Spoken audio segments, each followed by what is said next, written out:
The battlefield was like a real hell. On the ground lay a whole wall of slain soldiers who were defending their rights. There was an extremely large number of them. The dead fighters slowly bled from the mortal wounds they received. One of the soldiers promised himself to return alive at any cost. He stood on the battlefield to the last. Despite the fact that the percentage of the dead far exceeded the living, the warrior was not going to die in this battle. The battle unfolded on a huge territory that covered more than a hectare. It was like a burnt forest. The battle began unexpectedly with just one order from the commander. The warriors immediately began to cut each other to pieces. Not sparing each other, the fighters fought mercilessly. With the passage of time, there were more and more victims. A man entered the battlefield who used his strength advantage and destroyed a couple of enemies. He announced that he had come here to destroy everyone. It was a Hangu guild commander named Magi. He assessed the situation and realized that the warriors of the enemy clan were at the northern gate. Therefore, the southerners were defenseless. The commander ordered his wards to kill everyone, and the reward awaits them very soon. The south gate of the Hengjin clan was under assault. The battlefield fell silent in anticipation for a few minutes. Suddenly, a loud explosion rang out in one of the sections of the southern gate. It was accompanied by a bright purple light in the distance. The fighters of the Hangu guild began to scatter in different directions from such an attack. It was a huge burst of magical energy. The fighters saw in front of them one warrior who was sweeping away everything in his path. They felt the full power of his martial arts. This young man in the red cloak was not going to surrender his territory to the assault, so he was forced to put up a deadly resistance. Commander Magi himself was shocked no less than his charges. He took a favorable position for defense and prepared for the offensive. But he did not expect that the enemy would approach so quickly. In a moment, the young man was at Mega's feet and delivered a powerful blow. This caused a giant shock wave that scattered dozens of fighters in different directions who could not do anything. The warrior used a technique called the Gate of the Goddess of Mercy. The entire squad, including the commander, were defeated. The young man stood firmly on his feet, covering himself with a stream of energy, and watched as his opponents helplessly flew apart. All this happened at the foot of one of the hills. The warriors of the Hangu guild were shocked by this turn of events. The young man in the red cloak calmed down a little.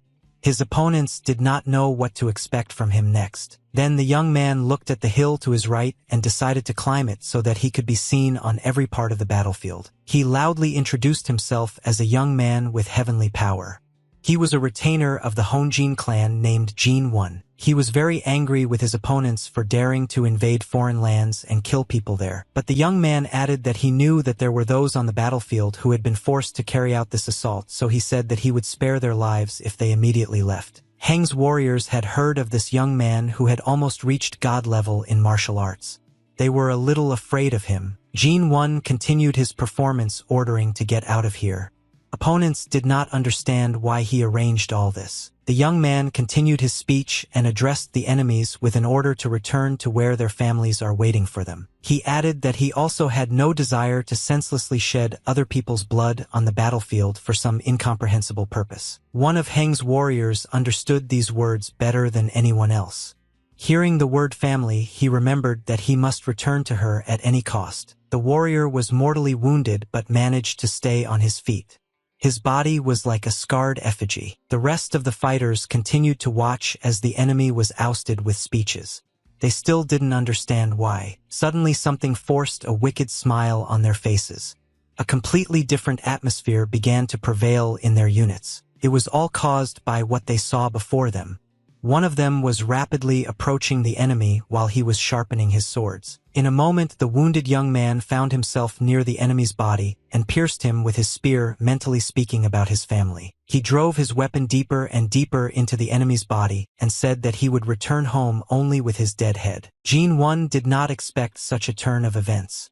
He turned his head back and was about to counterattack the enemy. The young man swung his hand with the hope of catching the enemy, but the latter found the strength to evade the attack. After that, the Hunj warrior made another blow with the spear to the opponent's body and bent over him, pushing him off the hill. After a fraction of a second, the fighters were already in the air and falling down. The man who won introduced himself as Yungguan, who had killed the host of the enemy clan. After that, he ordered his allies to attack the enemies again to capture the western gate and get the reward. The soldiers immediately rushed into battle. Jinwon's body landed on the ground with Yongguan pinning him to the ground. Jinwon was not in a very fighting condition. His body continued to bleed and his face looked like a ripe tomato. Yongguan picked up one of the rocks he found nearby and swung it at the enemy to finish him off. Hung's warriors continued their assault on the west gate, while Zhongguan finished his work using a natural resource. There was only one thought in his head, that he would definitely return home alive despite the strength of his opponents. This fight was over and Yongguan came out victorious. He raised his head to the sky and began to sigh heavily. His breathing was erratic due to fatigue and a large number of injuries. However, the young man was not going to give up. He was on his knees and addressed his father named Cho-sun, asking him to wait for him. There was a positive atmosphere in the shelter of the Hangul Guild. Someone was surprised that Yongguan came back alive again despite being wounded. The young man was sitting on a bench and had lunch. He was praised for his incredible strength and courage in carrying out such missions. It was Hangul's chief of staff named Tae-ho who wanted to become the head of Hangul's guild thanks to the success of his charge Zhongguan. John asked about the award.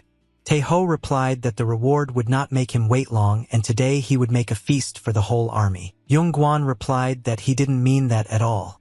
Under his feet was a bag containing Ji-won's head. He looked at his boss and said that they had a certain agreement and the head of the Hangjin clan's host is already 20. Tae-ho looked down on his charge as if not hearing him. He behaved extremely superior in front of the heroic warrior. The deal between the two men was that if Yongguan defeated 20 martial artists, he would be freed. However, Tae-ho had a different opinion on this score. He slowly raised his leg above his ward's head and was about to teach him. He struck the warrior on the wounded left shoulder, showing his superiority. Yongguan let out a loud cry of excruciating pain. Tae-ho pressed his ward against the pillar and pointed him to his place. Zhongguan could not get his freedom because he was sold into military slavery. Those present were simply shocked. Tae-ho added that for such slaves to be freed must be equivalent to dying on the battlefield. The chief said that the young man seemed to defeat the martial arts masters only because of his own strategies. Yongguan didn't expect this kind of behavior from his boss. He gathered all his strength into a fist and was going to deny him. However, Tae-ho was not going to give his charge a chance to make excuses.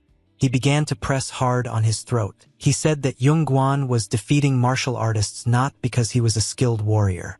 The young man tried to catch his breath. Continuing to torment his charge, Tae-ho added that Zhong was simply following his strategy like a dog. The chief's face looked too arrogant at that moment.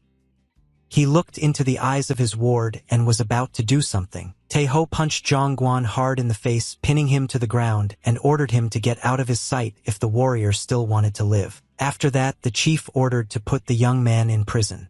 One of the charges warned that all the cells were now filled with prisoners from the Hangjin clan. In this case, the chief ordered to chain the young man somewhere in this area until he becomes obedient again. Yongguan writhed in pain. Tae-ho again turned his face to the disobedient charge and said that he saw no freedom in this life. Zhongguan looked at his superior in return with a pitying look. In this situation, it was all he could do. A week later, a fire broke out in the main building on the territory of the Hangul Guild shelter. The fire quickly consumed everything it saw. There were loud cries of alarm on the territory. At this time, one young man left the shelter and carried someone's body on his shoulders through the forest. It was Zhongguan who was relentlessly moving forward without stopping for a second. He is used to constant difficulties in life. He finally managed to escape from slavery thanks to this fire, and now he had no way back. John crossed all the bridges and headed towards his fate, carrying someone's inexplicable body in white clothes on his shoulders. Suddenly, the young man felt that arrows were flying in his direction and became very alert. The attack hit directly into the body that Chong was carrying on his back. The warrior immediately decided to change his location and ran away. People shouted from the bushes, and she ordered him to stop immediately. These were supporters of the chief who pursued the culprit. They knew that Chong started this fire to escape from slavery. Yongguan hid behind one of the tree trunks and pleaded with his former friends to just let him go. But the men did not agree. They replied that if they did not catch their former friend, they would be killed themselves. Yongguan decided to take a few seconds to catch his breath.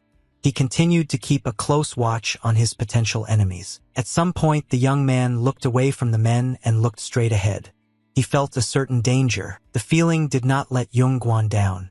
In his peripheral vision, he saw a man on his left who was about to attack him with a sword. Chong immediately reacted to the danger, grabbing the body on his back and throwing it directly under the attacker's body. After that, the young warrior delivered a powerful blow to the enemy's face, which forced him to lean back and not interfere. The blow landed right in the nose of the man, who couldn't do anything about it because Chona was too fast. The young man decided to escape from this place, but his old friends could not allow it. They chased him with loud shouts. One of the opponents hit him on the nose with a sword from behind, but Chong legally dodged the attack and prepared for the next defense. He took the sword from the enemy and used it to cut the head of one of the next opponents, but it was not enough. Taeho's supporters did not stop at anything, so they continued to attack relentlessly. One of them struck unexpectedly. He hit Zhongguan's right shoulder and stuck his knife into it. The young man was in pain and he barely heard a scream from it. Then Chong drew a knife from his shoulder and counterattacked the enemy with it, slicing his neck with the sharp weapon in return. This was followed by another big attack. He ran into the young man at high speed and hit him against a tree trunk. Zhongguan couldn't do anything with that kind of power.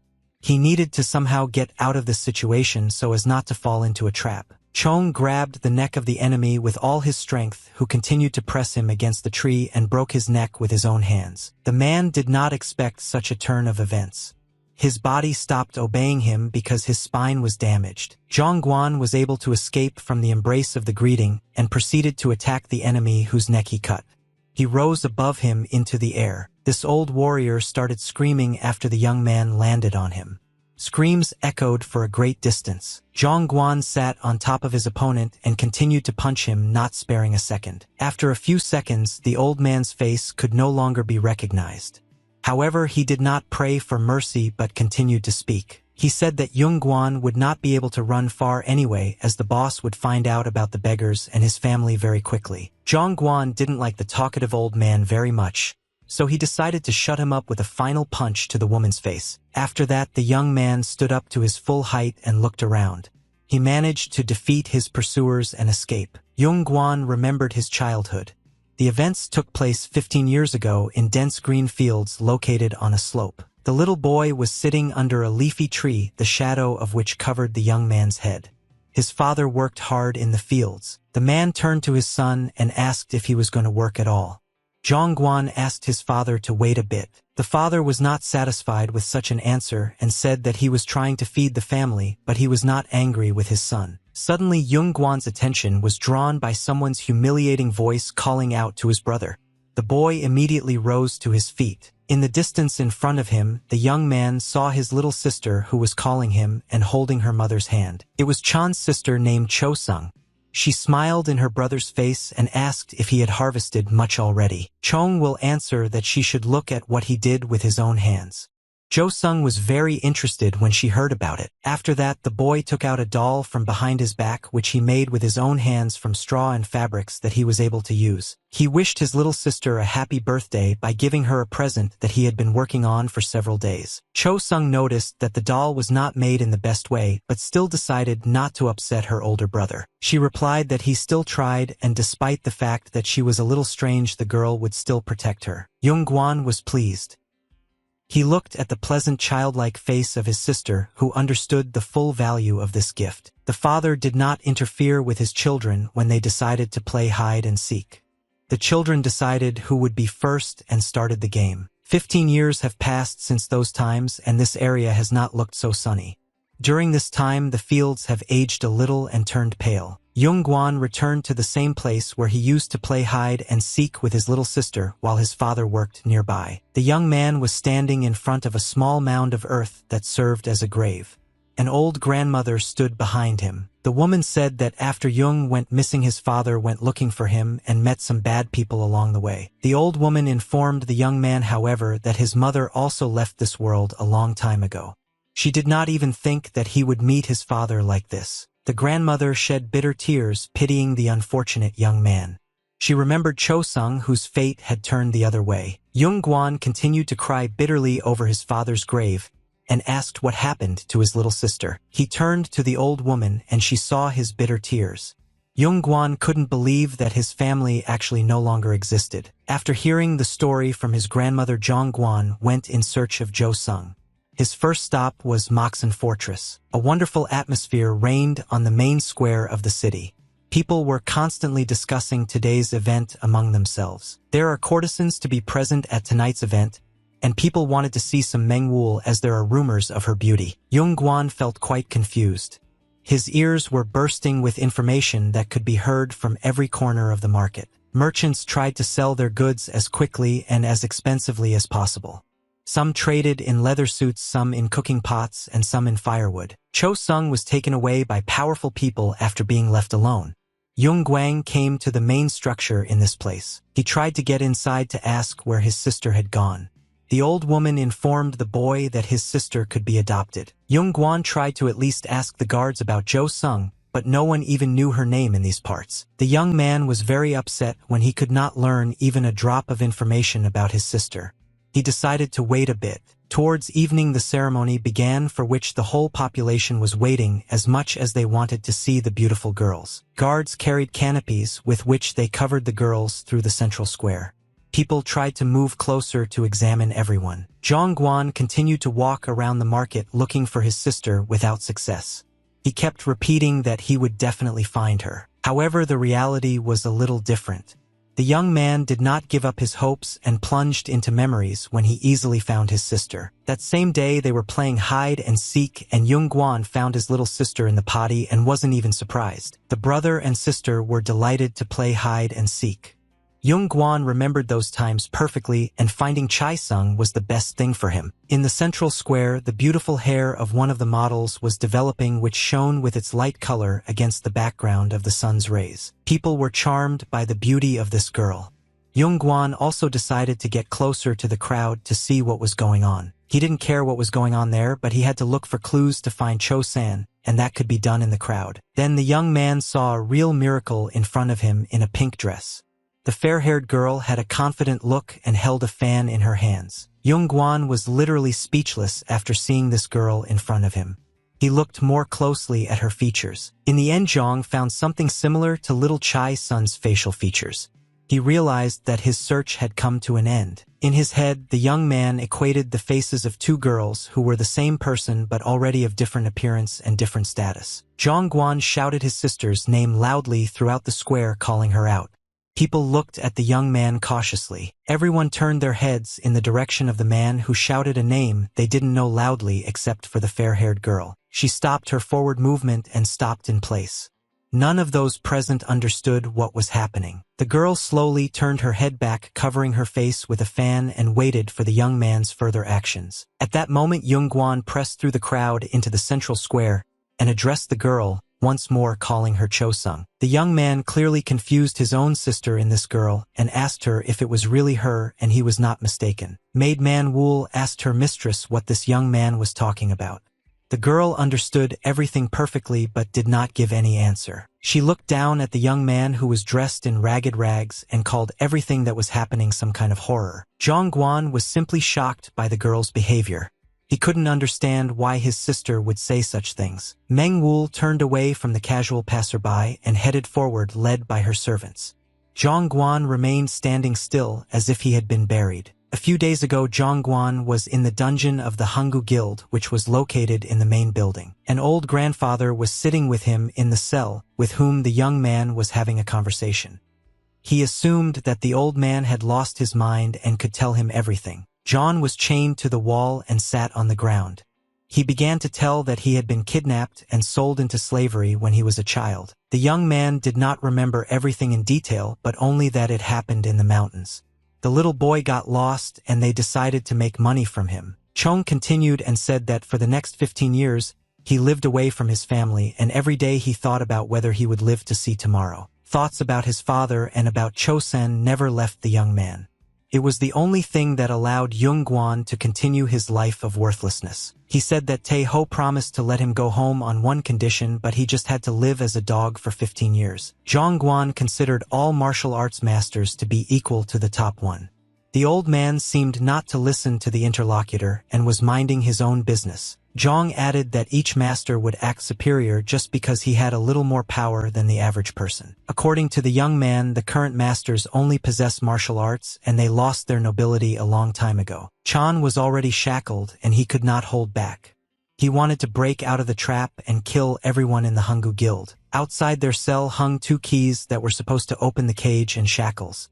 I could reach them with my hand, but the cage was in the way. Zhang continued to tell the old man that he just wanted to return to his family and wondered how his father was doing. While Zhang was monologuing about his family, the old man was doing something magical with his gray hair, trying to rub it with his fingers. At some point, the prisoner's efforts turned out to be in vain, and he lit a fire on the way and then reached for the keys. With his tuft of gray hair, the old prisoner skillfully removed some of the keys that were supposed to help them escape. Zhang Guan didn't understand what was happening at first, but he only heard an inexplicable noise. He quickly turned his head to the left. The young man was simply shocked when he saw an old man holding keys in his hands. Grandfather did not say a word to the young man. Next, he began to free Chan from his shackles. The young man asked why the grandfather continues to sit in prison if he could have escaped a long time ago. The old man freed the young man's hands but never gave him an answer to the question. Zhang tried to find an answer in the old man's face. Then he concluded that the old man just needed help and suggested that he escape from here right now. Zhang Guan decided that they needed some kind of cover and a fire in the main building would be a great option so they wouldn't be noticed. The basement of the main building on the territory of the Hunghu shelter began to burn and emit black smoke that was impossible not to notice. The fire reached the first floor. Taeho quickly came to the structure and asked how that fool managed to escape so easily. The chief was very angry with the young man whom he had raised since childhood. Taeho was informed that the building was mostly intact. However, this was the last thing that worried the chief. He turned to Magi, who was his right hand, and was about to give an order. He ordered to find Zhang Guan and bring him alive. Looking at the sign of the Hangul Guild, Magi asked why he was alive. Taeho continued to rage and replied that even 10 times killing this bastard would not be enough for the crime he had committed, so he had to come up with something else. Meanwhile, Zhang Guan was already very far away from Heng's hideout. His search for his family led him to Moxen Fortress. Here he met a pretty girl who reminded him of his sister, but the blonde didn't want to admit it and moved on. Meng Wul, as the girl was called, went on and said that everything was fine with her, and that she did not even know this young man. Zhang Guan did not give up on his attempts to reach out to his sister. He shouted loudly after her, calling her various names. Suddenly, the young man had to be stopped with a weapon when he almost approached the lady. Yung Guan was able to dodge at the last moment. He was stopped by a slim girl dressed as a warrior and holding a sharp sword in front of her. She asked the stranger who he was. Yung Guan said to get out of the way and not to disturb him and continued to shout to Jo Sung that he was the one who finally found her brother. The lady who stopped the stranger on the way to the girl ordered her wards to take care of the stranger as needed. Zhang Guan was captured by security in the main square. All this was observed by a suspicious young man who hid his face in the crowd. The guards took the stranger from the main square so that he would not disturb the parade of courtesans and brought him to themselves. The guards started an instructive conversation with the ruffian who dared to oppose the personal protection of the heavenly city of love. The men started mocking the young man and saying that his hormones must have just kicked in when he saw such beautiful girls. They added that their girls are the most beautiful and you can approach them only when you are a rich and successful person. One of the guards began to say that it is also a dream to earn a lot of money to at least drink from Meng Wul. Another wanted it too. After hearing the unwelcome attitude of the men towards his sister, Yung Guan decided to teach them a lesson and punched one of them in the face. The other guard also did not stand aside and got his. Zhang Guan began to beat the guards without foreseeing the consequences. Before that, the guards just wanted to scare the stranger and let him go, but now their pride prevented them from doing so. Zhang Guan ordered the guards to shut their dirty mouths and not dare to defile his sister with their filthy and lewd thoughts. The guards realized that it would not work out well with the tramp, so they took out their swords and said that they would not leave him alive. One of the guards delivered a powerful sword blow, ordering the enemy to die, but the latter was able to avoid the attack. The guards began to attack the young man, but he continued to fight them off. At that moment, the same guy from the crowd was watching the action. He hid behind the counter and watched as the guards were surprised and fell from the blows of the stranger who was defending his sister's honor. After all, Yung Guan couldn't resist a whole group of guards for long. They cornered him and held him tight. One of the guards delivered a powerful blow to the robber's face to teach him a lesson and shut him up forever. Yung Guan fell to the floor and the men started kicking him. They called him too high-minded and were going to finish him off. They continued to kick him and promised to beat him to such a state that he would not even be able to walk on his own. The guards did not stop for a second and kicked the robber's body. Something flew over their heads. Suddenly, one of the guards stopped harassing the young man and turned his attention to a small ball that fell near his feet. Before the guard had time to assess the situation, this bullet exploded and carried with it a huge amount of smoke, possibly poisonous. The guards found themselves in a smoke trap and could not do anything about it. They literally suffocated and coughed incessantly. Zhang Guan was also affected by this smoke and couldn't understand why he was having such a hard time breathing and couldn't see anything at all. At that moment, a mysterious guy who was hiding his face approached the young man from behind and told him to immediately follow him. Chan did not have time to find out who he was because he had to save himself, so the young man went after the stranger. The mysterious boy led Chan to a bridge where they were safe and could hide for a while. Chong immediately went into the water and began to drink from the river like an animal. The stranger advised the young man to completely immerse his head in the water. He added that there is no need to rub your face with your hands because it will only get worse. The guy said that such bombs are made only in one place. Moving away from the peppery smoke of the bombs, Yung Guan turned his head to the stranger and asked him who he was. The guy introduced himself as Man Ji. He added that he is simply a good man who saved the young man from trouble and he should be thanked. Still in the water, John thanked the boy for saving him. Man Ji was very surprised that the young man had good manners. He turned to Chan again and asked why the guards were beating him since he is not even a local and knows nothing. Yung Guan replied that he was sure it was Jo Sung. He thought it all quite strange and decided to meet the girl again. Man Ji watched his interlocutor intently and did not understand what he was talking about because he did not explain anything. However, the stranger found out something. He offered to help Chong to get to the courtesans because he knows the secret passage. Man Ji added that he would show the way if necessary. Yung Guan was very interested in this information because he really needed it. Night has come in the heavenly city of love. A small town in the forest glistened with bright lanterns against the background of night darkness. Beautiful girls lived in one of the newest buildings.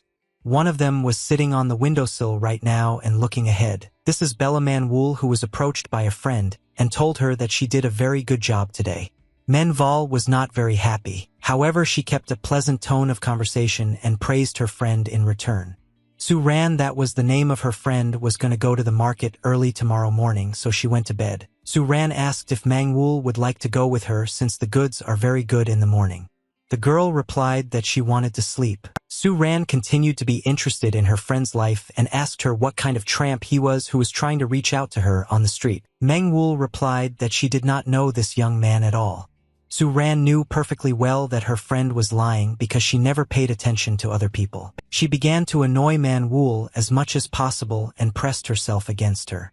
Su Ran wanted to be told everything because it was interesting. Mengwul decided to satisfy her friend's curiosity after all, and replied that it seemed to be her brother. Su Ran was very surprised by this as her friend hadn't seen him in over 10 years and asked if she was happy, to which Mangwul replied in the negative. She explained that she had to go through a lot during this time. Every day she wanted to kill herself. Su Ran listened to her friend's story of how she lived in dog-like conditions just to be fed and given a roof over her head. She was very angry with her brother for the fact that he appeared only at such a moment and now wants to be considered a member of the family. Mengwul added that her brother abandoned her when she was young, and she does not care for a person who puts family values the lowest in life. All this time, Yung Guan stood on the ground and listened to the girl's conversation. He was simply shocked when he heard such conclusions from his sister. She also wished him dead. Jo Sung no longer wanted to go back to the past that was like hell. She said that she does not want to let anyone into her life. The girl continued to blame her brother, who appeared before her only now and before that did not help at all. Su Ran became emotional after these words. She looked at her friend with pitying eyes and wanted to somehow calm her down. She told Manwul that she had been an orphan all her life and had no idea what the word family even meant. Su-ran added that she still tries to understand Myung-woo and feels her pain that life brought her and left her an orphan. Meng-woo hugged her friend tightly and told her not to cry as they are fine now. The girls tried to calm each other down. Menval added that now they have no right to consider themselves orphans as there are those around who are always ready to support and help. Young-gwan continued to stand on the ground leaning against the tree and listening intently to everything. Meng-woo said that she does not consider her blood relatives to be family. She despised them for not having anyone around but considered her surroundings as family. Zhang-guan almost left his chin under a tree at those words. Myung-woo continued to hug her friend Su-ran tightly. They didn't quite manage to go to bed early because the conversation was like that. Young-gwan watched the girls with round eyes and couldn't believe that Jo-sung didn't want to not only see him but also know him. Suddenly, he drew the young man's attention to something urgent from the girls. Suddenly someone grabbed his right hand as if calling. It was the same boy who had shown him the secret passage to the palace where Jong was able to watch and listen to his sister. Man-ji noticed that the young man was still looking at the girls and asked how long he would stand still. Young-gwan did not give the interlocutor any answer. He stopped reacting to it as soon as he saw it. Ma-ji then left some of his belongings in Jong's charge and said that he needed to be distracted on business urgently. The boy left Chan under a tree in the palace and told him to wait here and he would come back when he finished his business. Ma-ji seemed to have gone to the night city. It was so quiet outside that you could hear the wind rustling the leaves. However, Ma-ji did not go to the city. He remained within this building and reached the roof where he hid from prying eyes. He was on his way to his errands, which required the boy to cross the roof to the other end of the building. The boy at home covered the required distance and ended up at the other end of the building. After that, he decided to jump off the roof. He had a clear plan and Young-gwan was a part of it. Ma-ji wanted to steal the valuables and disappear, which he thought was the best solution. He was jumping over the roof. The guy perfectly understood that wealth should be kept in the state institution where the courtesans are. Ma-ji landed behind the guard's back. He was as careful as possible so that no one would hear or notice him. He decided to frame Jong-gwan in order to avoid being caught himself as he still had many valuable things to do. The guy quietly entered the territory of the building where the courtesans slept and headed for the most valuable. The girls were fast asleep at that moment. Mikji saw his victim as a perfect base since everything would be blamed on him and the guy himself was searching the girls. He took out one of the girls' jewelry and looked at it. After assessing the situation, the boy decided that it was definitely not the most valuable. He knew very well that Young-gwan knew how to fight, so he would fight back and buy even more time for him to escape. Ma-ji got a chance to be unnoticed and take all the riches for himself. He headed for the room ahead of him. The boy slowly and quietly approached the front door and opened it. This was supposed to be the main storehouse of precious jewelry. Ma-ji didn't miss out on a place to rob. His eyes immediately caught the golden reflection of the precious things in the boxes. The boy was not surprised as he had thought through everything to the smallest detail. All he had to do was quietly take everything away. It was still dark outside. The city lay in deep silence as if the entire population had died out at one moment. Young-gwan continued to sit by the tree with his back against the trunk. He could not come to his senses and guarded the artifact. He constantly thought about his little sister who had turned into a real beauty. The young man could not find an excuse. He understood that when Jo-sung needed his support the most, he disappeared. Young-gwan really couldn't consider himself part of the family. The young man did not know what to do in this situation. He knew he couldn't do anything because Cho-sung wouldn't listen to him. Suddenly, on the territory of the courtesan's palace, something wrong began to happen.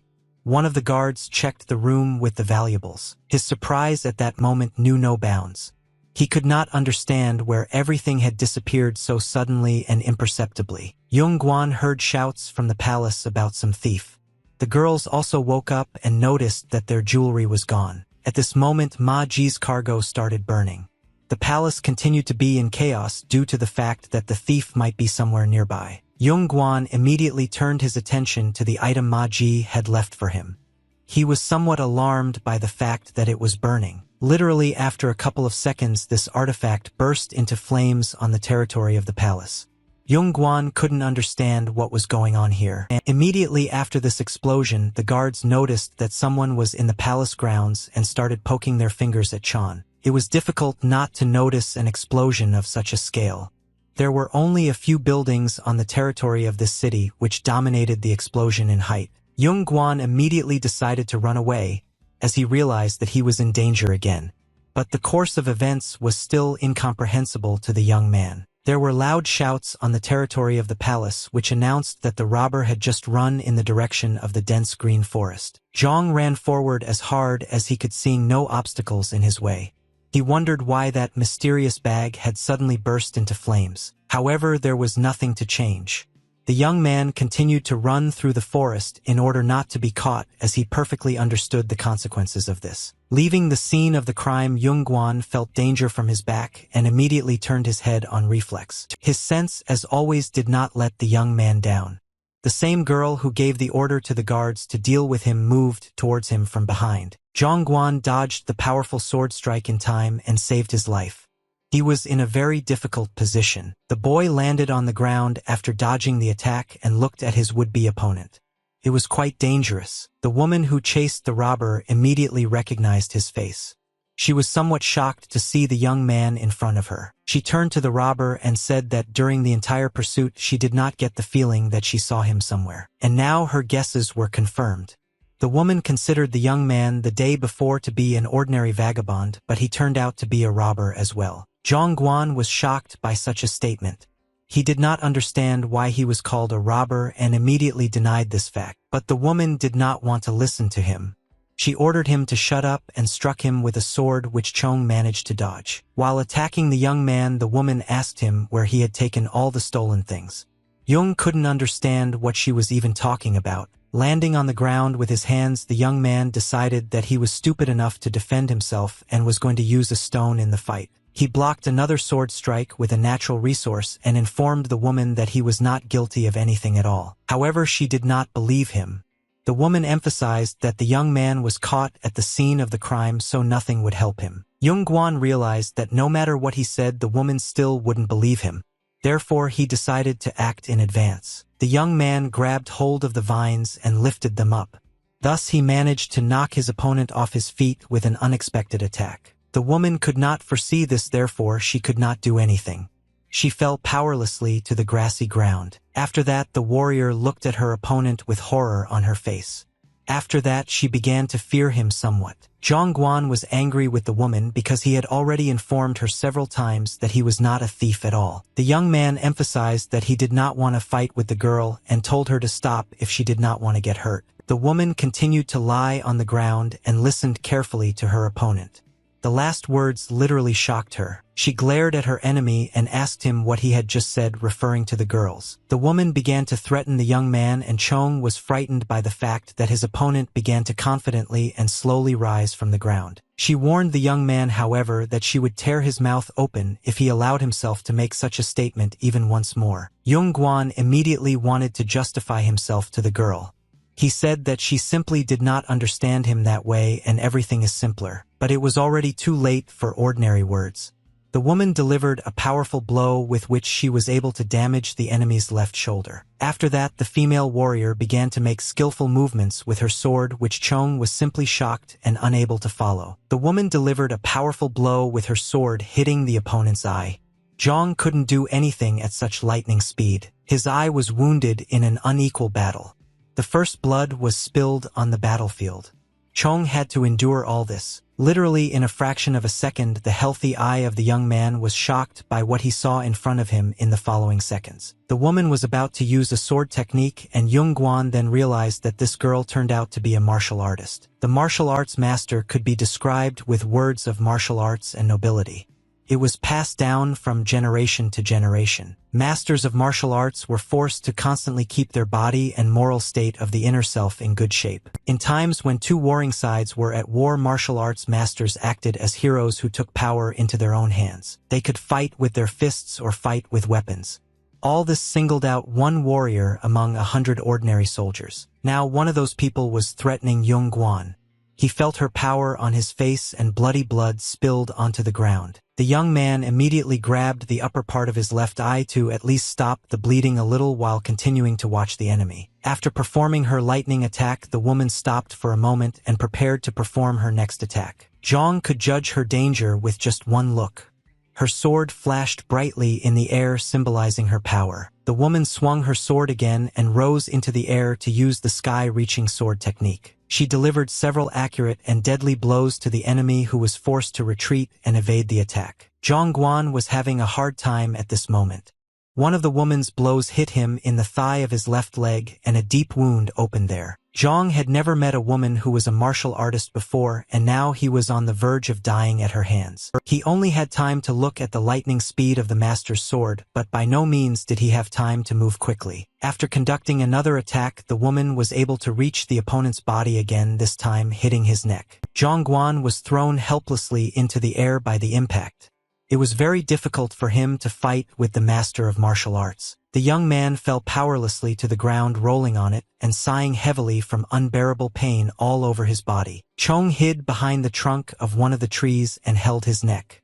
He perfectly understood his position and thought about how to escape. The young man had by no means expected that the opponent would be so strong, and even with all his efforts, he would still not be able to defeat her. John looked at his enemy and thought about trying to lure her into the surrounding bushes where the sword was more difficult to use. The woman stood in one place for some time and looked with her eyes for her opponent, who managed to hide from her for a moment in the forest. Noticing something moving in front of her, the warrior immediately grabbed her sword and swung it from behind to strike. She launched a powerful attack that was accompanied by a ricochet from the air and hit the target behind the tree. Chong had no way of predicting that the enemy would succeed in striking him when he was in a safe place. Having struck the opponent, the master of martial arts immediately headed towards him so that he could no longer escape from her. The battlefield was constantly changing, and the soldiers had already almost approached the edge of the cliff, at the end of which the forest ended. The woman displayed the sword before the defeated opponent and told him that he must suffer the punishment before she took him back to the city. She asked if it wasn't about the money at all, and he just wanted to look at the girls, and the money was an additional reward. The master of martial arts was very serious and said that she would not spare a single part of the young man's body. At that moment, Yung Guan fell to his knees in front of the woman and begged her for mercy.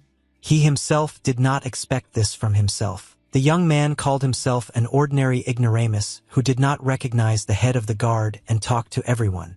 He asked not to kill him. The woman was simply shocked by this turn of events. She by no means expected that the young man would fall on his knees in front of her. The guard leader began to sheath her sword and said that the man had no sense of self-control and asked why he didn't tell everything right away. The woman said that it should end there and that people like Zhang should not even be taught because one can only feel sorry for them. But Yung Guan had a completely different opinion on this score. It was part of his devious plan that he was about to put into practice. The young man got up from his knees as quickly as possible and approached the woman standing in front of him, grabbing her right elbow. After that, Chong thought it necessary to knock the sword out of the master's hands so that she could not cause him any more harm. The leader of the guard did not cease to be surprised by the behavior of this robber. She called him a scumbag while he attacked her. The woman was now forced to continue the fight without her sword, which flew off to the side and landed right in the middle of the tall grass. Zhang explained to the woman that he was even ready to get down on his knees if he wanted to live and go home, which she definitely would not be able to understand. The woman was somewhat frightened by the fact that the man had pinned her to the ground and now he could do whatever he wanted with her. It was necessary to think about something. Chong continued and said that on the battlefield dozens of spears flew at him, and there was not even a moment to rest and no one to help him. Before delivering the final blow, the young man promised the woman that he would not kill her but just put her to sleep. However, the security leader had a completely different opinion. She was not going to die or sleep, so she decided to act now. She struck a preliminary blow with her left hand on the young man's body. The blow hit directly into the wound from which blood was already flowing. Yung Guan screamed in pain and was forced to retreat. The woman gained the upper hand on the battlefield and said that she would no longer spare such a liar. She continued to step on the young man, trying to fight him off. Chong ordered them to stop as they were in danger ahead. But the leader of the guard did not want to listen to the young man, so she questioned not only his life but also her own. The two warriors had fallen down from the high hill, and were now falling helplessly, not knowing what would happen to them next. The faces of the fighters constantly met their gazes and cursed each other for what was happening to them now. In the area of this hill where there was a dense forest, a loud explosion rang out, announcing a solid landing. The warriors found themselves at the bottom of this huge hill and were now forced to look at it from the lowlands. It seems that they were unconscious for some time, and the leader of the guard was the first to wake up. She woke up and was lying on the young man's arm. She immediately got scared and scrambled to her feet. The woman looked at the young man, who was lying motionless on the ground and almost not breathing. This alarmed and scared her very much. She clutched her heart and thought about what she should do next. At that moment, her security team came to the lady's aid, shining torches down and calling their leader, assuming that she was below. So it turned out. The men saw the woman from below and asked if she was all right. From the look on the girl's face, you could tell that it was not all. After such a difficult night journey, the leader of the guard was finally able to return home almost intact and unharmed. What could not be said about Chong? He still could not regain consciousness, and the guards had to pour cold water on him. All the courtesans gathered on the territory of the palace and watched how the guards tried to lift the robber to his feet. Yung Guan was finally able to come to his senses after everything. Then the guard turned to the lady and said that the robber was captured alive. John opened his eyes and barely lifted his head up to look at the girls who were standing there judging an innocent person. The chief in the palace praised the head of the guard for the fact that she was able to capture the enemy. The woman bowed and left. The lady standing next to Jo Sung told Jong that she didn't care if he was a thief or just a bum, and asked where he had put all the valuables. Jong Guan kept talking about how he doesn't understand anything and he didn't even see any precious things, but he learned about the palace from Manji. Meng Wul was just shocked. She felt a little sorry for her brother, who was not guilty of anything but simply followed a stranger. After these words, one of the guards hit the prisoner, ordering him not to lie. The lady decided that 2 robbers broke into the palace. The woman decided to give the young man a chance and asked if he did not steal their valuables, why did he sneak into the palace at all? This question left Chong in a stupor. He started stuttering and decided to think about the answer for a while. Above him stood his own sister with the rest of the courtesans looking down at him, waiting for an answer. Zhang Guan remembered the moment when Jo Sung said horrible things about him, that he came into her life at the wrong time. Looking at his sister, the young man asked himself whether it was necessary to tell the truth at all, and what significance it had in the girl's life. The lady decided that the young man had nothing to answer, so he was just trying to come up with an excuse. Zhang continued to deny it. In 10 days a big banquet was planned, but now the courtesans had to go there with nothing. Men Val offered to trust her in everything. The girl told the lady that she was already busy, and Meng Wul considered herself a responsible person and promised to solve the problem. She immediately began to perform her duties and ordered one of the guards to quickly lock this robber in a cell. Looking at Zhang, Myung Wul added that she can beat him again if he tries to escape, because everyone has to bear the punishment. The palace on the edge of the city as always looked gorgeous. Somewhere here, Che Sen had just executed her own brother's sentence. While Yung Guan was being packed off to prison, Meng Wul's friend assumed that the young man was not guilty but wanted to see his sister. She added that Chong must have just happened to be near the godfather and was accused of theft. Chong sat silently on the ground, chained to the post. His body was dripping with bitter blood. Su Ran persuaded Myung Wul to talk to her brother. However, Meng Wul told her friend to keep her mouth shut, as if anyone overheard their words, the courtesan would instantly lose her trust. She did not want to believe in a different schedule of events, but was inclined to the fact that this robber made his way to the heavenly city of love for a reason. Suddenly the courtesan noticed the head of the guard on her right and called her. This woman was named Ajun. Meng Wul approached the woman and asked her where she thought the robber was able to hide the stolen valuables in the first place. And June replied that she had no idea. She said that when the young man caught her eye, there were no things with him at all. The security leader thought about her actions. Her face froze and her mind drifted to the memories of last night. The woman remembered the moment when she and the robber were forced to fall down a high hill. Then Yung Guan decided to take care of the woman and took her in his arms to soften her landing as much as possible. Coming back to reality, Ajun shook her head and said that it couldn't be. Men Val did not understand anything. The security guard explained that she really had the feeling that the young man really did not know about any stolen things and was telling the truth. This conclusion from the chief of security made even Man Wul think. She needed to make the right decision. The girl continued to think for several seconds, observing the incredible beauty of the domes of the palace. Then she suggested Su Ran to go shopping together, and she chose a nearby city as the place of shopping. Meng Wul suggested that Ah Yung also go with them, taking some security people with her. The girls were simply shocked. Su Ran was very happy to hear this news. Meng Wul said that this is not just a coincidence and they will be able to look for stolen valuables in pawnshops. Su Ran continued to go crazy with joy, and Zhong in turn refused the offer and asked why her people should accompany them. The woman added that the guards of the heavenly city of love obey only the order of the head lady, and tomorrow's exit is not their job. Meng Wul decided to explain the situation to the woman and said that she was responsible for this situation and the security couldn't do anything at all. The courtesan hinted at the direct duty of the leader of the guard. Zhong looked at the girl and could not find the words to object. Meng Wul ordered Ah Yung to be ready by tomorrow morning for the trip. As always, Su Ran was worried about the situation. Yung Guan had to spend the whole night in prison chained to a pillar. At night he had visitors and shed light on him. It was Ah Zhong who visited the chief prisoner in the heavenly city of love, whom she caught and arrested with her own hands. She approached John and said that if everything he said was true, then he would go with his bodyguards to find the real criminal. The woman ordered her wards to tie up the young man so that tomorrow he could move on his own on important quests. And Zhong in addition ordered to change his outer clothes and bandages. The woman stood aside and watched Chong. The guards were somewhat wary of this prisoner as they did not understand where he got such scratches and scrapes on his body. The men slowly removed the outer clothing and bandages from the young man's body.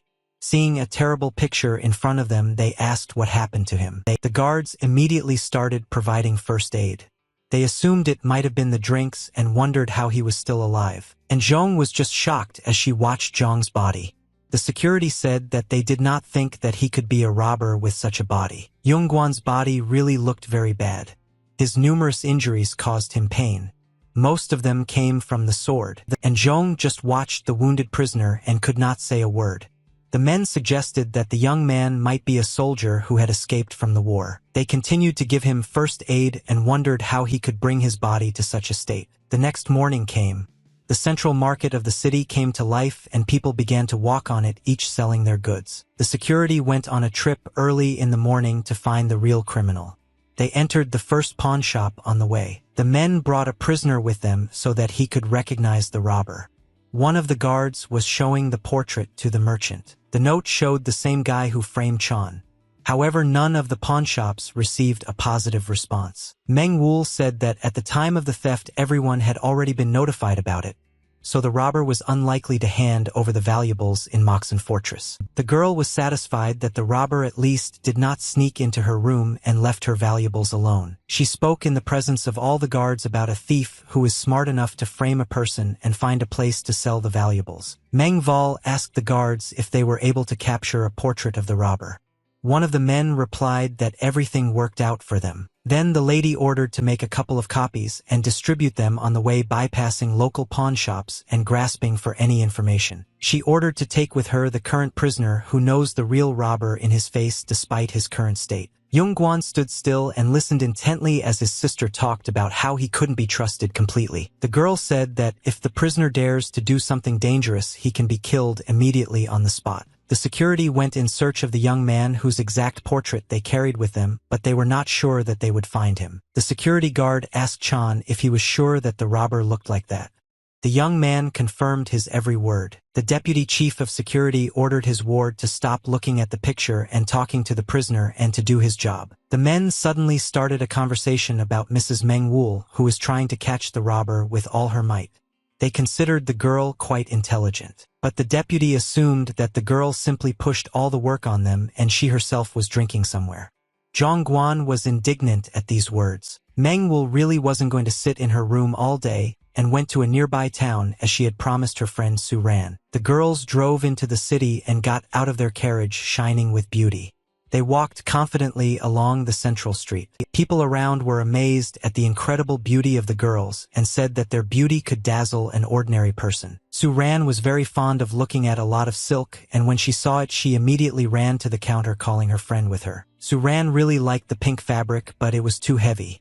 Meng Wul told her friend to choose anything and she would pay extra for delivery. Su Ran was very happy to hear such news, but she was confused by the fact that now everyone is looking for a criminal and they are having fun in the market. Meng Wul reassured her friend and said that it was the guard's duty, so Su Ran could continue picking the silk. Su Ran trusted her friend completely. The girls forgot about the robber and went to choose hairpins at another counter. Meanwhile, there was a stranger in the crowd watching the girls. People paid no attention to him. Evening has come in a nearby town. Someone's shadow was visible on the roof of one of the buildings, healing its prey from below. Someone was also hiding behind the wall of this building, hiding his person. They kept a close eye on the beautiful girls on the street. Su Ran and Myung Wul headed home, not even noticing that the day had come to an end. Su Ran suggested that they go to security. At that moment, a man with a knife jumped out from behind the wall and ordered the ladies to stop. He looked a bit strange. After a few seconds, the girls found themselves surrounded by 3 robbers who said that girls should not walk alone. Su Ran was very worried about such situations, but Meng Wul felt quite confident and did not radiate fear at all. This strange robber thanked the girls for visiting their town and immediately ordered them to give all the money they had. Meng Wul watched the man carefully and showed no emotion. Meanwhile, Su Ran was very worried about herself. After listening to all the robbers' complaints, Meng Wul replied that the men appeared even earlier than she expected. The robber could not find out what the girl was talking about. Suddenly, he noticed that someone appeared behind him. A bloody fight broke out on the street. Su Ran covered her face with her sleeves so as not to see all the horror before her eyes. It was Ah Yung in the hood. She accompanied courtesans to a foreign city and interceded for them in time. 3 battered men lay on the ground, now begging for mercy, clutching their open wounds. Men Val had her own plans for these men. She said she knows local burglars know each other in close circles. The men were a little shocked and did not understand why she was saying all this. Meng Wul continued to speak, staring blankly. She asked the men if they often talk to each other and share information or even work together. Not getting an answer, the girl said that if the men want to save their lives, they should help her find the boy in the photo. Meng Wul could put forward any of her conditions to the worthless robbers and said that they should do everything to find this boy. A couple of hours ago, in the same city of Ojin, someone asked people about a young man who was wearing bandages on his body. It was a thug Magi clinging to people and saying that John should be here. Passers-by were afraid of the naked big man. Suddenly Magi turned to the child and asked about Chan. Manji replied that he is not a child and does not know anything at all. McGee immediately apologized for his words. Manji was very surprised at this and said that he wished the man success in his search. Manji walked around the city contentedly and didn't think about the fact that they might be looking for him now since everything was blamed on John. The street thugs carefully looked at the boy's drawing and said that he was very famous in their narrow circles. The man said that this is an unusual child, a very clever one who has robbed a lot during the whole time but cannot stop in any way. The girls listened to the man say that gangsters usually change the place of their crimes, but this young man was not going to do that. Meng Wul asked where this boy lived. The man replied that he knew that this teenager lived somewhere in a dense forest. He invited the lady to follow him to find his home. The girls headed for the street's dark forest. They walked through thick bushes and grass. A man was in front and Su Ran was walking behind, leaning on a stick. The girl turned to her friend and said that it was scary and difficult for her. Myung Wul replied that she should have stayed at home, but Su Ran was afraid to be alone. After finding nothing for some time, Ah Jong put her sword to the robber's neck and said that she would cut him on the spot if he was deceiving them. The man reassured the woman and said that he was just here for the first time. Meanwhile, Man Wul turned her attention to something to her right. She looked into the thickets and did not understand why exactly they attracted her attention. The girl stood still as if buried. These thickets were indeed ordinary and no different from the rest in this forest. However, they did not give Men Val peace. The girl decided to quench her curiosity and went to the forest. Su Ran asked her friends where she was going because there wasn't even a path there. Meng Wul did not listen to her friend and just continued forward, not noticing any obstacles in her way.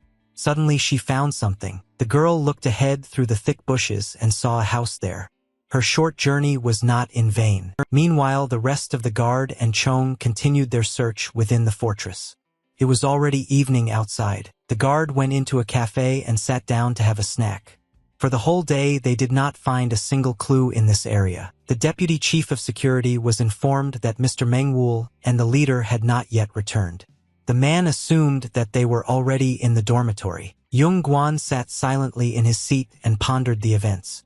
He tried to put together at least some kind of puzzle in his head. Suddenly, the young man interrupted the guard's conversation and asked them if they could visit the same first pawn shop again. The guard slapped the prisoner in the face and asked why they should go back to that worthless pawn shop. Chong looked at the guard with an angry look and replied that in that store they sell more than just gold and silver. Yung remembered the moment when they walked into the building and his nose immediately began to pick up some strange smells. The young man looked to his right and noticed gilded jugs filled with something.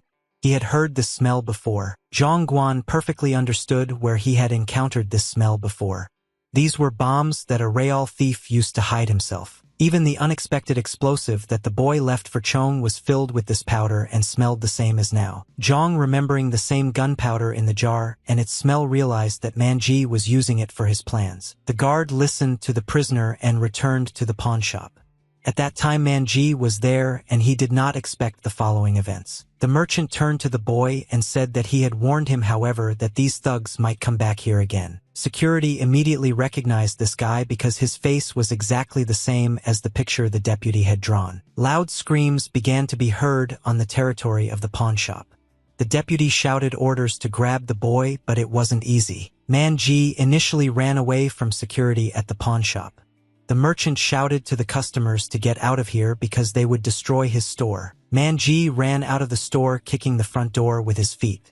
The deputy immediately ordered his wards to pursue the boy. The men stormed out of the store and Manji was already running away. He was somewhat alarmed and did not expect such a chase. Suddenly, the boy was forced to wonder even more when Zhang Guan decided to join the chase and capture the robber. The young man gave the real thief a powerful kick on the head, but the boy managed to avoid an unnecessary collision. Manji didn't recognize his old friend at first, but when he saw his face from a close distance, he was simply shocked. Zhang Guan stood in front of him, his hands tied together, and he hinted to the boy that they needed to have a serious talk. Manji felt quite helpless in this situation. He began to scratch the back of his head and smiled pleasantly in return. Literally, after a few seconds, the boy apologized for not having time and threw his powder bomb into the air. A huge smoke screen formed on the territory of the market. People were shocked by how pungent this smoke was. Manji started kicking his heels again so he wouldn't be caught. He let his guard down a bit and didn't expect Zhang to try to catch him. Zhang himself already knew how sharp and dangerous this smoke could be, so he was ready for anything and held his breath. He managed to get out of the smoke screen and continue chasing the boy. Manji asked how he manages to run like that. In one of the cafes, people just sat and watched how a bound man with long hair chased a small boy. Among them was Magi, who decided to get some refreshments. He stopped for a moment when he saw such a sight before him. The bearded man shouted loudly that this was the same young man he was looking for. Magi got up from the table and began to catch up with the fugitive. Manji had no choice but to head to his hideout, which was in the dense forest. He knew every corner here, so he was slightly ahead of his pursuer thanks to his orientation in the area. The boy at some point returned to Chan and apologized for the situation that was raging, but he was not going to give up. Yung Guan didn't pay attention to any of the boy's words at all. He just stared ahead, seeing only one goal. There was a rather large distance between the young men, which Chong tried his best to shorten with constant jerks. At some point, he started to get it, and Manji became very worried about his situation after that. Literally, after a couple of seconds, Chong was already within arm's reach of the fugitive, but he could not grab him due to his bound hands. Manji immediately felt that he already smelled fried, so he decided to reach into his pocket for a bomb, even though there were few of them. He threw it straight into Chong's face so that he choked on the acrid smoke and finally pulled away from him. Chong noticed in time that the dangerous little ball was heading straight for him. He caught her in his bound hands. The young man had to slow down a little to gently catch the bullet in his hands so that it would not explode. After that, Zhang didn't wait long for the robber to break away from him and decided to fire a bullet back at him. The young man tried his best to make the smoke bomb reach the boy and make him stop. Manji did not expect that the enemy would be able to counterattack him and noticed the approach of the bomb at the very last moment. However, it was too late to take any action. An explosion rang out in the dense forest and a smoke curtain was formed. Man Ji was defeated by his own weapon. Yung Guan caught up with the robber and caught him, pinning him to the ground. The young man held the fugitive tightly with his bound hands so that he could not do anything to get out of the trap. At that moment John began to hear voices behind him that were quickly approaching him along the forest path. They were security guards who barely made it to the scene. The men were already beginning to think that the robbers might escape from them together. But John turned out to be an obedient prisoner and did all the work for the guards catching the real jewel thief. Suddenly the schedule of events on the battlefield changed dramatically. The guard was unexpectedly attacked from different sides. The men could not do anything and were trapped. Their bodies pressed against each other after the attack. Yung Guan looked behind him with frightened eyes and still did not understand what was happening in this forest. Then he noticed that a figure of a warrior appeared from behind the trees and used all his strength to defeat the guards. This man held his weapon tightly in his hands and shouted that he finally managed to find the young man after he ran away. It was Magi who immediately ordered the young man to follow him back, as Mr. Tae Ho Hung was already waiting for him at home. A few weeks ago in the forest not far from Hengu's guild, the men who had been ordered to capture Chong lay dead on the ground. Something strange was happening in a nearby cave. One of the men was drawn here by an inexplicable force that was hidden from view. There were bones of some wild animal in the cave. They were quite fresh, but there was no meat on them. Some white clothes were lying nearby, dripping with blood. There was also a broken arrow that had been pulled from the body. All this was the handiwork of the old man whom John had rescued from prison with him. He was squatting and chewing. In terms of his physique, the man rather resembled a savage who lived before our era. He dined on raw meat which he swallowed greedily. The guardians of the heavenly city of love were defeated by a single enemy attack. They fell powerlessly to the ground and fainted. Magi found Chan because he kept talking about his family, so the man went to his homeland where the old woman told him everything. Zhang sat opposite and other guards slept with him. Magi asked how the young man dared to thank the master who took care of him. Zdrovan was very angry and came here with only one mission: to protect the honor of his boss. Yung Guan replied that the boss was the first to break his promise and was fed up with his constant stupid orders. The young man added that he had never considered Heng's guild his home, and now they had all become real enemies for him. Magi was surprised that no one had yet torn out the young man's long tongue. He planned to capture him and take him back to the guild. But Magi decided to change his plans a little, so he hinted to his wards that he would need to work on his limbs a little. The guards who came to help asked who this was. Zhang replied that they had come for him and the men had better run away from here. The guards replied that these animals dared to harm their comrades, so they could not just retreat. The men were going to avenge their brothers. But the reality turned out to be much more difficult for them than it seemed. Magi immediately entered the battle and delivered a couple of well-aimed blows that stunned the guards, and they immediately found themselves lying on the ground. He called them overconfident and asked if they even knew that the Hunghu Guild Commander-in-Chief was standing before them now. While McGee was giving his pep talk, Yung Guan decided now was the time to attack the uninvited guest with a rock. However, everything turned out not at all as planned by the young man. The enemy was able to foresee his attack and repulsed the unexpected attack. Magi delivered a powerful blow to Chang's right thigh and he flew a couple of meters to the side with great speed and force. It was quite painful, especially with Chan's body condition, so he began to writhe in pain. The young man landed near one of the trees. McGee turned to his assailant, who was trying to surprise him, and said that he had completely lost his hunting skills. The man gave an order to his wards not to kill the young man but simply to beat the crap out of him, so that there would be no problems on the way home. The wards immediately began to carry out the order of their boss.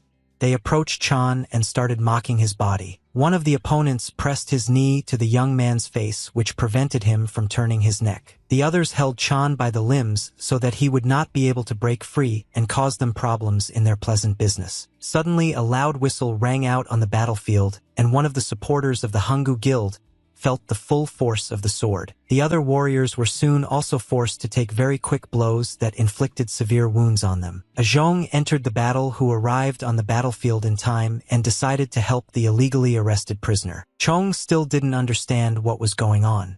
Then he saw in front of his face how someone's foot pushed off the ground. and Zhong used her sword technique to strike the last enemy on the battlefield, which was Magi. The man managed to block the blow, but one of his bats was broken after the enemy's sudden and swift attack, and Zhong continued to attack the enemy from different sides. Magi could not understand what was happening on the battlefield at all. He only noticed that a certain warrior suddenly appeared in front of him. The man struck but missed the target. After that, Magi drew his elbows back and, putting his hands forward, was going to apply a subspecies of martial arts. And Zhong did not expect such a turn of events and could not do anything because she was too close to the enemy. The Magi created a huge shock wave that was accompanied by bright orange energy spreading it throughout the forest. Zhong was forced to bear the blow and landed several tens of meters away in the chasm created by the attack. Zhongguan heard someone's voices and became worried about the situation of the girls. He began to shake his head in different directions. Girls ran up to the young man and asked what happened here. Su Ran, as usual, looked as alarmed as possible. The courtesans saw in front of them a bound prisoner and several guards lying unconscious behind him. Jung decided not to answer the girls. After they arrived here, the young man began to rise from the ground, supporting himself with his hands. The guards were unable to do the same as the young man. They had been hit too hard to rise after them. Su Ran continued to cause panic on the battlefield and said that she was scared. Meng Wul tried to understand how it happened. Suddenly, their attention was drawn to one of the bandits who had been defeated by Ajun. He called the girls to him. The men were very surprised when they saw the girls in front of them, who were also extremely beautiful. Warriors have not smelled the smell of real women for a long time because they have been fighting for a very long time. After these words, the girls retreated a little back. The men talked about how lucky they were and warned the girls to be as obedient as possible. Zhongguan heard everything that was happening, and after these words rose to his feet and grabbed one of the opponents by the head. He squeezed his head in his hand as hard as he could and lowered it down, displacing successive bones of the spine in the man's body. The enemy screamed loudly in pain. Heng's supporters began to ask Chong what he was even doing now. The injured man fell limply to the ground, and Zhong took the sword from him to be able to free himself from the ropes. Freeing his hands, Chong turned to his opponents and said that he had no idea what kind of animals they would turn out to be. Heng's supporters did not want to fight but wanted something else, so they suggested that Chong should settle everything peacefully. They said that they would even let the young man escape but let him leave the girls with them. Zhong looked seriously in the direction of the men. He took the sword more firmly in his hand and said that he did not agree to such conditions and the man would die by his hand here and now. Zhongguan got into a fighting stance defending the girls and added that he wouldn't let anyone hurt. Meng Wul was confused at this moment. Her feelings were mixed, but she still felt some pride for her brother. Meanwhile, Ajong was pushed away from this place. She found herself all alone at the foot of a hill. Magi had already approached her and entered the battle. The girl managed to dodge a powerful blow that hit the tree trunk. After avoiding the attack, Ajong immediately picked the right moment to deliver her deadly sword strike. The woman used a technique called the sharpened rain sword and plunged the blade straight into the man's powerful chest. Ajong had hoped that this attack could end the battle, but her surprise knew no bounds when she saw what happened next. The blade of her sword was stuck in the man's chest and the girl could not move the sword. She couldn't believe that this was possible. Then Ajong decided to put her best effort into cutting the enemy inside and dislocating the blade. However, everything turned out to be somewhat more complicated.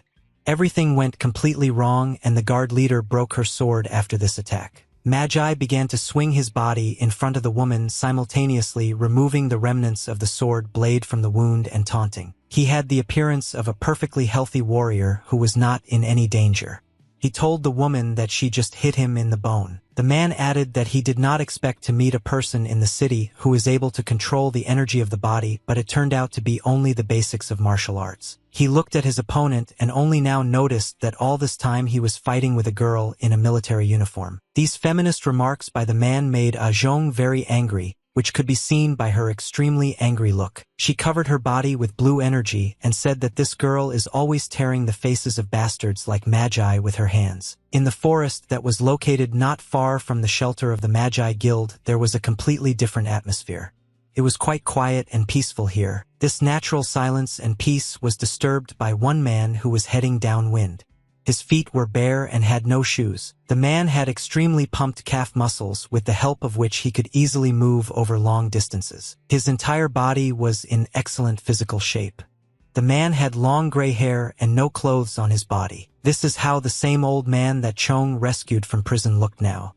His muscles could rival those of a magi. This man went out into the forest clearing and began to feel something in the air. He said that the one he needed was on this side. Zhong continued her difficult battle in the dense forest and was about to launch her next attack. She delivered a flurry of blows to her enemy, which were directed into nerve endings along her entire body. However, Magi stood firmly on his feet and did not give in to techniques.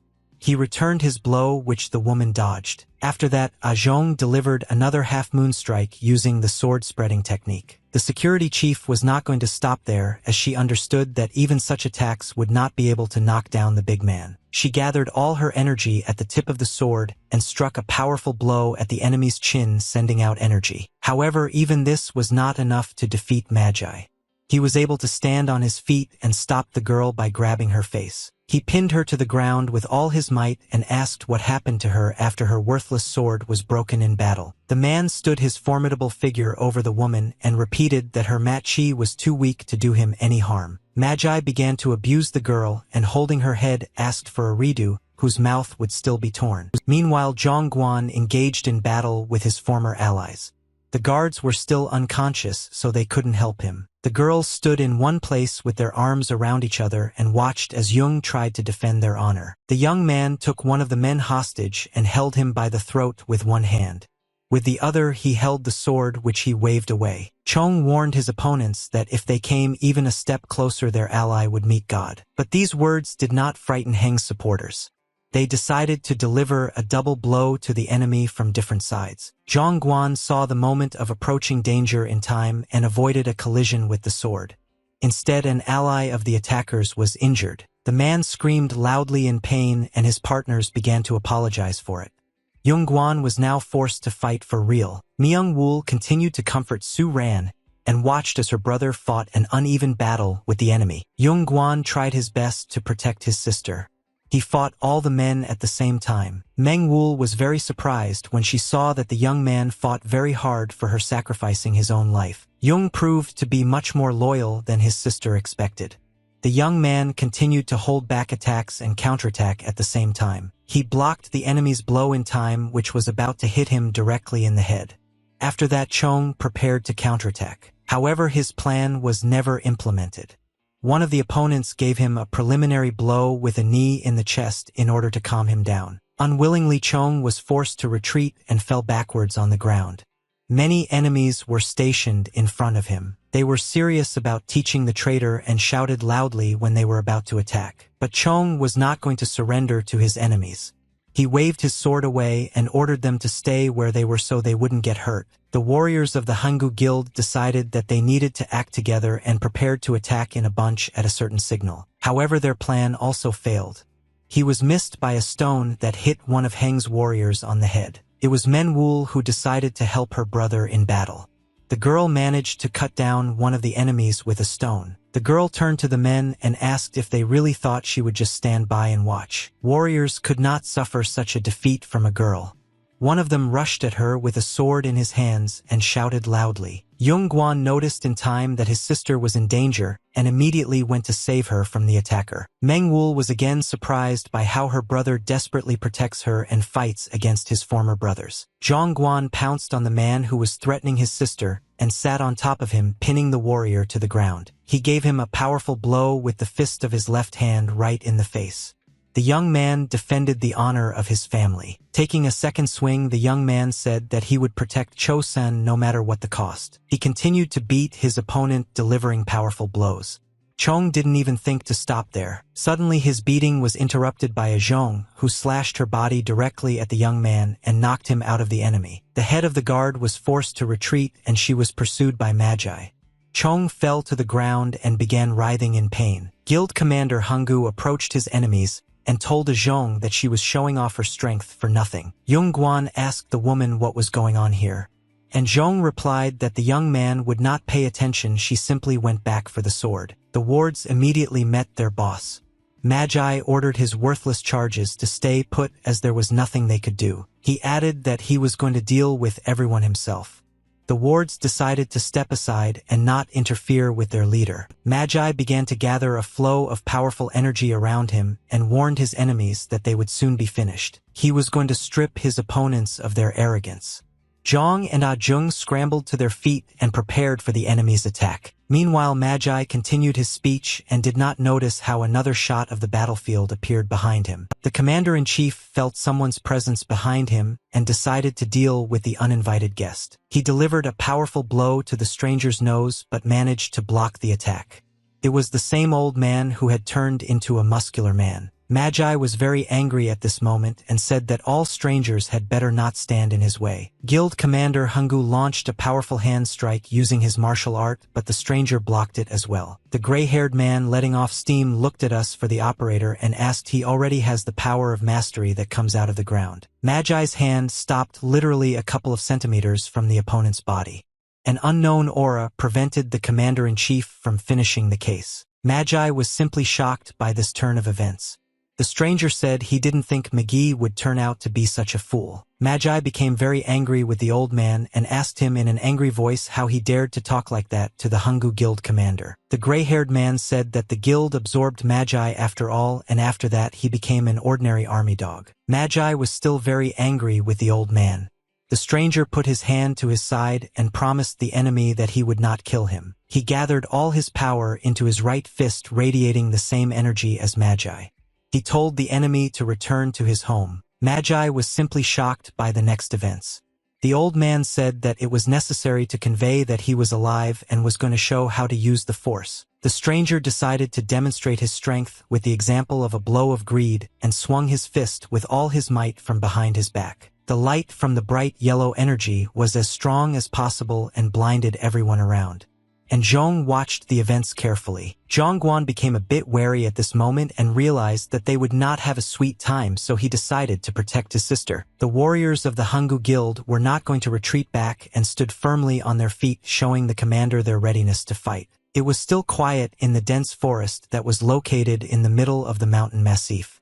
But something dangerous was brewing. After a few seconds, a loud explosion accompanied by bright yellow energy rang out in one of the points of this forest. In a split second, this flash began to grow to gigantic proportions. Its destructive power was scary to predict. The stranger created a colossal flow of energy that moved through the entire forest, sweeping away all obstacles in its path. All the warriors of the Hengu Guild, including the commander-in-chief, fell under this flurry. There was nothing they could do about it. The attack was of tremendous force, and the stranger displayed all his power using only one hand. Yongguan covered his sister, and Su ran as well. They all watched in horror at the scale of this attack. When it was all over, the stranger turned to face the people and asked Yongguan if he had been here all along. He began to approach the young man with words of joy that he was alive, otherwise his body could already be decomposing somewhere in the forest. Yongguan was just shocked when the stranger approached him. He asked the man who he was. The old man scratched his head and said that the young man had freed him from prison but decided to leave him wounded on the way. Zhongguan was simply shocked by this information. The old man asked the young man if he managed to find his family. The warrior still couldn't believe what was happening. He stared at the stranger with his mouth wide open in surprise. Then the young man remembered that he was sitting in prison with an old man who was constantly silent and only listened to his stories about his family. The young man looked through the man's face and asked him if he was really the same old man who sat with him in prison. After this man's lightning attack, a huge strip of bald trees was formed in the forest, which fell under the influence of magic. All the women gathered in one group, and Yongguan was with them. They all expected some kind of explanation from the stranger. Zhang asked the old man he saw earlier if he had died when they were attacked by Hungu's guild supporters. The gray-haired man looked at his interlocutors with a pleasant smile and replied that everything was as it should be, as Chong says. He stood in front of his interlocutors almost without clothes. Women could see below the waist what they least wanted. The man noticed that he was being looked at obliquely and realized that his appearance could be improved. He thought about taking Magi's pants off since he wasn't going to need them soon anyway. After standing still for a while, the gray-haired warrior decided that he would go get those pants right now and set off on his way. He warned his interlocutors that he was only going down to get clothes and would return so they should not worry about him. Zhongguan was in the most shocked state. He wondered what this mysterious man was. All these events distracted the guards and Chan himself from the main thing. He suddenly realized that Man Ji had disappeared from the scene. The young man rose to his feet and began to turn his head in different directions. But no one was observed there except for the unconscious guards. Zhang asked the girls if they had seen the robber. But the women didn't care about that, but how much Su Ran was injured and behaved like a child. Zhang answered the young man's question and said that they saw his shelter on the way here, and maybe he is there. The soldiers decided to go to a residential area where the robber could be hiding. No other structures were observed in this forest. It was morning on the street and the sun was brightly illuminating the residential area in the very depths of the dense deciduous forest. People here lived an ordinary life, keeping cattle and raising children who could find a lot of interesting things around them. Two small children were looking into the well, entertaining themselves. Suddenly they noticed that someone came to their house. It was Manji, whom the children were very happy to see. It was their older brother and he was finally able to return home. Manji was also happy to see his siblings. He drank water from the bucket and said he was fine. The boy's appearance at his home caused a real sensation among the local population. Absolutely all the children were incredibly happy to see him. They all ran to meet the boy and began to hug him, asking him if he had brought anything to eat and why his clothes were torn. Manji took his little brother by the hand, who was hungry, and promised to cook him something from the wild vegetables since he had brought nothing. After a second, a real living circle of children formed around the boy, who informed his brother that they had guests. The boy could not understand what his little friends were talking about and turned his head back to where the uninvited guests were. They turned out to be pretty girls, as well as Yungguan, who almost lost his jaw when he saw the crowd of children in front of him. Manji is not very pleased to see such guests. He bowed his head grimly and called it a real curse. This small town used to serve as a territory where hostilities between rival clans constantly took place. Innocent local residents kept dying, which is why there were so many orphans who now depended only on Manji. But he will be punished for all this. The children were saying goodbye to their little brother. They were all victims of circumstances. However, Manji has always been different from others in that he has always fought for his life using different methods. When there were no jobs left in this town due to the war, Manji was forced to start stealing money from the pockets of rich people. This story was told to the guests by an old grandmother who praised the boy for the fact that he sold all the stolen goods and fed the population. She added that Manji is a very kind and brave guy and he is a real savior for them. The old men asked for forgiveness for the boy. Su Ran knew exactly what was being talked about, since she was an orphan herself.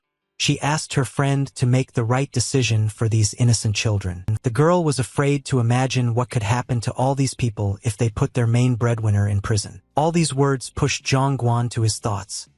He looked at Meng Wual and understood that when she was in such a difficult situation he was not around. Then the young man looked at the very small boy and praised him for caring about all these people who were not even his family. The children ran to only one person and hugged him tightly, asking him not to leave.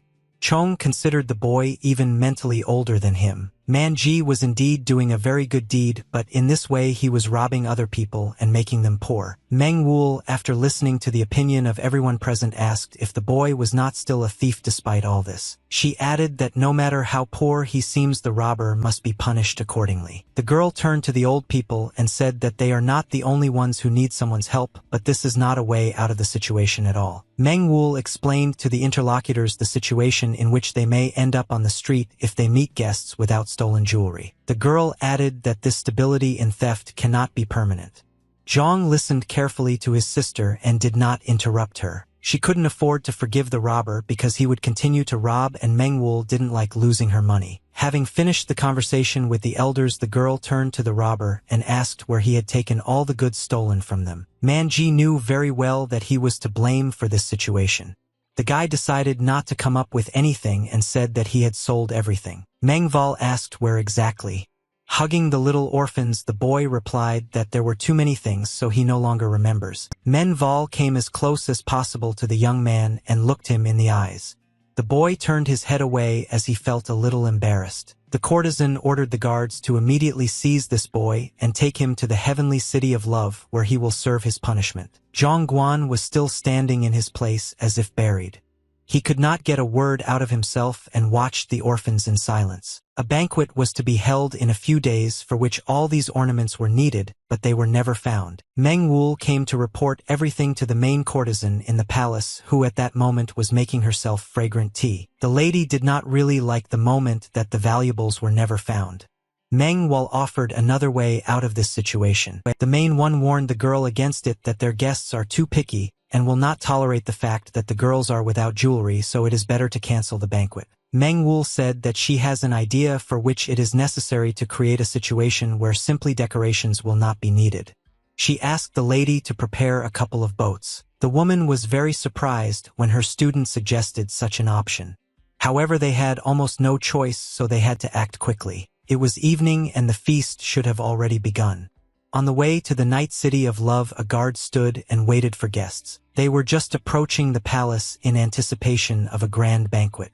Everyone discussed future events and laughed loudly. After entering this building, one of the gentlemen was very surprised that today the heavenly city of love looks different. In the central square of the palace, there was a huge pool with a gazebo in the middle.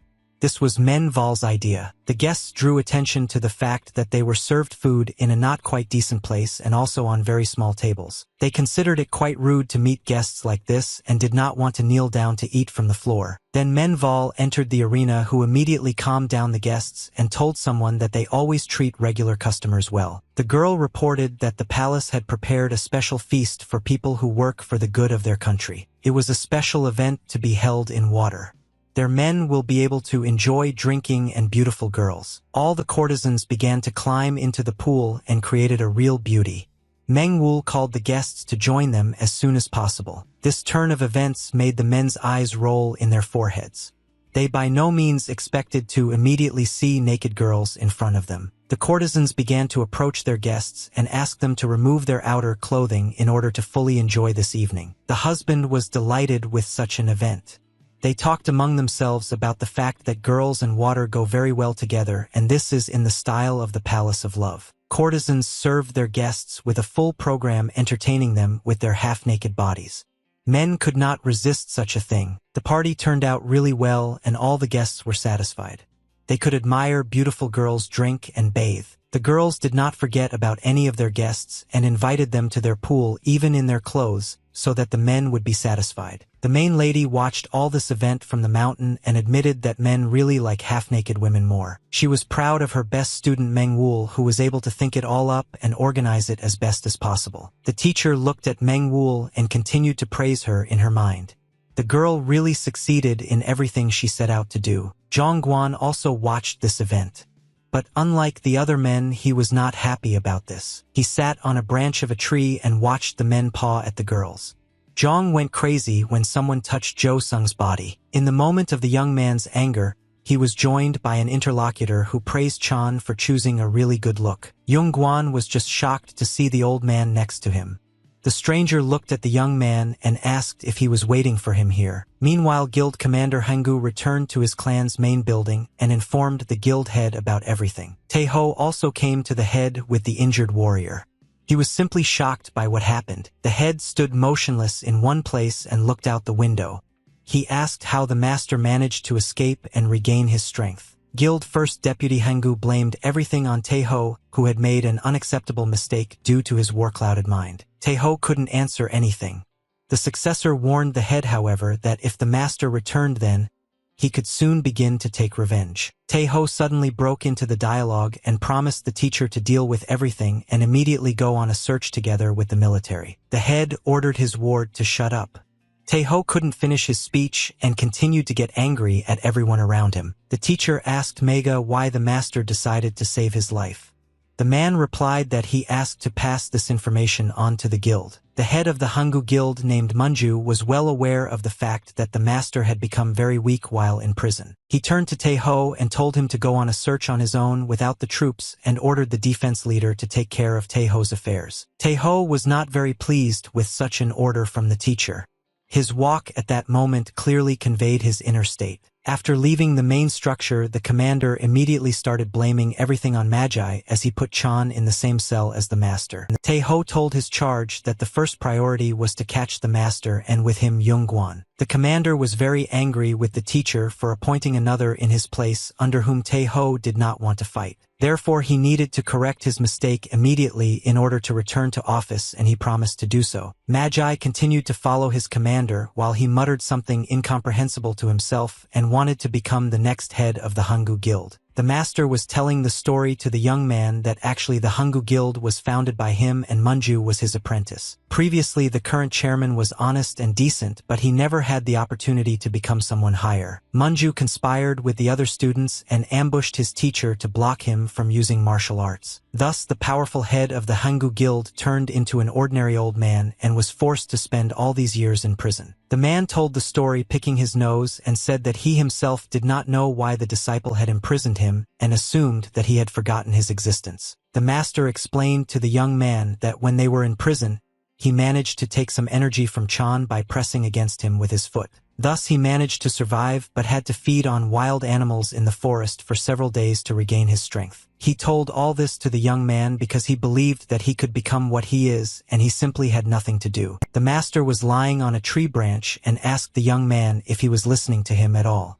Yongguan was busy with a slightly different matter at the moment. He heard only a few of the master's words as his thoughts were dominated by anger. His eyes showed this as best as possible. The young man continued to watch the event that was taking place in the territory of the heavenly city of love and became angry. He constantly followed his sister who was forced to stick to men, and they in turn did not hesitate to grab her. Yongguan called that man a fat animal for daring to touch Chai Sang's body with his dirty hands. The young man continued to watch all this action from the tree with the master. The party continued for quite a long time. Finally, all this horror ended for Chan, and the noble people were forced to leave the territory of the fortress. The two gentlemen talked about the fact that today was a very nice day, and if it wasn't for tomorrow's work, they could have fun until the morning. The man who spent time with Manhwa was also very pleased with his appearance. He wanted to touch her even longer. Suddenly, the two gentlemen's conversation was interrupted by their bodyguard, who ordered his boss to stay put. The guard saw danger in front of him in the form of a man standing on the bridge under the lanterns and waiting for something. He lowered his head to the floor and stood motionless. His body was completely bandaged from injuries. It was Yongguan who showed his potential opponent only his eyes, and the rest of his face was covered by a mask. He said he would kill this man. The guard assessed the appearance of the attacker and assumed that he was just an ordinary thief but still dangerous. The man ordered the uninvited robber to get out of here, otherwise he threatened him with the use of the instant sword strike technique. Yongguan wasn't even going to do what he was told.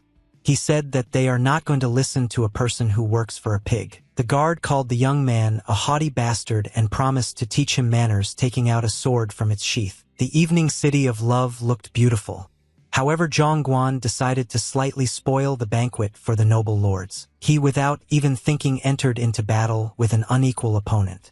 Continuing the battle, the soldiers were already in the forest. Innocent bamboo trees suffered from the fight of two opponents who were each defending their own dignity. The guard continued to charge at Chan and, as promised, used the instant sword strike technique against him. The man did not stop at anything on his way and cut bamboo trees with lightning speed and strength. He saw only one target in front of him, an ill-mannered robber who had offended his boss and was now fleeing from his sword. At some point, Hong decided that just running was enough for him and decided to launch his counterattack by jumping over the trees. In a fraction of a second, he was behind his enemy and was about to deliver a blow that could not be recovered. However, the man noticed the approaching danger in time and was able to avoid the enemy's blow by skillfully blocking it. After that, he delivered a powerful blow with the hilt of his sword right at Chang's face, who didn't have time to block. The young man was forced to take the blow and flew back a couple of meters from the very strong blow of the enemy. The guard informed the young man that he had quite good abilities, but he still would not be able to stand up to the martial arts master. Yung Guang will draw the unlucky ticket as usual. He did not understand why the same masters constantly met on his way. The master approached his opponent and said that if the teacher had taken care of him, then perhaps he would have become a good warrior. Zhang held his head up and replied that he didn't need advice from a man who serves a pig that paws at girls. The guard was no longer going to tolerate the enemy's long tongue, and informed the young man that he would be very sorry to kill him. But this, in his opinion, was the only way out of this situation, so the man took a fighting stance and covered his body with a stream of energy. Suddenly, he was alerted by the following events. The man stopped and tried to understand what was happening here. He looked in the direction of his opponent, but the young man was absolutely useless to him. He was alerted by something behind Chan. The man got scared and stopped radiating energy. He needed to understand what it was. The master continued to look into the thick bamboo forest and felt someone's presence there.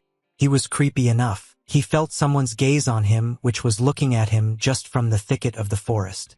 The man was expecting what might appear from there. Suddenly, in the deep darkness of the night forest, the man saw a small flame of fire which began to grow suddenly. The course of such events did not suit the guard at all, and he realized that his end could come at any moment. It was the master who founded Hanggu who decided to help Chong and scare his opponent with his energy. The enemy immediately decided to withdraw his legs from here because he wanted to stay alive and perfectly understood the consequences of contact with such energy. Zhang Guan stared at his opponent and could not understand anything as the advantage was completely on the guard's side. Suddenly, the young man heard someone's voice and raised his head. The master sneered at the man who ran away without even looking at what was in danger. Zhang was very surprised to see the master in front of him, who told the young man that he had literally survived this battle by a miracle. He asked why Chong would engage in battle with someone he couldn't defeat, since even primitive animals have an instinct for self-preservation. Yung Guan understood the whole situation very well. He explained his behavior by the fact that his sister is surrounded by very terrible people. Therefore, he decided to do so and preserve the pride of their family. Mai Taer listened attentively to the young man who was sitting at the bottom of the hill. Yung Guan admitted all his mistakes and that he was worthless, but added that he would never run away from the battlefield in his life. Mai Taer explained to the young man that he did not understand the seriousness of the situation and that he could die if this continued. John couldn't find the words to answer those words. He completely agreed with the master, that's why he remained silent. The young man plunged into his thoughts for a while and suddenly turned to the master so that he could help him with something. Zhang asked if he could really become as strong as the master. He needed it to protect Chosung. Mai Taer silently looked at the young man with a thoughtful look. He had already told the young man about it, so now he decided to listen to him. Yung Guan admitted absolutely all his mistakes in unequal battles and told the master that he really wanted to become stronger. Zhang Guan continued to sit on the tree with the master who had escaped from prison, looking at the beautiful heavenly city of love. The young man turned his head towards the man and looked at him with frightened eyes. He asked if he could become as strong. The master looked back at the young man and smiled. He slightly misunderstood Chan's question and decided to clarify. The man asked the young and promising warrior what could prevent him from making efforts and becoming stronger. After finishing their short conversation, the soldiers went to a local restaurant that served traditional Chinese food. There were usually a lot of people here, and today they all couldn't eat peacefully because all their attention was focused on only one thing. A muscular gray-haired man was sitting at a table by the wall who had already eaten a couple dozen portions and continued to eat. Yung Guan sat across the table and watched the master stuff his stomach without even hearing him. The young man said he understood that energy could be obtained from food, but he was already full, asking if the master would really teach him. While finishing a piece of bread, the man replied that he did not teach his students after he was framed and put in prison. But the master said that he would be able to tell the young man one way by which he could become strong like him. The man continued to stuff his mouth and said that his body needed rehabilitation, so they would act to the benefit of each other. The master put the sticks in front of the young man's face and said that he should follow and repeat everything the master would do. But before that, the man warned the young man that it would be necessary to protect his body in order to to see the weak points of the opponents according to his skills. The master explained that the energy in the middle of Chan's body was in chaos due to his body not having time to recover from the injuries. He gave an example of two scales, one of which is internal energy and the other is external. They should be in perfect balance. The master said that these two bowls must be restored with food and rest, so he ordered the young man to eat until he burst. Yung Guan listened carefully to the man's words and did not interrupt him. He thought about the words and did not notice that someone approached them. It was Man Ji who appreciated the young men's delicious table. Yung Guan turned to the boy and was just shocked to see him. The master ordered 15 more portions, and the boy also decided to try noodles with meat. Yung Guan asked the robber what he was doing here. The waiter came to take away the empty plates. Maitaer asked his future student if he knew this boy. The day before, Man Ji was still a prisoner in the heavenly city of love. He was very surprised when he heard that they wanted to hire him. Meng Wul was sitting at the table with her friend and said that the boy would now become her hired worker. The girl explained that she has a lot to do and she needs a person to whom she can transfer some of her obligations. In return, Meng Val promised not to hand over the boy and guaranteed to provide for the children and old people the boy looked after. Man Ji was simply shocked when the girl said that she would also provide work to each of these people living in the forest. Men Val was thinking about having the children do a little cleaning in the palace and entrusting the old people to embroider some outfits. Man Ji sincerely thanked the courtesan for this opportunity. The girl had only one condition according to which the boy had no right to steal anything. Meng Wul added that the boy could have bought 50 kilograms of rice for one of the stolen items, but he did not do so because the merchants cheated him. Man Ji was simply shocked when he heard such numbers with his own ears. He could not think that things were so expensive. The guy was very upset. The girl said that the young man does not know how to bargain at all, so it is better for him to leave the gangster business and join her. Man Ji stood still in his place with his head down and thought about the courtesan's words. He knew that it was all absolutely true. Suddenly the boy began to speak politely and looking at the girl asked if he could clarify one thing. He asked what exactly the girl meant when she said she wanted to do a lot. Meng Wul definitely did not expect such a question. She took one flower in her hands and looked at it. Meng Wul thought about whether the girl needed to tell all her plans. In the end, she decided to tell and started from her childhood when she was mistreated and considered an idiot. She was constantly looking down on her. Then Meng Wul decided to become a person who would never dare to be touched and insulted in her life. Raising her head proudly, the courtesan said that she would become the emperor. The friend was shocked. The girl continued to look at her beautiful red flower in her left hand and said that then no one would be able to offend her. Meng Wul wanted to become not only untouchable but also that person from whom others can take an example and be equal. Man Ji took this information ambiguously. He clarified whether the girl really wanted to become an emperor and not an emperor's wife. Meng Wul agreed with the boy that it sounded a little funny and found the words somewhat amusing herself. The girl began to talk about the current era of war when the head of state actively takes part in hostilities. In this era, military forces could control the emperor and influence his decisions, but this was available only to men. Meng Wul found it funny that in their time women could see success only if they became courtesans. She said that if she does manage to become emperor, then no one will laugh anymore and she will change the world for the better. The girl was going to achieve her goal by any means. She asked the boy if he thought her train of thought was correct. Man Ji stood in a stupor for a while. Then, as if it dawned on him, he opened his eyes wide and began to look at the girl with a completely different look. Meng Wul was a little shocked when the young man ran up to her and started praising her, calling her cool and the best in the world. Man Ji promised to help the girl all his life and completely renounce his past best man to obey Man Wul. The boy was on his knees and thanked for being pardoned. He added that he will definitely join the girl and will be useful to her. A friend thought that this guy fell in love with Meng Wul. The girl replied that his behavior was simply related to his past. Man Ji, continuing to kneel, asked the girl what he could do for her and asked her to give him the first order. Meng Wul replied that the boy's first mission would be theft.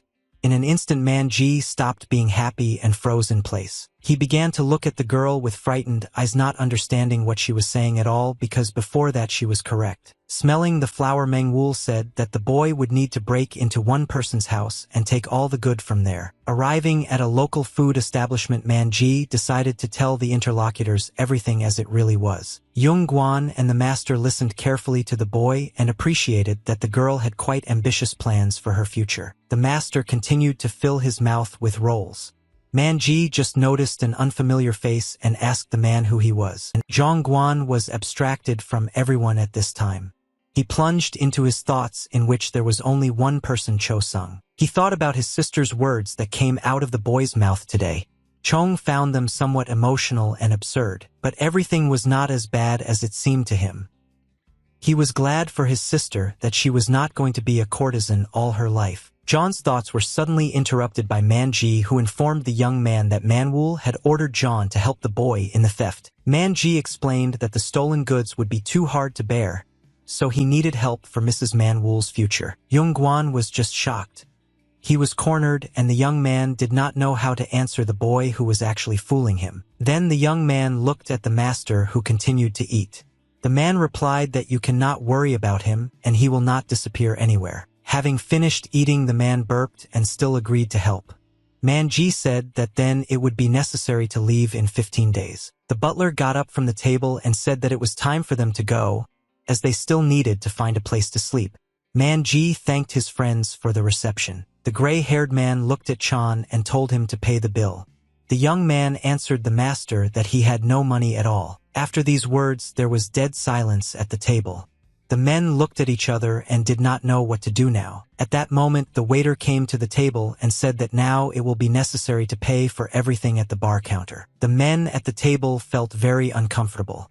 The waiter stood silently and looked at the visitors, smiling pleasantly. Then Manji, together with the master, decided to leave the institution and said goodbye to Young-guan, who was left to fend for himself. The waiter was very angry with the young man who had no money.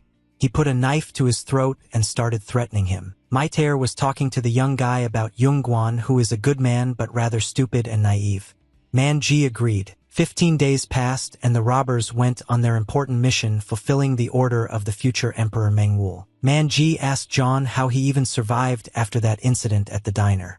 John ordered to shut up if the boy wanted to live. The young men were going to rob a large house, more like a fortress, in which Mrs. Manhwa had ordered to steal too many things. Manji went down the rope and explained to his partner that he would not have been able to take the silver, gold, and books out of there by himself. Young-guan asked the boy if the list was too detailed. Manji replied that he has been listening too much to Manhwa lately. The guy started telling his partner that the girl talks too much, especially when she gets a little drunk. The young men were supposed to rob a man who was a regular customer of the City of Love and holds a government position in charge of taxes. Manhwa told Manji that this man had been flaunting to her recently that he had extorted a lot of tax from local merchants. Zhongguan guessed who he was talking about. Manji chose the perfect time for the robbery when the officials were in the heavenly City of Love. Young-guan was climbing down the rope and was very angry when he heard that the fat officials were now near Jo-sung. Manji told his partner to calm down, and the girl herself decided to do so since most of the security escorted the gentleman to the city. But Young-guan couldn't help himself. He was filled with emotions because now some fat boar could be touching his sister. The young man imagined this picture of how a mustachioed, worthless official molests his poor sister, who is forced to endure it. Young-guan was very angry about everything. His imagination was too violent and did not give him peace on the mission. The robbers entered the corridor. Manji had to constantly turn his face to his partner and order him to be quieter. Suddenly, a security guard in black uniform appeared behind the boy and asked those present if they heard any sound. Manji turned his head back and looked at the guard with his frightened eyes. Something had to be done. The guard was no less frightened when he saw a guy in a bandit mask in front of him and asked who he was. At that moment, Zhongguan came to the aid of his partner, who decided not to show off with the big man and hit him hard in the face. The blow turned out to be of tremendous force, from which the guard's face turned into a crumpled piece of bread. After delivering a powerful blow, Zhong decided that he needed to put this guard to sleep and grabbed him by the neck from behind. Manji didn't understand anything at this moment, and watched silently as his partner continued to strangle the guard. Yung Guan continued to hold the guard's huge face until he began to pass out and fell to the floor. The warrior apologized to the boy for his carelessness and offered to hide this guard until no one heard them. Yung Guan single-handedly dragged the guard's body across the floor while Man Ji controlled the situation around him and communicated with his partner. He told the young man that he seemed to act a little faster and his movements became much smoother. Yung Guan didn't understand why his partner was saying all this, but he was pleasantly surprised. He looked at the boy and asked if he was telling the truth. The young men got to the room where there were silver and gold ingots. They could not bring everything in at once, so they decided to gradually drag it all outside. 10 days ago, Zhongguan was just starting to live with his master in the Koma Mountains, which were not far from Moxen Fortress. They were forced to feed on wild animals to replenish their energy. This time, the master finished off the wild boar. They collected a lot of dead animal carcasses, and the master said that this should be enough for dinner, ordering the young man to prepare the carcasses. The master added that today would be much tastier as he had stolen a jar of spices while they were in town. Yung Guan was worried about one question. He asked the master if he wanted to take revenge on the Hung Guild for what they had done to him. Maitaer asked why he did this.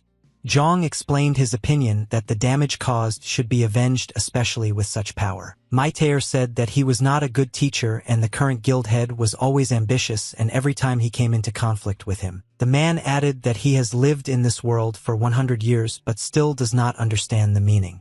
Zhongguan was just shocked when he heard such a number. The teacher explained that now he was simply enjoying his freedom and did not want to cloud his mind with revenge and malice. John asked about the man's past. However, the master was not very eager to answer this question, so he paid attention to the fact that the young man's body had recovered and offered to start. When the master touched the young man's body, Chong was very frightened. The teacher explained that it is better to see once than to hear 100 times. Zhang Guan then realized that the man was not going to harm him.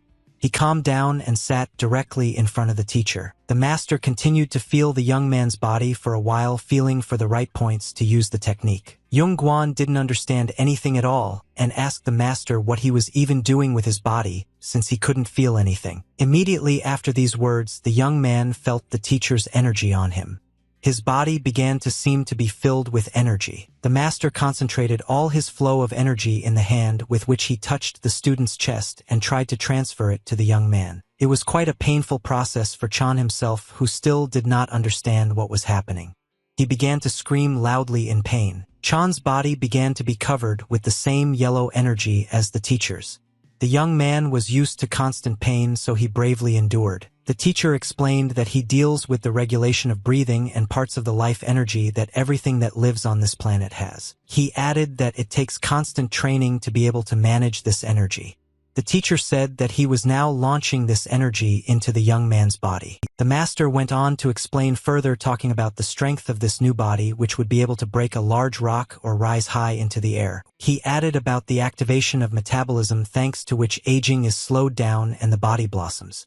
The teacher took his hand away. The man finished his procedure and informed the student that from the very beginning he might feel strange and dizzy. Maitaer did not tell his student the body gradually adapts, and over time you can acquire skills much faster. This was one of the skills that a master of martial arts possesses. Zhang really felt a bit out of sorts and was breathing heavily. The young man looked at his body and felt a rush of energy over it. Zhang listened attentively to everything his teacher told him. He asked his master to do it again, but the man refused because the young man continued to breathe too hard. The robbers took everything that was needed from the official's house. These were treasure chests and 3 books. Yung Guan was forced to pull the cart on his own shoulders while Man Ji walked behind and was only interested in the well-being of his partner. The boy did not for a moment regret taking Chan with him, as his stamina was just right now. Of course, Yung Guan wasn't too happy to do all the work alone.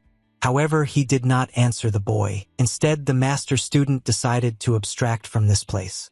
His body seemed to have plunged into some other universe. The The young man began to fill with bright yellow energy, which gradually covered his body, filling the space. Manji brought the precious things to the heavenly city of love, and Manwul praised him very much for carrying the things. The girl thought that the boy and a half would not be able to convey all this, but he was able to, and now accepted praise and congratulations. Manval told the girl to go to her house and bring some friends so that they could all take food and winter clothes out of here together. Suran asked the boy how he managed to convey all this.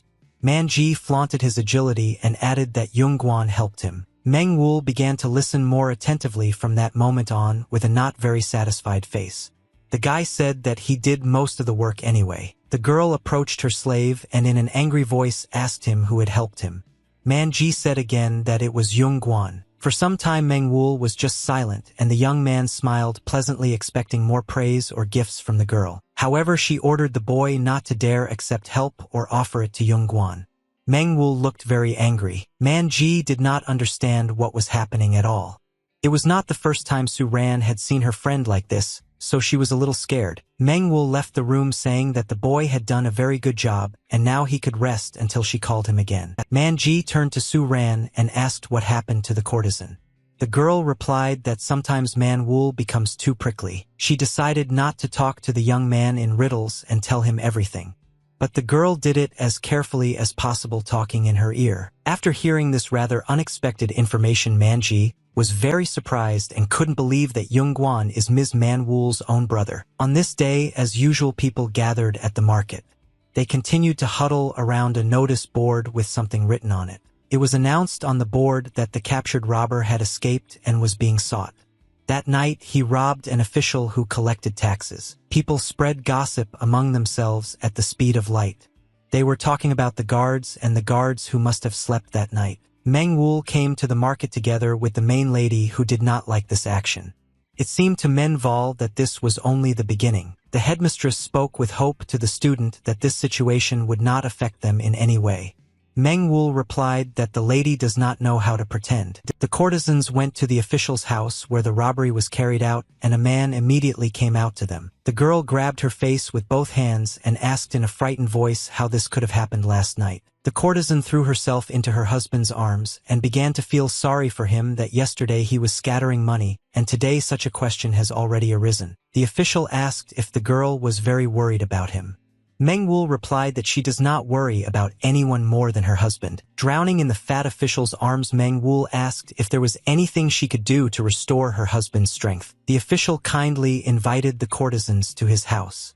They started a discussion about something very unfair happening. Menval said that the official collected taxes for the good of the state and some thief stole everything. The leading lady continued to worry about herself. Mengwul told the woman that now was not the time to think about their palace at all, as the Lord was feeling very unwell. The man spoke and said that in fact he did not understand at all how he could act in the situation that happened. The official told the courtesans that one of the guards saw the robbers but did not have time to see them because he was suddenly attacked. Mengval listened carefully to the official and sympathized with him with her eyes. The girl perfectly understood what was being said when talking about robbers. The man's position was precarious as he had to pay taxes or else he would be removed from office. Mengwul tried to calm her husband down. The girl asked the official why the entire amount of tax cannot be collected. The man replied that it was too big a number and he would not be able to cover it. Mengwul continued to wriggle out of herself as an actress and turned to the leading lady, asking her if she could somehow help this situation. The man really has no way out, so he was forced to ask the woman for help. The lady replied that they did not have such a large fortune. The official said that this could not be the case as they go to them very often. Menval supported her husband in these words. The woman still managed to split, and although she could not cover such large sums, she promised to give a box of gold and silver ingots. The official was very happy with such news and thanked the lady for her help. He was going to find the rest of the money himself. The man promised the head lady that he would return everything in a month. Mengwul looked with contempt at the official who was justifying himself. Half an hour before the courtesans were climbing the grand staircase to the palace to the official. They discussed their plan by which they would not be suspected. The lady asked if the gentleman could collect such an amount. Mengwul replied that the main thing in their plan was that he would not be able to repay the debt. The girl told her mentor that the rest of the loot can be taken for herself, but one must not forget to constantly remind the official about the debt. The woman agreed with every word of her student. She asked her if she was overthinking this plan. Manhwa explained that thanks to this, the protection of state institutions will become much better and officials will finally come to their senses. The head lady was concerned about only one question in this regard. She asked the girl what benefit she would get from this. Manhwa turned to face her mentor and simply remained silent. She scrolled through the development of events in her head and decided to show everything in practice. Having agreed to lend money, Manhwa once again turned to the official, who no longer had such a disfigured appearance. The girl said that the man would need to provide something in the form of collateral for their palace. The man said that it is not necessary since they have known each other for a long time. Manhwa confirmed the fact that they fully trust the official. The leading lady also agreed with this, but the girl added that it was because of this that they thought that the man himself would take care of giving them a deposit. Manhwa began to use her feminine charms, clutching her breasts. She said that she wanted to test the official's feelings. The man began to melt.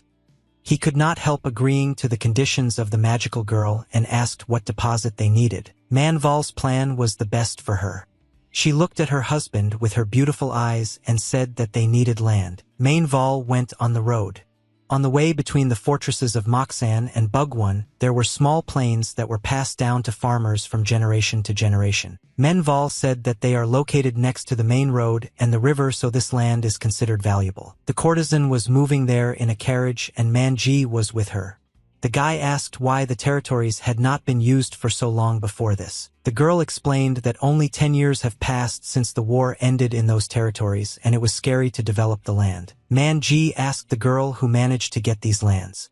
Manhwa smiled and told the boy everything as it happened. The travelers were approaching some crowded area from where loud shouts could be heard as if at some event. The atmosphere of a picnic reigned here.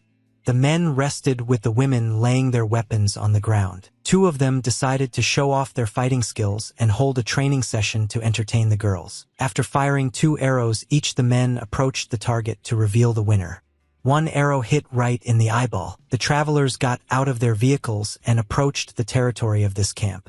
Locals continued to shout. A man noticed someone coming and informed Jancha, who immediately noticed the girl who looked elegant. He immediately came to receive the guests, giving his bow to the assistant.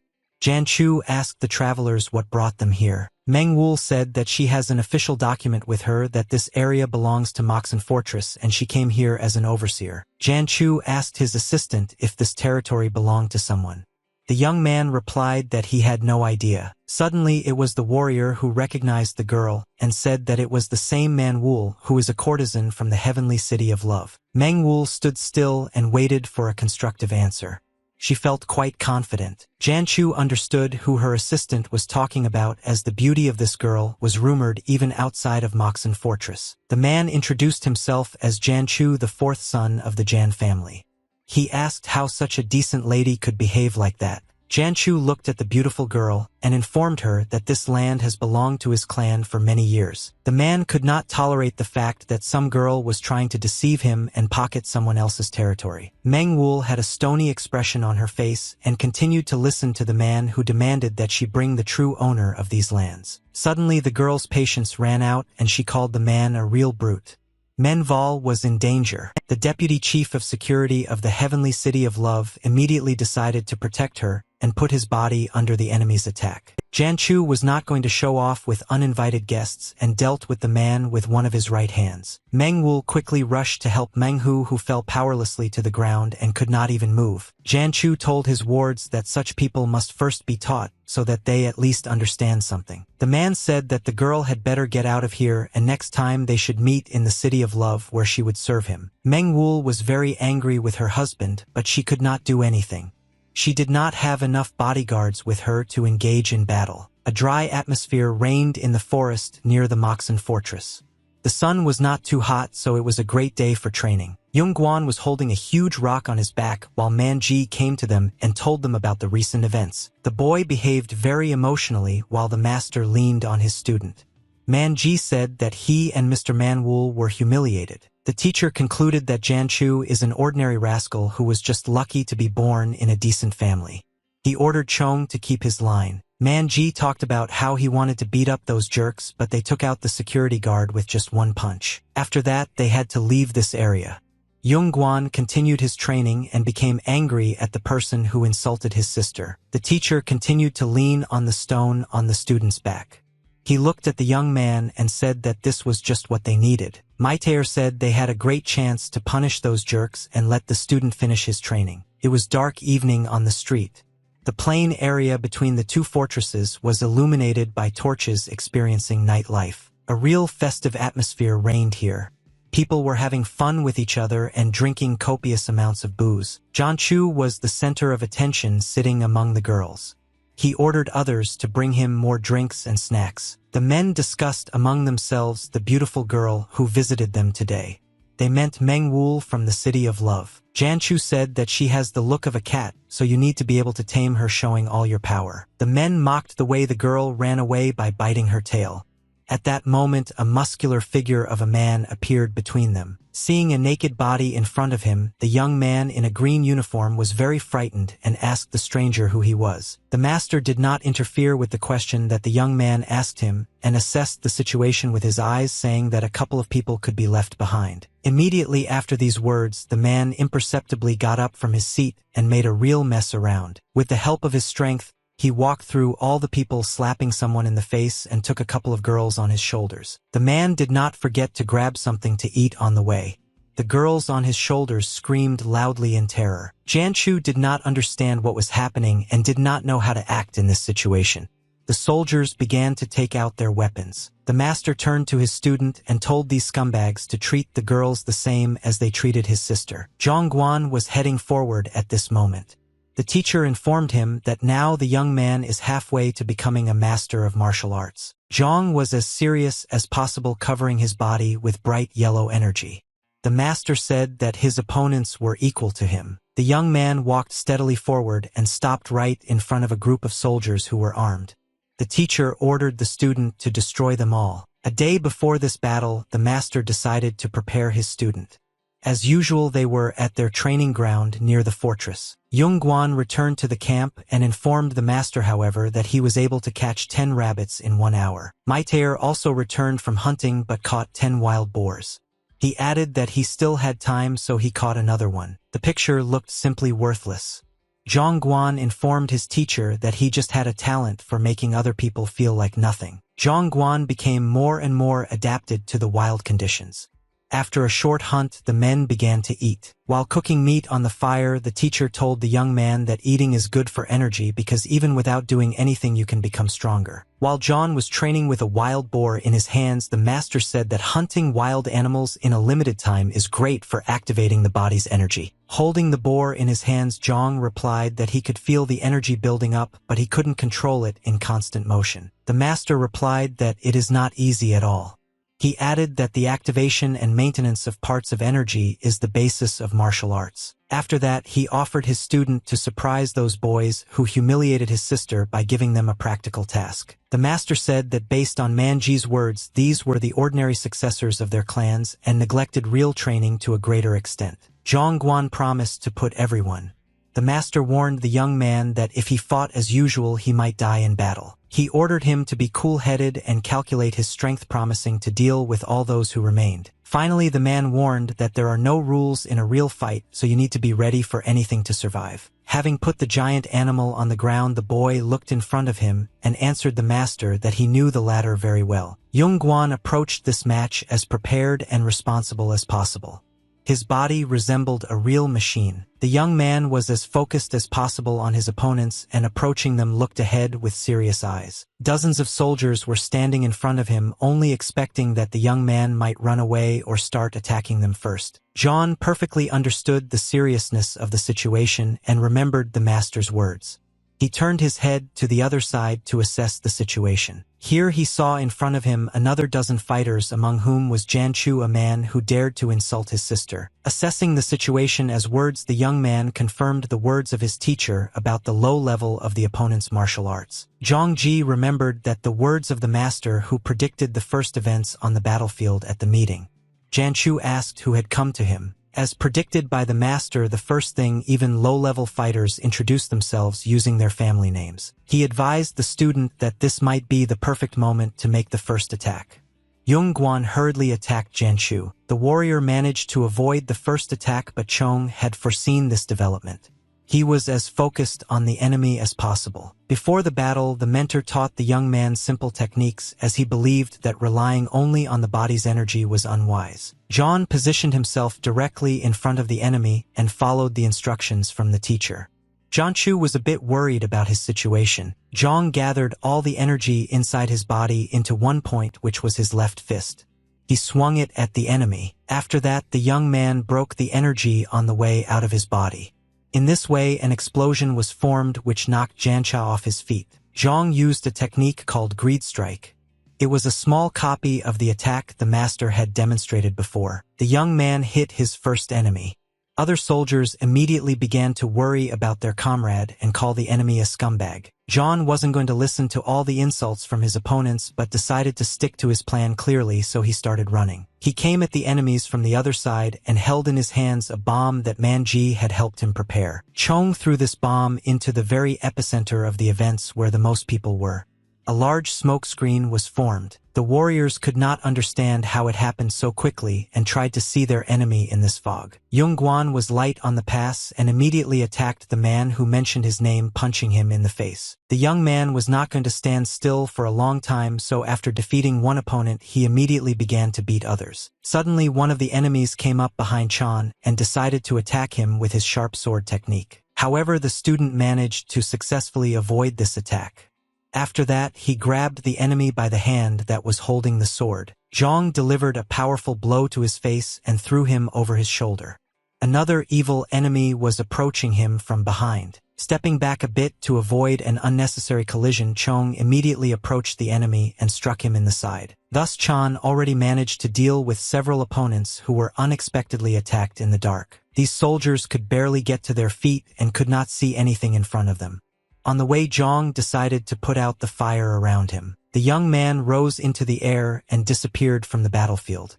Opponents could not understand anything and did not orient themselves in the dark. They knew perfectly well that the enemy was hiding somewhere nearby and decided that they needed something to shine a light in the darkness. However, they did not foresee that Chong was unlikely to do this.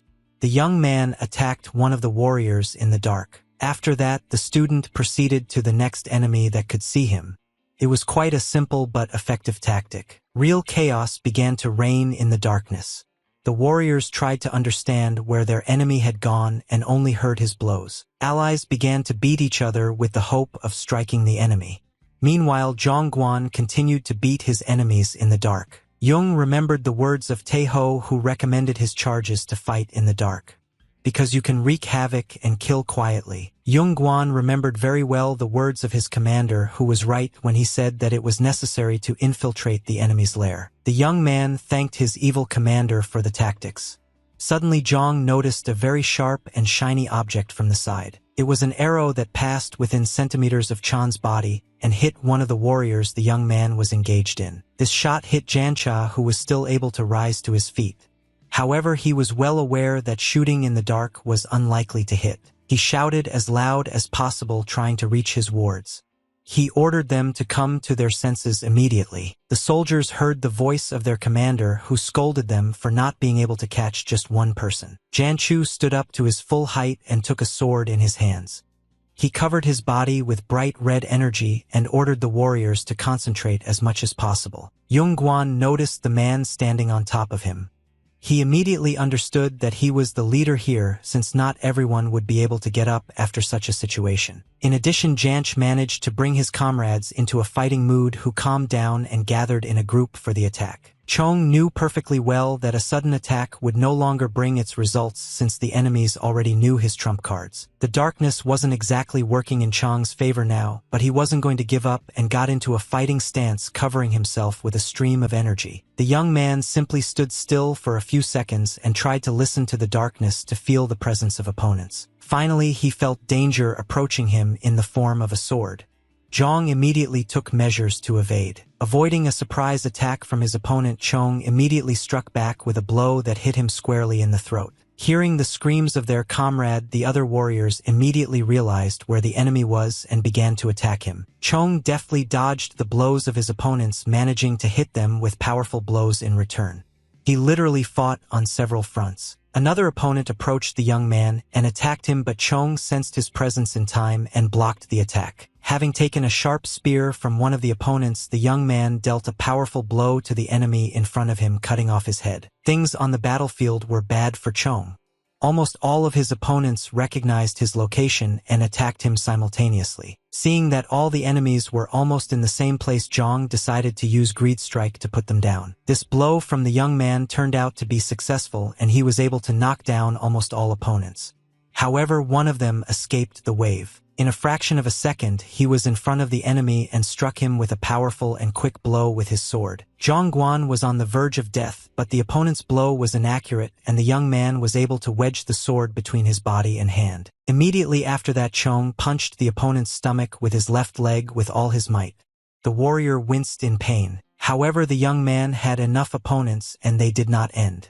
Another red-haired man decided to finish off the enemy. He launched a powerful and lightning-fast attack, punching the opponent and emitting a powerful stream of red energy. Zhang Guan managed to survive this attack and still had one trump card with him.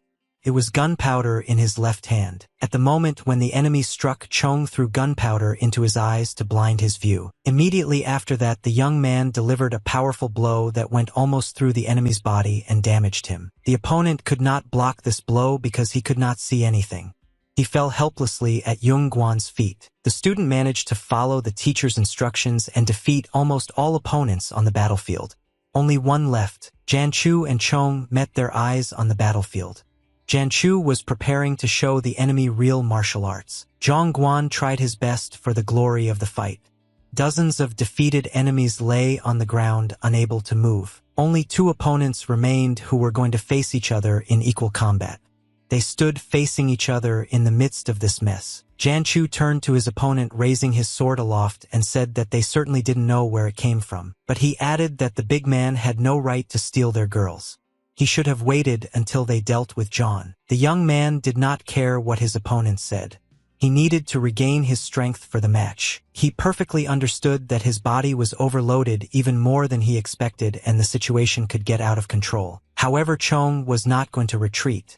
The only question he asked himself was if he could use the Greed Strike one more time. Meanwhile, Janchu was not going to wait for his enemy to gain strength and decided to attack him unexpectedly from above. Janchu used a technique called Red Phoenix Wing, but Chong managed to dodge the attack. The young man immediately decided to counterattack the enemy and struck with his right hand, trying to reach his head. Janchu was shocked by the enemy's speed and found himself in a difficult situation, but he was able to turn his head away. Chong began to deliver a flurry of kicks and punches to the enemy's body to prevent him from landing his attack. The young man understood that he needed to fight within the range of the sword so that the enemy could not attack him, so he chose this tactic. After getting as close as possible to the enemy, Chong used a Greed Strike and tried to finish the fight quickly. However, Janchu was not as simple as it seemed.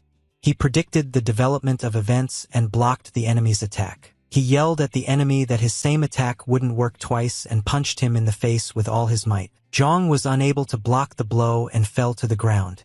Janchu continued to attack the enemy lying on the ground. He pressed his body to the ground and delivered a powerful left-hand blow that was supposed to end the fight. However, without realizing it, Zhang stopped the enemy's attack and grabbed his hand in time, which stopped a centimeter away from him. After that, without wasting time, Chong once again hit the enemy's nose with a blow of greed, hitting him in the chest and throwing him up. Zhang Chu simply couldn't believe that the enemy was only able to counter him with one technique.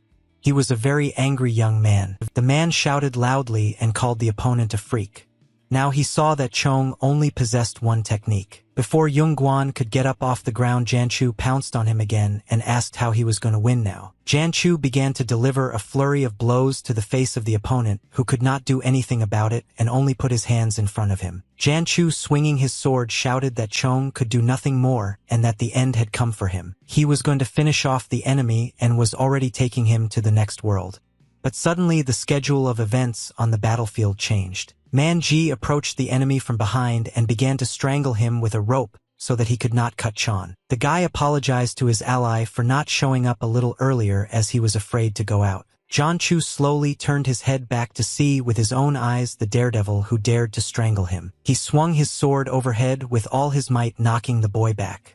Fortunately, Manji was not hurt by this blow. At that moment, Yongguan decided that he needed to help the boy and grabbed the enemy by the hair with a swing of his hand. Chu continued to insist that all efforts were useless and that nothing would save the young man in this battle. Apparently, Chan was fed up with the enemy's senseless shouts and decided to gag him with a bomb that he kept in reserve. The young man pushed the bomb as deep as possible into the enemy's mouth and said that he had just prepared something for him to test. A second later, the bomb exploded right in Janchu's mouth.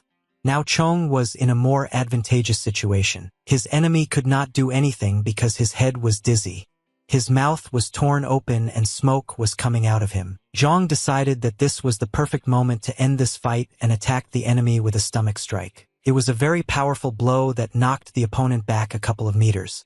Manji was even forced to sit down. The boy grabbed his head at the moment of impact and could now calm down. He regained consciousness a little and looked around. Returning to the other side, he immediately noticed that Yongguan was not feeling well and rushed to help him. The difficult battle was over and Chong still came out victorious. Manji ran to his ally and greeted him. Janchu was one step away from victory, but the little guy got in his way. Now he lay unconscious on the battlefield bleeding. Yongguan fell powerlessly to his knees and began to gasp for breath. His body was completely covered in wounds and blood. The young man opened his eyes and said that he managed to survive. Chang's face didn't look the most pleasant at that moment. Meanwhile, the heavenly city of love was sleeping in the midst of a dense forest. There were no events planned that night and it was pretty quiet. In the building where most of the courtesans spent the night, the lanterns were no longer lit. The girls went to bed earlier today. A girl was sleeping in one of the rooms who must have been overcome with insomnia today. She was constantly turning from side to side. It was Mengwul who could not fall asleep. Some strange thoughts that had nothing to do with her crept into her head. The girl was not satisfied with the position on her side, so she turned up. However, no position helped her sleep that night. Mengwul decided that there is no need to force yourself to sleep if you don't want to, so she got out of bed. Her gaze was cast down and she looked completely unsure. The girl scrolled through the events of the previous day in her head. She was tormented by the thoughts that she could not do anything then, and in addition she was also cruelly humiliated by men. Mengwul remembered her past when she was left without a family, and was forced to find herself in a very difficult situation with others. In the deep dungeon, innocent people were looked after by two guards who followed the orders of the lady behind. She was engaged in the fact that she literally raised girls and then sold them to rich people.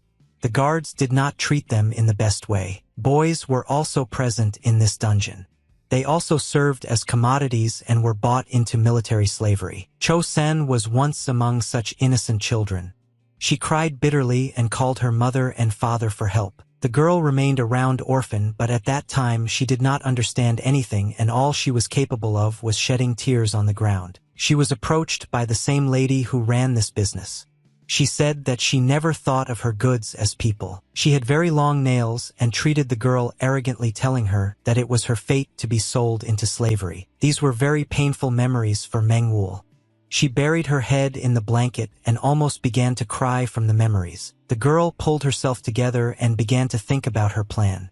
She wanted to achieve justice through a state institution. She thought about asking government officials to deal with the hooligans who are making the country regress. Mengwul clearly remembered each man's face and promised herself not to let them enter the heavenly city of love under any circumstances. She was no longer the defenseless girl she once was and could now take the situation into her own hands and manage it. Suddenly, her thoughts were interrupted by the voice of Manji, who came to her through the window and immediately apologized for disturbing her at night. The guy managed to climb to the very last floor and not be noticed by security. He said that he knew that the girl was still awake. Manji announced that he had some very important news.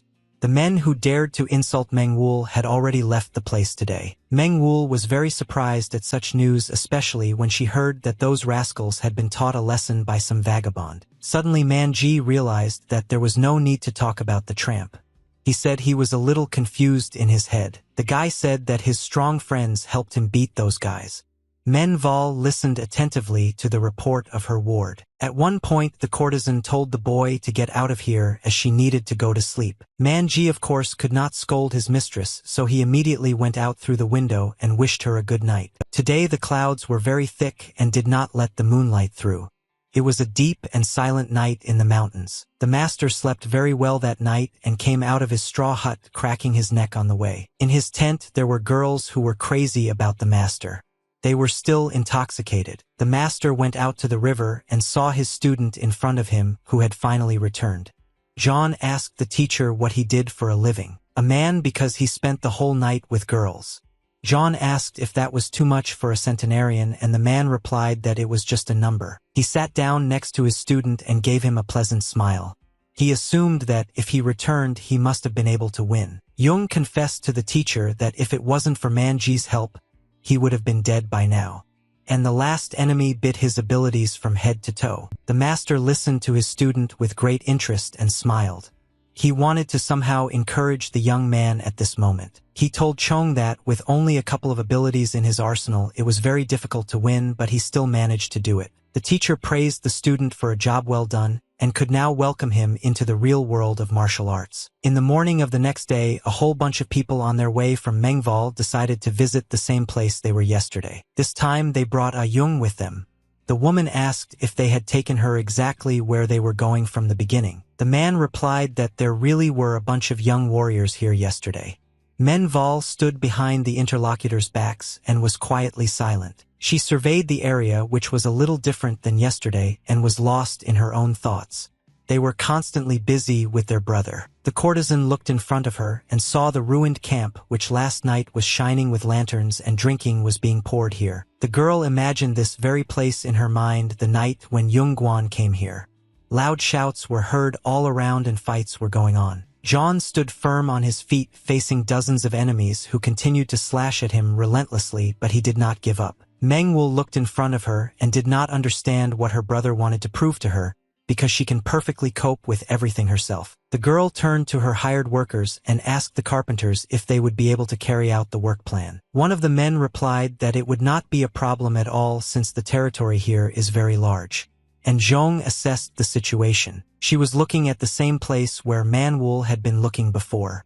The woman was somewhat disturbed by this mess. She took a closer look at all the objects on the ground and concluded that these were definitely traces of a battle. And Zhong decided to come closer to take a look. She saw broken weapons and human blood on the ground in front of her. The chief of security sat down and took a piece of cloth in her hands.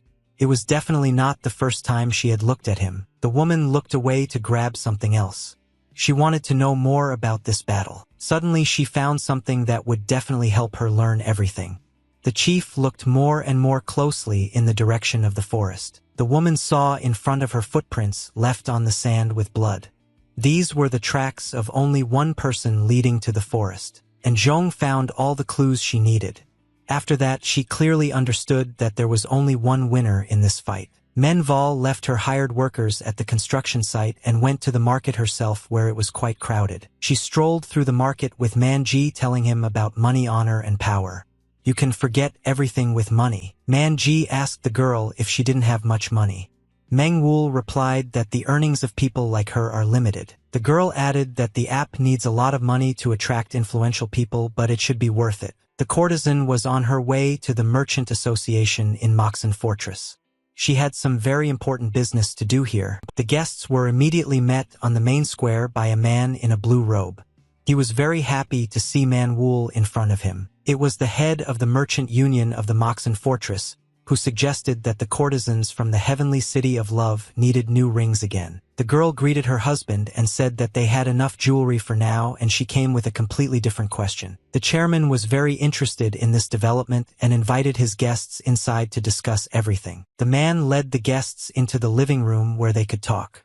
He asked if the woman really wanted to buy and sell things. He did not understand why this was necessary, because in the city of love a merchant is enough. The girl explained that they are all just intermediaries. Meng Wuul asked the chairman whether it is possible to earn a lot from this business if you work for yourself and without intermediaries. The man replied that this is not the kind of work that such a beautiful girl should do. Besides, it will not be possible to earn a lot of money here. Meng Wuul told the head that he must have misunderstood her a little and told his assistant to get what he brought. The girl predicted everything and brought with her recommendations from the official, the membership fee, and the location of her future shopping rows. The man was simply shocked when the young man laid all this out on the table. He didn't expect that Meng Wuul's case had gone so far. Man Ji behaved like a real accountant. Meng Wuul said that she had already received a permit to trade, so there would be no problem. The girl folded her hands in front of her and confidently said that she was going to touch huge money through business. Manhwa planned to create a huge shopping complex thanks to which you can get a stable and large profit. The news that Meng Wuul would be opening his outlet spread rapidly throughout Moxon Fortress. People discussed this topic with enthusiasm since the conversation was about the most recognizable and beautiful courtesan. Women and men talked about this topic literally everywhere, spreading even more gossip and guesses. The common people only discussed this topic, and the officials and nobles believed that Meng Wuul just wanted to amuse himself in this way. Such news was not the most pleasant for some high-ranking officials. The events took place in the trade union. 5 members of the union gathered around a large table who were already discussing a topic they were tired of and did not know what to do with it. One of the men said he was too busy to just discuss some courtesan. An old woman nearby reported that it was her he went to look at in the heavenly city of love. Another man could not understand how the girl was able to get recommendations for opening a retail outlet. The assumption was that someone was taking care of her. The head of the union said that he would not just gather the members of the union and that this topic is very important for discussion. Union members believed that the girl would not be able to stay in business because after a while someone would simply stop funding her. The men believed that Manhwa would not last even a year.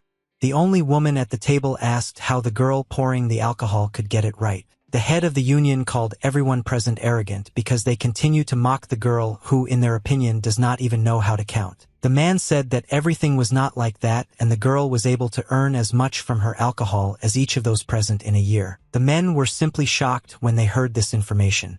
The chairman added that no one would refuse such a person in the team as Meng Volume. Everyone present listened attentively to the head of the union, who said that the girl spoke quite confidently and there was a mysterious aura around her. In his head, the chairman remembered the moment when the girl sat across from him and assured him that everything would go according to her plan. Meng Wuul looked very confident and relaxed. The man told the union members that they would regret it if the girl became their competitor. One of the attendees asked the chairman what he could offer in order for Meng Wuul to become their partner. The woman at the table asked why they were going to cooperate with those who just poured them booze. The head of the union feared this the most. Opinions in the meeting room diverged and no one could come to a common decision. The majority believed that the only correct solution was simply to get rid of the competitor. Silence reigned in the hall after these words. The next morning came. The sun has already shown its rays from behind the mountains, which brightly illuminated the territory. A Zhong followed the trail of blood that led her from the battlefield into the forest, and was not too surprised to see it in front of her. Zhongguan is doing his training with the master who defeated him, and the young man surrendered. And Zhong was a little shocked. The master noticed that they had guests and informed the student that his girlfriend had come. Chong could not understand who he was talking about, and Zhong turned to the young man and said that she had not seen him for a long time and he was just fooling around in the forest. Zhong was not very happy to see the girl. He told her to get out of here as they were busy training. The master corrected his student and said that he was just mocking him. Ah Yung explained that they visited the plot of land with Meng Wuul yesterday, and she came here to confirm her guesses. And Zhong understood everything perfectly well for herself and decided not to disturb the men. However, Chong rose to his feet and stopped the girl. He asked her what piece of building land she was talking about and what Man Wuul was going to do anyway. The chief of security turned to face the young man and listened to his question. She was in no hurry to answer him. Zhong proudly turned her head away and walked forward, saying that there was no reason to inform the young man. Zhong began to get angry and demand to tell him everything. And Zhong told him to shut up if he didn't want to get screwed again. At this moment, the master decided to intervene in the dialogue. The interlocutors did not quite understand what exactly he wanted from them. The teacher offered the girl to enter a battle with his student, and if he wins she will be forced to tell everything about his sister. And Zhong was very surprised when she heard the word sister in the dialogue. She couldn't believe that this was Manwu's own brother. Zhong Guan began to appeal the score of the match. However, it was still better than fighting a master who bullied him, and Zhong was asked to order any wish for Chong in case of victory. The girl did not know what to answer. Yongguan understood that the master was right about the fact that the girl would be a more equal rival for him than the teacher himself. Zhong thought for a while and replied that she didn't need anything from the young man and would just show the newcomer one trick. Yongguan was confident in his abilities and replied to the girl that this time she would not be able to defeat him so easily. Zhong noticed some changes in the young man's body, but she was sure that she could defeat him and took out her weapon. The teacher gave the command to start the match and the battle began in the forest. Immediately loud screams began to be heard. Literally in a minute Chong was on the ground and could not move. And Zhong put the sword to his head. The master asked if the boss was too cruel to the novice.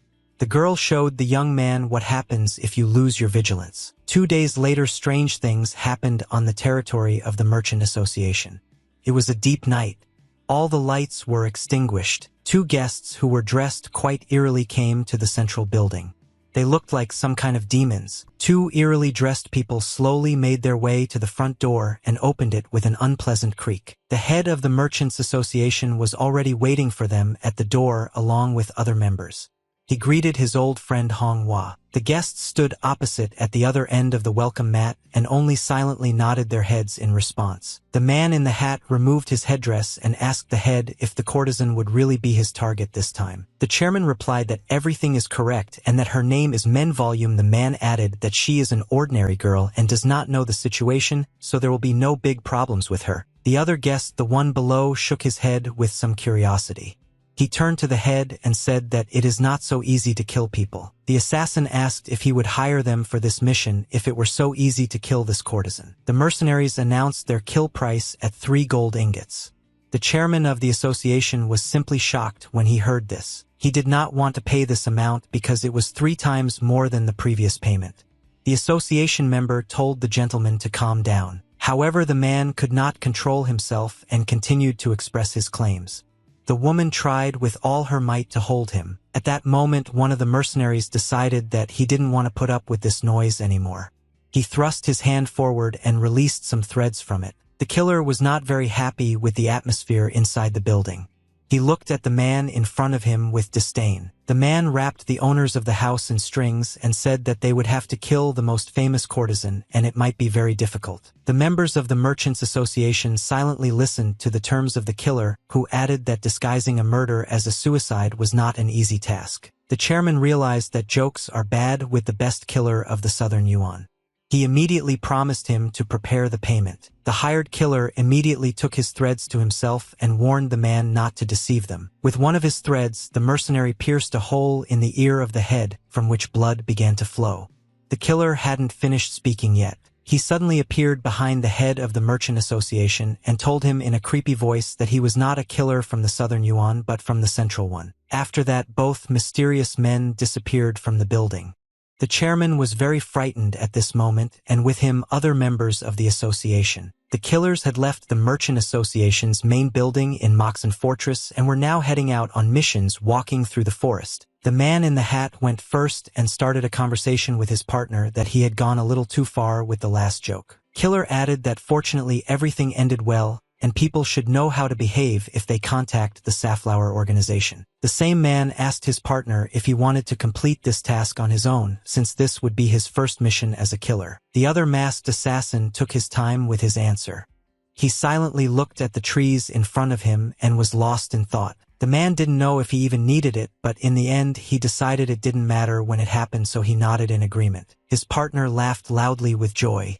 He praised his friend for his courage and said that he would prepare everything in the best possible way. In the morning, Manhwa decided to revisit her building campaign, which was developing at a frantic pace. It already looked like something. The workers were paid very well, so they did not dare to complain and continued to work hard despite the hellish heat. There were quite a lot of men on the construction site and everyone was doing their important work. Suddenly their attention was drawn by someone's voice behind them. These were the surprised cries of Su Ran, who was shocked by the scale of the construction. Man Ji assumed that it was worth a lot of money. The courtesan noticed that one of the workers was not doing what was required. His partner immediately apologized and told him to make amends immediately. Then the girl's attention was drawn by loud shouts that praised the strongman, who was very durable and lifted large kilograms. All attention was focused on Yung Guan, who was replacing an entire battalion of workers. He single-handedly lifted a rocker with heavy bags. Meng Wu looked at her brother and did not understand what he wanted to prove to her again. The girl was not happy with what the young man was doing. Yung Guan noticed that his sister was watching him work hard and decided to smile back at her. Myung Woo asked what Yung is doing here. The master was also present at the construction and replied that the young man had decided to earn extra money. The teacher lowered the heavy log to the floor and explained that his student had been washing his ears all day by talking about his sister. He added that Yung had heard that Myung Woo was doing construction and decided to come here. In this way, the young man made two hairs at the same time. Men Vol understood everything perfectly, but she was interested in one more fact. The girl asked the master how he knew that this was her brother. Yukadal wasn't going to hide anything and pointed a finger at Manji and Saran, who were standing behind Manwul and feeling guilty. Maitaer turned to face a Yung and thanked her for helping with Zhong's training, who understood much more. No one wanted to talk to the crazy man and everyone started to go in different directions. The master did not understand anything. Meng Wul remained standing in her place and went crazy from the fact that her brother was constantly in her sight. Having calmed down a little, the girl came to her senses and looked at the master in front of her. One idea came to her mind. Meng Wul asked if the master would pass on the information to the disciple to meet his sister at 2 o'clock in the morning on the hill. The accountant could not understand why this was necessary. He pointed his finger at Chan and suggested that the girl talk to him right now. Meng Wul replied to her husband that she could not now, as an event would soon take place in the heavenly place of love and she needed to go. The courtesan said goodbye to her workers and wished them good work. After that, she left the place of her construction. The night of the same day came. In the heavenly place of love, an event was taking place and lanterns were shining brightly all over its territory. As usual, officials visited here, leading beautiful girls by the arm and flirting with them. The girls were drunk. They all entered the building, which was a place of lodging for courtesans. Loud laughter continued to be heard inside. Meng Vol was not with the other partisans that night. She sat in her room and thought about further actions. The girl kept her hands on the bed on which she slept every night. She slowly began to move the trundle bed upwards. Just under her mattress, Meng Wul hid a bunch of valuables which were packaged by category and cost. There were a lot of gold bars and silver as well as jewelry. The girl collected all this while pouring alcohol for her guests. She looked at her wealth and thought that most of it was needed to pay for the upper part of the building. She also did not forget about the costs of paying for materials and workers. The costs turned out to be much higher than she expected. Meng Wul looked at her riches with sadness in her eyes and did not want to part with them. The meeting with Chong was very soon. The girl tried not to be sad and reassured herself that nothing could be done.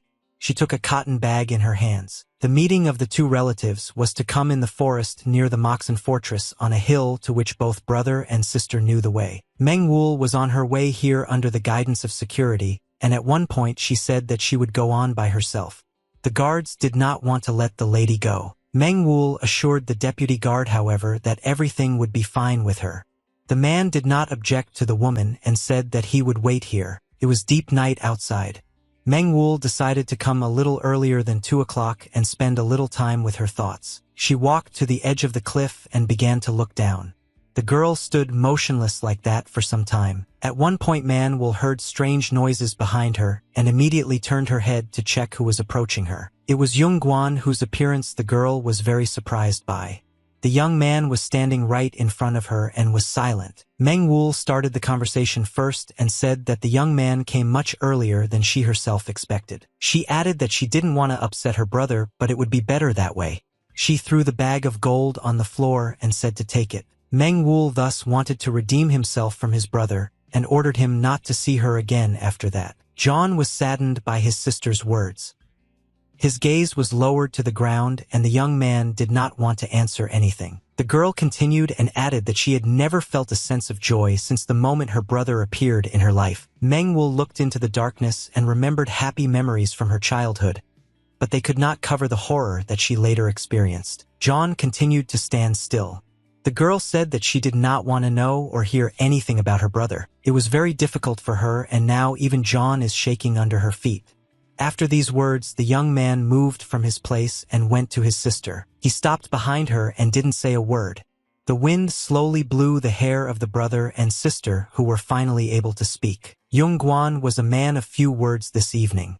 He seemed to want to say something but couldn't get a word out. Manhwa continued to look at her brother, who was standing behind her, and did not understand why he was silent for so long or what he wanted. Suddenly fear appeared on the girl's face. She understood that it was not her brother by the facial features and asked who he was. John raised his eyes at that moment. They were bright red in color, and the young man's whole face radiated demonic energy. Manhwa immediately realized that it was not her brother and began to run away, loudly calling for help from the deputy guard. However, the killer was not going to let the victim go so easily. He immediately released his insidious threads and wrapped them around the girl's body. Immediately after that, the stranger pounced on his victim with a knife. Manhwa couldn't do anything because she couldn't move. At that moment, something stopped the killer from his crimes, and he cast his gaze to the right where he felt danger. Here he was met with a powerful blow.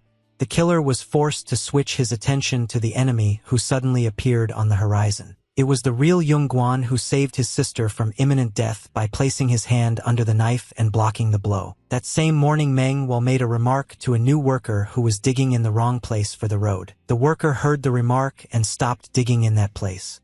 At that moment, everyone turned their attention to Chan and started calling him a strongman. This worker didn't say a word and kept looking at Ms. Manhwa.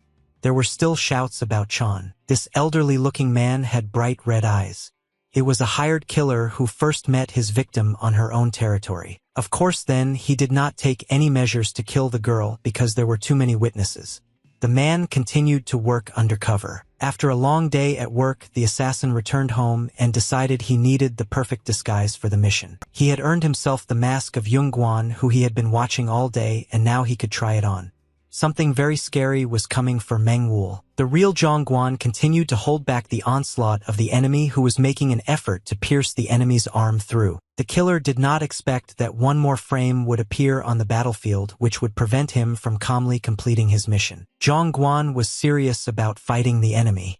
He shouted loudly and ordered his sister to run immediately into the forest. Swinging his fist from behind, Zhang delivered a powerful blow to his nose and used a technique called wind from the realm of the dead. Killer managed to place his hand in time so that the attack did not harm him, but he was forced to retreat back. Young-guan wasn't going to stop there and soared into the air to deliver another surprise attack to the enemy. He once again launched a lightning attack using his body's energy.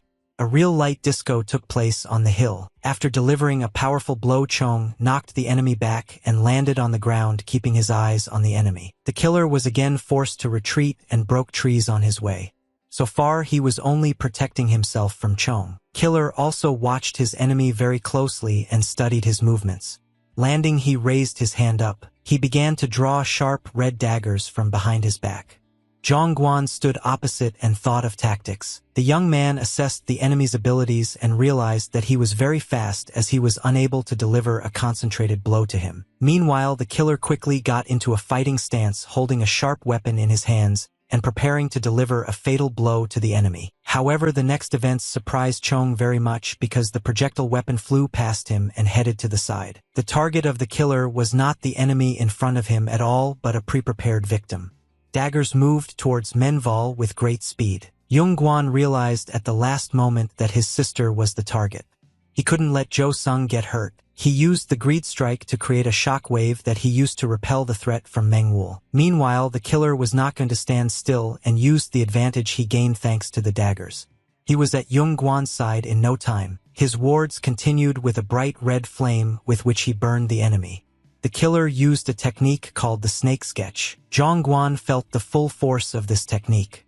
His right arm was pierced in many places by the enemy's red daggers. The young man at the very last moment managed to notice that another dagger was approaching him, which was about to hit him in the head. Chong couldn't afford to die, so he collected his thoughts and delivered a powerful blow to knock the enemy back a couple of meters. He immediately began to go on the offensive and pushed off the ground in order to quickly find himself near the enemy and prevent him from recovering. The young man once again used the energy of his body to finish off the enemy once and for all with a powerful blow. But the killer managed to block this blow, and he wrapped himself around Chan's hand like a snake, trapping her. His legs rested on the neck of the young man, who did not really like this course of events. It was necessary to somehow correct this situation. Yung Guan gathered all his strength into a fist and grabbed the enemy's face with his hand. The killer was very surprised when Zhang was able to move his arm. The young man threw the enemy to the ground with all his might, releasing all his energy in one point. It was very powerful. While Chong was conducting his attack, he managed to tear off a piece from the enemy's face, which turned out to be a mask. The killer was able to get to his feet and jump back. He was forced to cover his face so as not to give himself away. His face was completely covered by his hand, and only his left eye shone with its red light. The killer suddenly noticed something unusual. Meng Wu continued to sit motionless on the edge of the cliff where her brother protected her. She was very scared after the fight. What surprised the killer was the security that arrived at the battlefield, because they heard strange noises in Ms. Meng Wu's direction. They ran out of the dense forest and could not understand what was happening here. They saw only two identical opponents in front of them. Yung Guan continued to protect his sister with a wall. The guards ran up to Man Wu and immediately began to inquire about her well-being. The killer did not really like this schedule of events. He grew to his full height, covering his body with bright purple energy. He finally released his hand from his hidden face.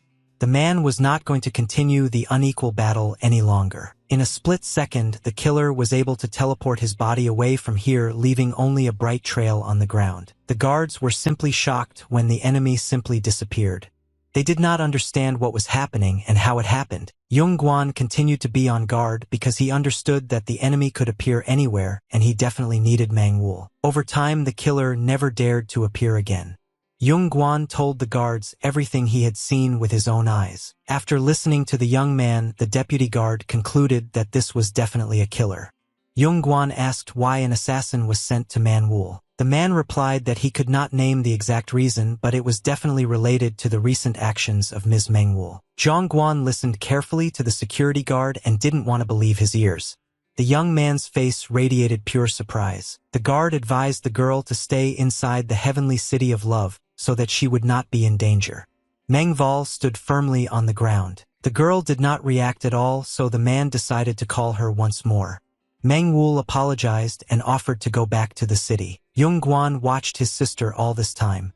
He was very worried about her because her life was in danger. The young man noticed that Men Val was shaking with fear.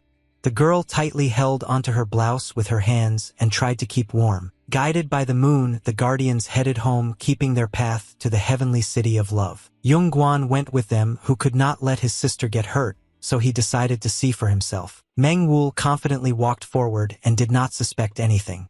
Suddenly a crack appeared in the ground under her foot and the girl shook. The courtesan was very scared and did not know what to expect from today.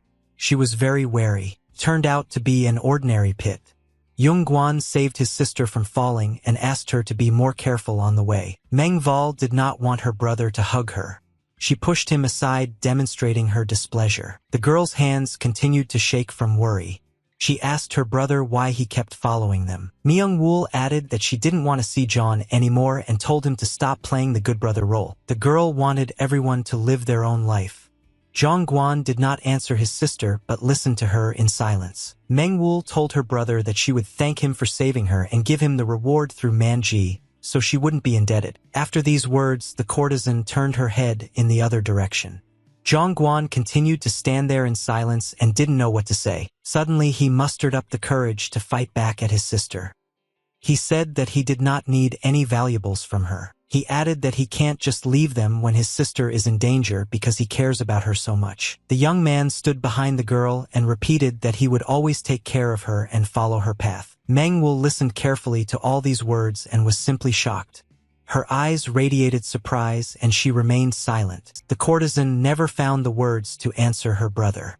She simply moved from her place and began to walk further forward. The deputy guard approached Chan and said that it would be better for the young man to go with them since the enemy might appear again, and they would not be able to deal with him. The next morning came. The sun had already risen and brightly illuminated the leaves of the trees in the forest near the Moxon fortress. Manji came to the master with the news that Zhang had stayed in the heavenly place of love. The teacher was surprised. He was sitting next to a huge dead bear. Manji told the master that he would soon catch all the wild animals in the area of Moxon Fortress. The boy explained to John that he was staying in town because there was a possibility that his sister's killer might return. The master put the knife to his face and shook his head, saying that it was bad for a murderer. Manji wondered why the man thought so. The teacher said that last time his student had fought with a lot of people. Manji still did not understand where the master was heading. The teacher said that John is not very strong in a one-on-one battle, especially in a battle with an assassin. He won't have enough skills to win. Yongguan continued to stay in the heavenly place of love and guard his sister. The deputy guard treated him kindly. Meanwhile, somewhere not far from the Moxon fortress was a deep cave from which loud human cries came. A bright light shone from it, shedding it on the ceiling where the naked eye could see chains hanging down. On one of these hung a murderer who was being scolded by the chief. He told the man that he was unable to kill some parasite. The culprit was handcuffed to a chain and hanging with his feet down. The chief added that he ruined his reputation by failing the very first task. The mentor added that defeat teaches much more than success, so he dismissed the ward and ordered to prepare for rebirth. The killer was released from his shackles and landed on the ground. He picked up his mask and put it on his face. Adjusting his mask, the other thief said that it was time to start a new round which should be more successful than the previous one. Meng Wu remembered her past when she was sitting in a deep dungeon where light could only be obtained from flames. The prisoners decided to escape that night. They knew that they would have no other chance and hurried to escape before the witch noticed them. Among this pile of children was little Cho San, who held only the necessary in her hands. She silently followed her friends. They all wanted to run back to their families, but Cho Sung no longer had her. The little girl's eyes looked very scared as she ran away. The children managed to get out of the cave and had to quickly decide where they should go next. But their plan turned out to be too simple. The two bald guards immediately grabbed the children as the witch could have killed them for it. Jo Sung ran with everyone but tripped and fell to the floor. She was in danger of being caught immediately. Friends paid attention to the girl but decided to leave her since she still had no family and could die even if she left this place. The girl heard all these words of her friends and was very upset. She didn't know what to do and just started crying bitterly. Friends abandoned Cho Sung and left his girlfriend to fend for herself. The girl was shaking with fear but decided to do something. Cho Sung slowly crept to the side of the bushes while her friends ran away and spotted the witch on her way back home. Cho Sung decided that it would be best to hide somewhere nearby and disappeared from the place where she fell. Now there are only traces left. The children were very sorry that they had tried to escape. The witch was not going to spare them and spilled their blood. Boys and girls shouted at the top of their lungs, trying to justify themselves and confess their mistakes, but nothing stopped the witch. There was only more blood. Little Cho Sun crawled under a tree and closed her eyes so as not to see all the horrors. Loud children's cries continued to be heard from everywhere. The girl heard all these horrors and did not know what to do at all. She just stared at the ground where her tears were falling. Cho Sung quietly continued to sit behind the tree, while the witch ordered her charges to take all the living back to the dungeon. The creepy woman also found Cho Sung. She said that wild animals are still wild even if they are domesticated. The witch was covered in children's blood. She said that by killing a few of her specimens she wouldn't lose much money. Cho Sung was very scared at this moment and was preparing to die. The witch promised to sell all who survived to worse owners. The children who managed to escape from the hands of the witch stood as if in the market. The buyer asked the witches why they were so thin and whether they would last at least a week. It was a rather old grandfather dressed in a red tent. He asked the hostess what the price was for all these children together. The old man bought girls in order to resell them more profitably later. They looked so much better after they beautified. Now their buyer was already a bald man with scars on his face. He wanted to get only the girl who stood in the center. The girls were again sold to another owner. Almost all buyers immediately paid attention only to Cho-sung. The men were very pleased with the girl's beauty and asked how many merchants were asking for her incredible beauty. Meng-woo sat very thoughtful. The person who was sitting across from her was trying with all her might to speak to her. It was the headmistress advising her student to rest. Meng-woo said that guests would be arriving now, so it was not the time to relax at all. The hostess ordered the girl to rest anyway since she cannot make her work and promised additional security. She ordered the chief of security to carefully guard Meng-woo. And Zhong confidently agreed to carry out the lady's order. The woman told her student not to argue and to take care of herself as well as to always keep someone with her for safety. Meng-woo looked completely disfigured. Her face looked like a sponge that had just been used to wash a mountain of dishes. The girl's gaze was maximally empty and downcast. The head lady looked at the girl and asked if she understood everything. Meng-woo replied that she would do everything as her mistress told her. During dinner, guards stood behind the courtesans. At the end of the row stood a man who stood out a little among the crowd with his appearance. His posture was also not very good. Although this guard stood as far as possible from the courtesans, he had a keen ear and listened carefully to every word of the interlocutors. Evening has come in the night city of love. The building where the courtesans always spent the night looked calmer than usual today. The guards were standing at the door of the room where Menval was. Among these guards was a rather suspicious man. Young-guan was talking to the security chief and telling her the story of how he had to save his sister in the mountains. He informed Ah-jong, however, that the assassin was very fast and he had not managed to land a single landing blow on him during the fight. The girl said she only heard about the killers from her grandfather. For them, the most humiliating thing was not to kill the victim when they were alone with her. And Zhong described her memories from her grandfather's stories to the young man in sufficient detail, and concluded that killers always come back to finish what they started. The chief of security suggested that the killer might appear again that night. Chong did not like such assumptions at all. The main building in the city of night love was full of people. There was loud music playing and lights shining on the whole city. One of the distinguished guests was very happy with the cheerful music and went out dancing. The loud laughter of girls rang out from everywhere. This man was a high-ranking official who got very drunk and proposed a dance competition. He was going to demonstrate all his talents on a drunken head. The girls were not at all against watching such dances. While the other courtesans were having fun with the officials, Meng-woo sat in her room and wrote something on a piece of paper. Man-ji was standing next to her. After finishing the letter, the girl gave it to her assistant and said that she hoped that he would deliver it to the right place. The boy quietly and slowly walked out of the room, which was guarded on both sides by Young-guan and the security chief Ah-young. Man-ji went down one floor below and began to cross the city that connected two different buildings. Meng-woo constantly thought about her fate. She forced herself not to be afraid and live because life can end at any moment. The girl had already had to face death many times, and this time she wanted to overcome her fear on her own. The most famous courtesan looked out the window where she could watch her colleagues having fun with the officials on the balcony. The very drunkest man continued to dance on the balcony to the music. Suddenly something unknown interrupted his dance. The official fell to the floor and fainted. The girls around decided that he just had too much to drink and tried to get him to his feet. Meng-woo watched all this from her room and became a little wary. She did not need additional problems in the Palace of Love. Suddenly, her examination was interrupted by a loud knock.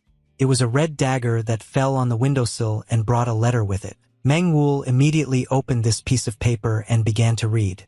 The letter was dedicated to a girl who would soon become the flower of death. The sender informed the girl that he had many opportunities today to finish her off in the palace, but he wanted to kill her beautifully.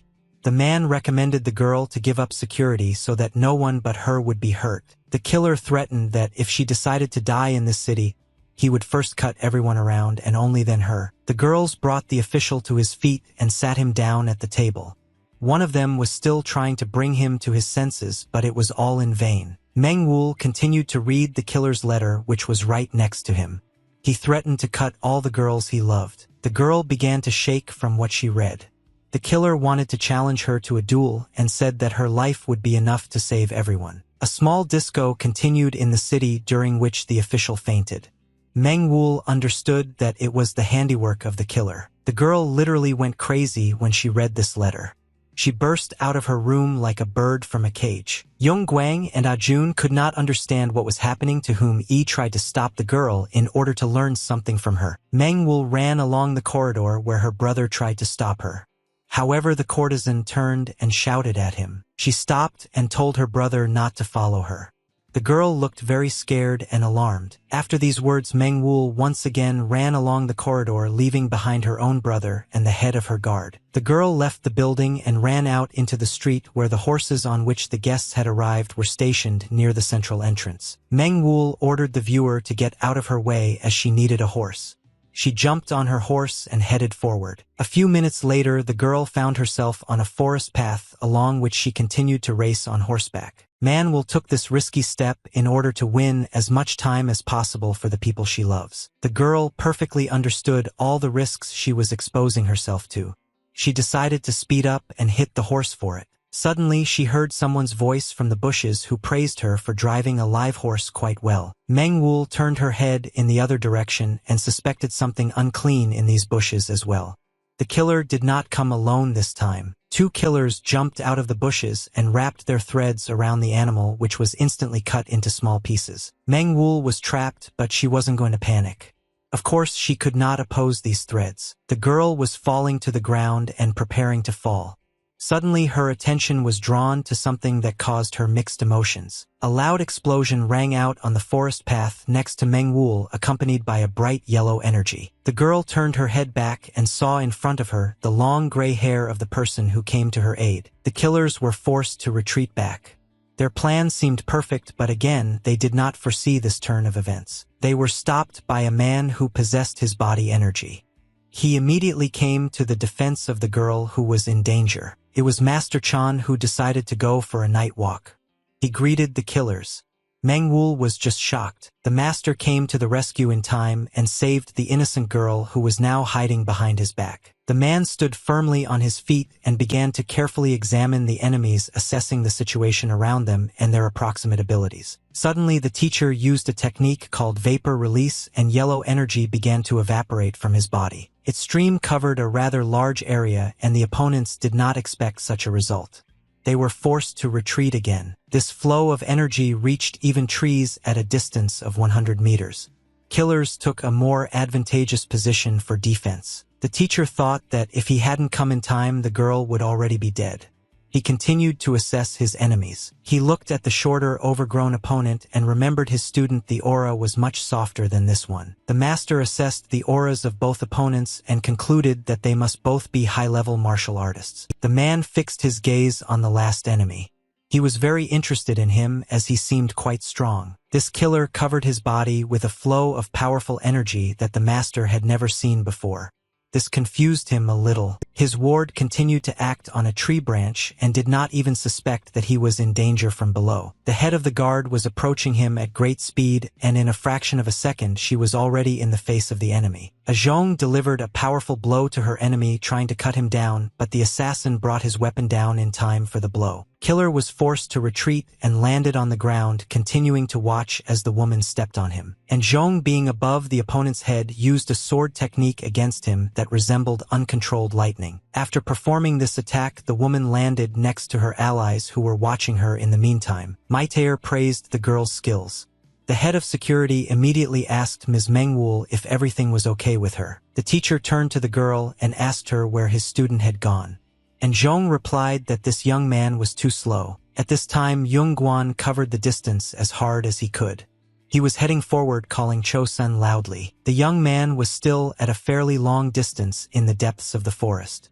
His screams were heard by absolutely everyone on the battlefield. After that, the main killer stepped forward and said that the courtesan appeared to have a lot of defenders. The man realized that he had blamed his ward for the defeat in vain and decided to ask for additional payment for the girl's head. The killer again started talking about the same flower of death that he mentioned in the letter. He thought she was very beautiful. This flower was held on the roots, which were the heads of innocent people.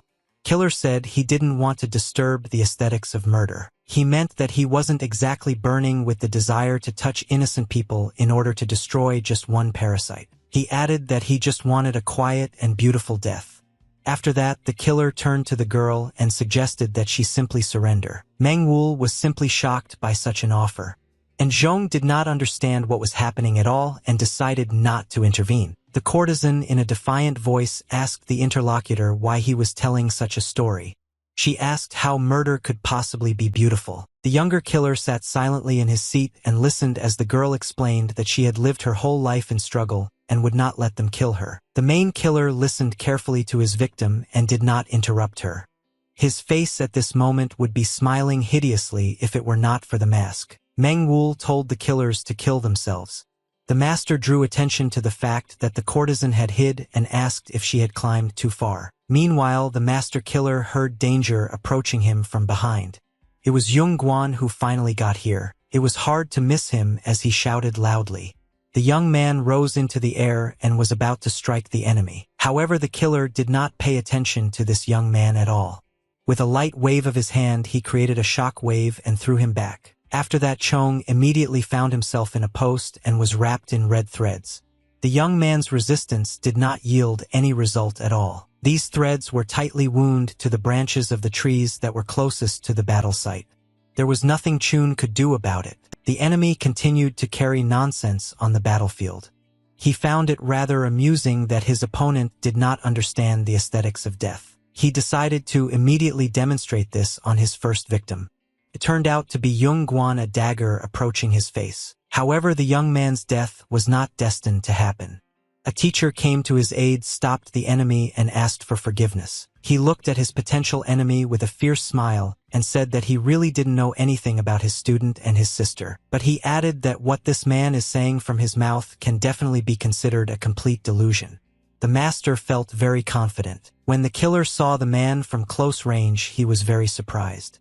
He said he thought the man had glued his flippers together a long time ago. Maitaer realized that his persona was very well known to the enemy and, tilting his head to one side, asked if they knew each other. The killer replied that personally no, he once saw the man from afar and could never forget what he saw. Zhong Guan was behind his mentor and was shocked by the conversation between the two warriors who knew each other 10 years ago. The master was called a stray dog on the battlefield.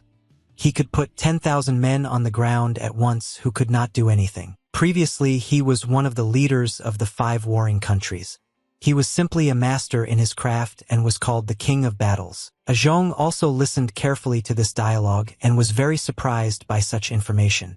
Of course, she didn't know who it was, but she was shocked. Seeing Zhong pay attention to him, the teacher gave a loud shout warning the girl not to relax. The master was the first to notice danger in the form of an assassin approaching the two women from above at a very high speed. Zhong immediately hid Meng Wu behind her, covering her, and struck with her sword to repel the enemy. She used a technique called dissecting shower, creating a giant vortex that threw the enemy into the air. And Zhong immediately went to fight her opponent, who was in the air. She swung her sword with all her might to strike. The assassin deftly blocked the opponent's attack with his 2 daggers. The fighters met their eyes at this moment, and Zhong couldn't stay in this state for long since she was in a lower position, so she decided to retreat a little. Now the enemy was already chasing her and trying to catch her in the act, delivering a flurry of blows with his red daggers. At some point in the battle, the killer lulled the vigilance of the chief of security, and she did not notice how a projectile weapon flew in the direction of Men Volume. But then Yung Guan appeared on the battlefield. He could not allow his own sister to suffer at the hands of some madman. The young man struck a powerful blow, releasing an energy wave that managed to block the enemy's sharp weapons. Yung told his sister not to be afraid because he would never in his life allow her to be hurt, much less killed. He said that he managed to survive and meet her again, so now he will protect his sister until the end of his days. And Zhong continued her battle with the enemy in the air. It was a completely equal battle with no one-sided advantage. Having moved to the right distance, the killer decided to use his deadly dangerous technique called the snake sketch. And Zhong noticed the moment of the enemy's attack in time and decided to repel it with an equal attack of her sword. The woman understood that she was losing her position on the battlefield, so she began to retreat, but the enemy was constantly catching up with her. She was shocked that the assassin was extremely fast and noticed that his blows were aimed at vital points. Killer was literally one step ahead of his opponent. He caught up with her in a fraction of a second and found himself on the left side. When the warriors again clashed in blows, the killer noticed that danger was approaching him. The young man delivered a powerful blow trying to hit the enemy, but the killer skillfully used his speed and pushed away from the fist. He landed successfully. Killer really had extraordinary speed and maneuverability in battle. He could not be hit with a single blow. However, now the assassin had to follow two enemies at once, and he got into a fighting stance preparing for their attack. And Zhong asked the ally why he was doing this. It seemed to Chan that the girl, on the contrary, should thank him for his help. Killer stood motionless opposite and expected one of the opponents to start advancing. His gaze was cold and empty. Zhong apologized to the enemy for the fact that they would fight two against one. And Zhong said that it was not necessary to do this. After these words, the allies immediately attacked their enemy. One of the fronts on the battlefield seems to have been overwhelmed. At this time, the master was facing another circler and behaved quite calmly in the conditions of shackled strings. He watched his students match. At this time, the killer wrapped the master in his thread and lifted him into the air. The teacher continued to praise the good duo that emerged from the warriors. The assassin wasn't about to waste his precious time while his enemy fumbled and used a technique called the snake move. He continued to hold his adversary, who still had no intention of resisting, controlling him with the strings. Killer swung the master's body with all his might and knocked him to the ground. A small flash appeared on the territory of the forest. It began to grow suddenly, which meant that the killer dragged the master's body through the entire forest, trying to harm him. The teacher continued to be in the post and was not bothered by it in any way. He winced just a little in pain. At some point, the man felt that the enemy loosened his strings and noticed that the killer was approaching him from behind. While at high speed, the killer spoke to his opponent and asked if these were the true skills of the Battle King. He held a sharp dagger in his right hand with which he intended to test whether the king's reputation matched reality in battle. Events on the battlefield were developing at breakneck speed. The atmosphere here was too dangerous for men volume. The younger killer created a powerful shock wave in order to prevent two opponents from getting close to him. However, this did not stop them. The warriors quickly rose from their seats and headed in the direction of the common enemy. In a split second, Yongguan and Ajun found themselves in front of their opponent, who was preparing to defend against them. The allies launched a double attack, landing two blows, but the assassin deftly dodged both blows by successfully regrouping. The warriors continued to deliver a flurry of blows, but the killer managed to block them or simply dodge them. At some point, the killer stopped and hovered in the air. He covered his body with a stream of red energy and used a technique called snake skin. The allies delivered a double powerful blow to the body of the enemy, but his technique allowed him to separate and avoid the collision. Killer fell down with great speed. A huge cloud of dust was formed from its fall on the battlefield. Having landed, the assassin decided not to waste time and immediately set out to meet his target, which was Meng Volume. The girl sat behind a stone and watched the battle. Seeing that the enemy was approaching her, she was very worried. The killer almost succeeded in reaching his target, but he was stopped by more important things. He noticed danger on his right. The chief of security rushed to help the courtesan, who stopped the killer by placing a block in the form of her sword. The woman still held back the enemy's sharp dagger with her sword. She understood that the first thing to do was to protect Meng Wu, and Jung decided to attack the enemy so that he would not have time for Meng Wu. Events developed too quickly for the untrained eye. Yongguan finally came to help Ah Yong. He launched his attack trying to kill the enemy, but it was unsuccessful. Ah Zhong used her technique called a swift sword strike, but the assassin managed to avoid this attack by a centimeter as well. The allies continued to advance on the enemy, striking. Killer deftly avoided a collision by taking to the air. At some point, the assassin decided to counterattack the opponents and threw out a pair of his daggers, which missed the target. After that, the killer decided to step back a little to avoid a double blow. He succeeded and ran away. The allies were not going to let their enemy go so easily. They started chasing him, trying to catch up. They could not hit the body of the enemy even once. Ah Yung completely confirmed Yongguan's words about the killer's speed. The woman said that if they stopped attacking the enemy, they might attack Meng Wu again, so they had to keep going. And Zhong studied the enemy during this period and came to the conclusion that attack is the enemy's only defense, so we must not let him rest. Yongguan wasn't going to say anything to his partner. They continued to advance together on the enemy, who again evaded the attack. Killer was feeling pretty down on the battlefield and wasn't going to hurt his enemies by just dodging. But this theory ceased to exist at a certain point. The killer looked at his opponents and decided to attack. He took hold of his energy thread and rose into the air. The allies were simply shocked and did not understand where he had taken it from. Killer landed on a tree branch and was now looking down at his enemies who had become his main target. The hired killer got into a battle stance and covered his body in bright red energy. He had many more daggers and thread with him. Zhang Guan couldn't understand where the enemy kept getting weapons from. Zhong told her partner not to be distracted and to inhale as much energy as possible. She clearly saw that the enemy's threads were gaining even more strength and they could easily cut even a stone. The killer prepared very well for his attack and decided to finish off his opponents with the help of the snake thread technique. He threw a huge number of these threads into the air, which literally began to envelop the allies from all sides. Zhong spoke loudly to her partner, telling him to dodge those threads as they would cut him lengthwise and crosswise. While the opponents were busy with the energy threads, the assassin decided to act in advance and found himself in front of Zhong. The woman noticed the approach of the enemy and threw a powerful blow so that the enemy's attack passed by her. However, the killer was again a couple of steps ahead. He anticipated this development and prepared a plan B in the form of daggers behind. The threads immediately wrapped the hands of the girl, who could not understand how everything happened so quickly. The chief of security was trapped. The threads began to cut her body and restrict her movements. And Zhong couldn't do anything because she couldn't use her sword. Meanwhile, the assassin was not going to delay and wanted to use his advantage to the fullest by dealing with one enemy. However, Zhang Guan had his own plans for this. He saved his partner and pushed the enemy away from her with his blow. The young man was not very foresight, unlike his opponent.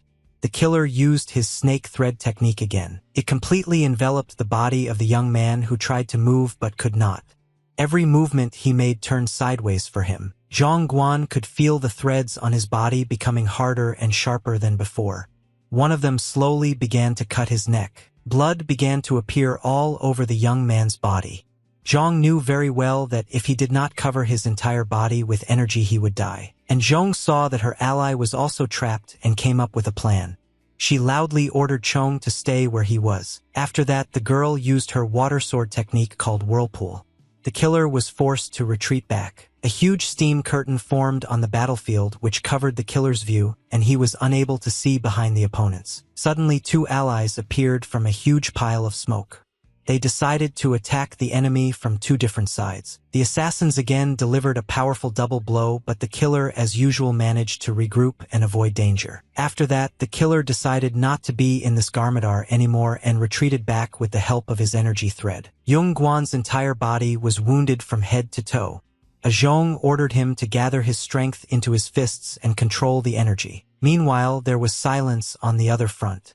In this part of the forest, the only thing that could be heard was how loudly the water flowed down. After the master killer dragged the master's body throughout the forest, the trees remained standing without their crowns. Even the giant stone lying on the ground could not withstand such an onslaught.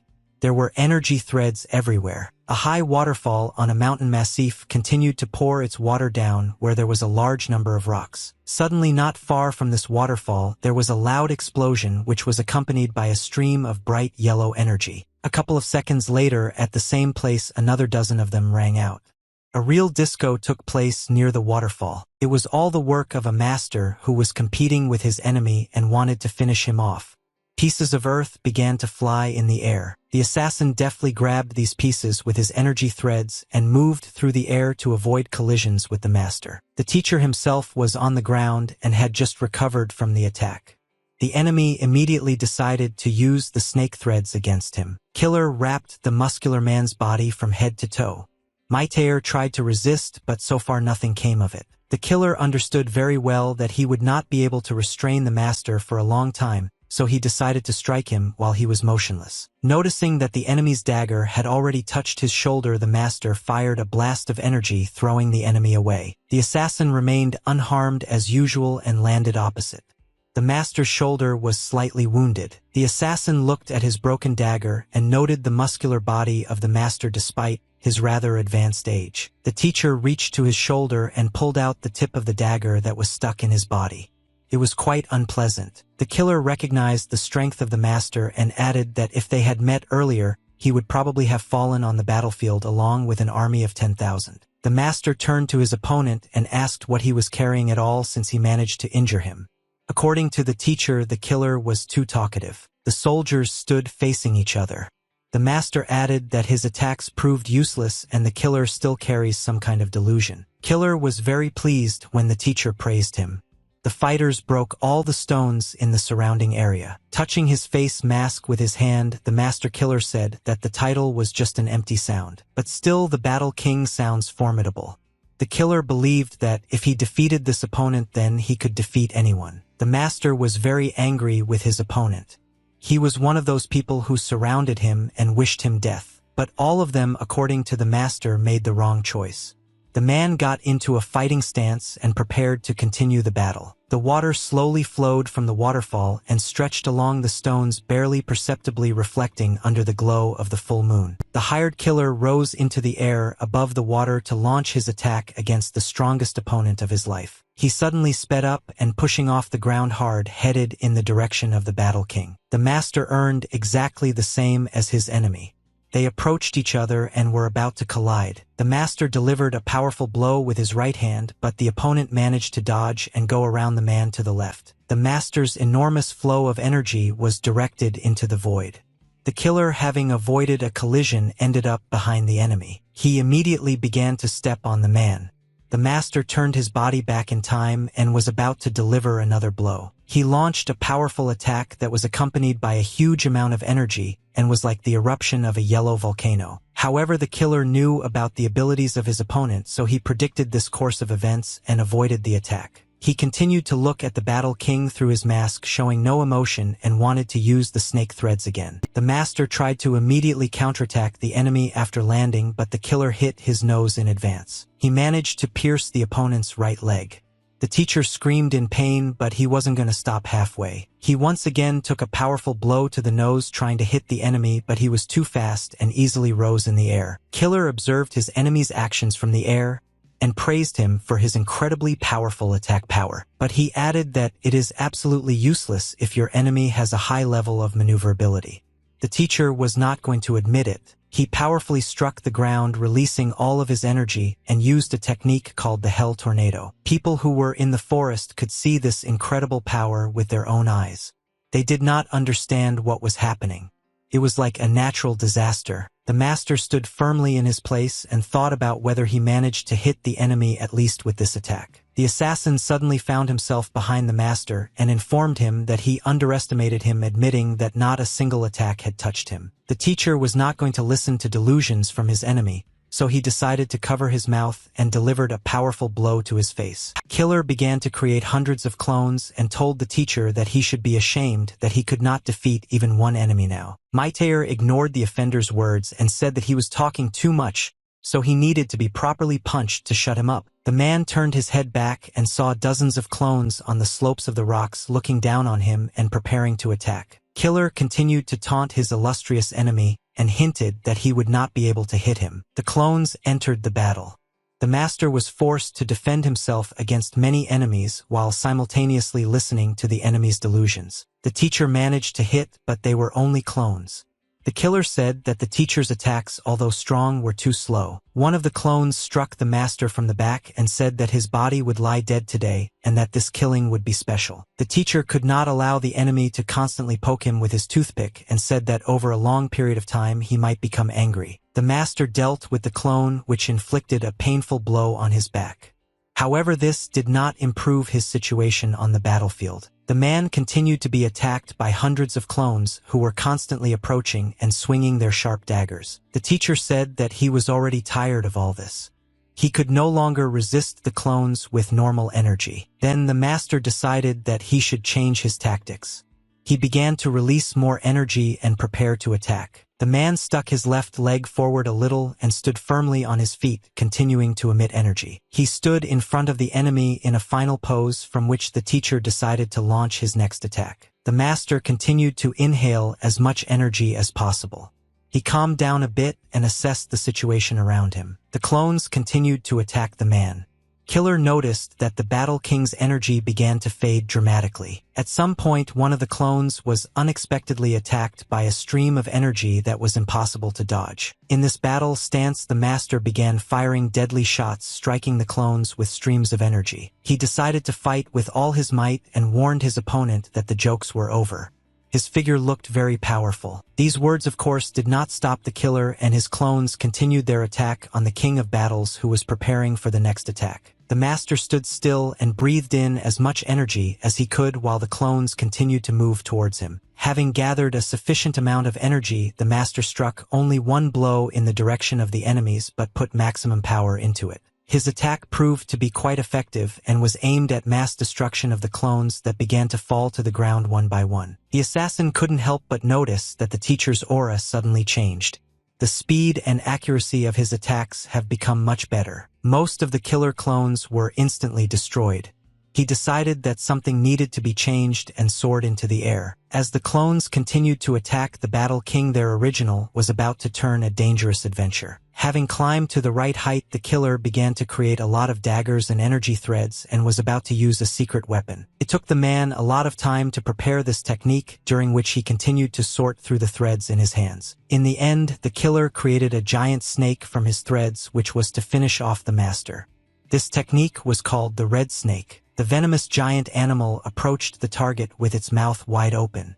Maitair was somewhat shocked by such events. Killer accompanied his snake with hundreds of daggers that moved parallel to it to confuse the enemy. The teacher perfectly understood that he was not in the best situation and that he needed to make a decision quickly. To top it all off, he noticed that the killer himself was approaching him very quickly from the right side. During this attack, the killer promised the master that he would pierce his heart with his dagger no matter what. The King of Battles was standing on a rock where hundreds of daggers were directed, and there was another danger in the matter. The man was not going to give up and began to fill his body with energy to withstand this barrage of blows. He needed to think about how to defeat a person and not get hit by hundreds of sharp blades in the air. The teacher seems to have come up with the perfect plan. He hastily started to implement it and swung his right hand at the killer. He is an example of maximum effort in order to hit the enemy.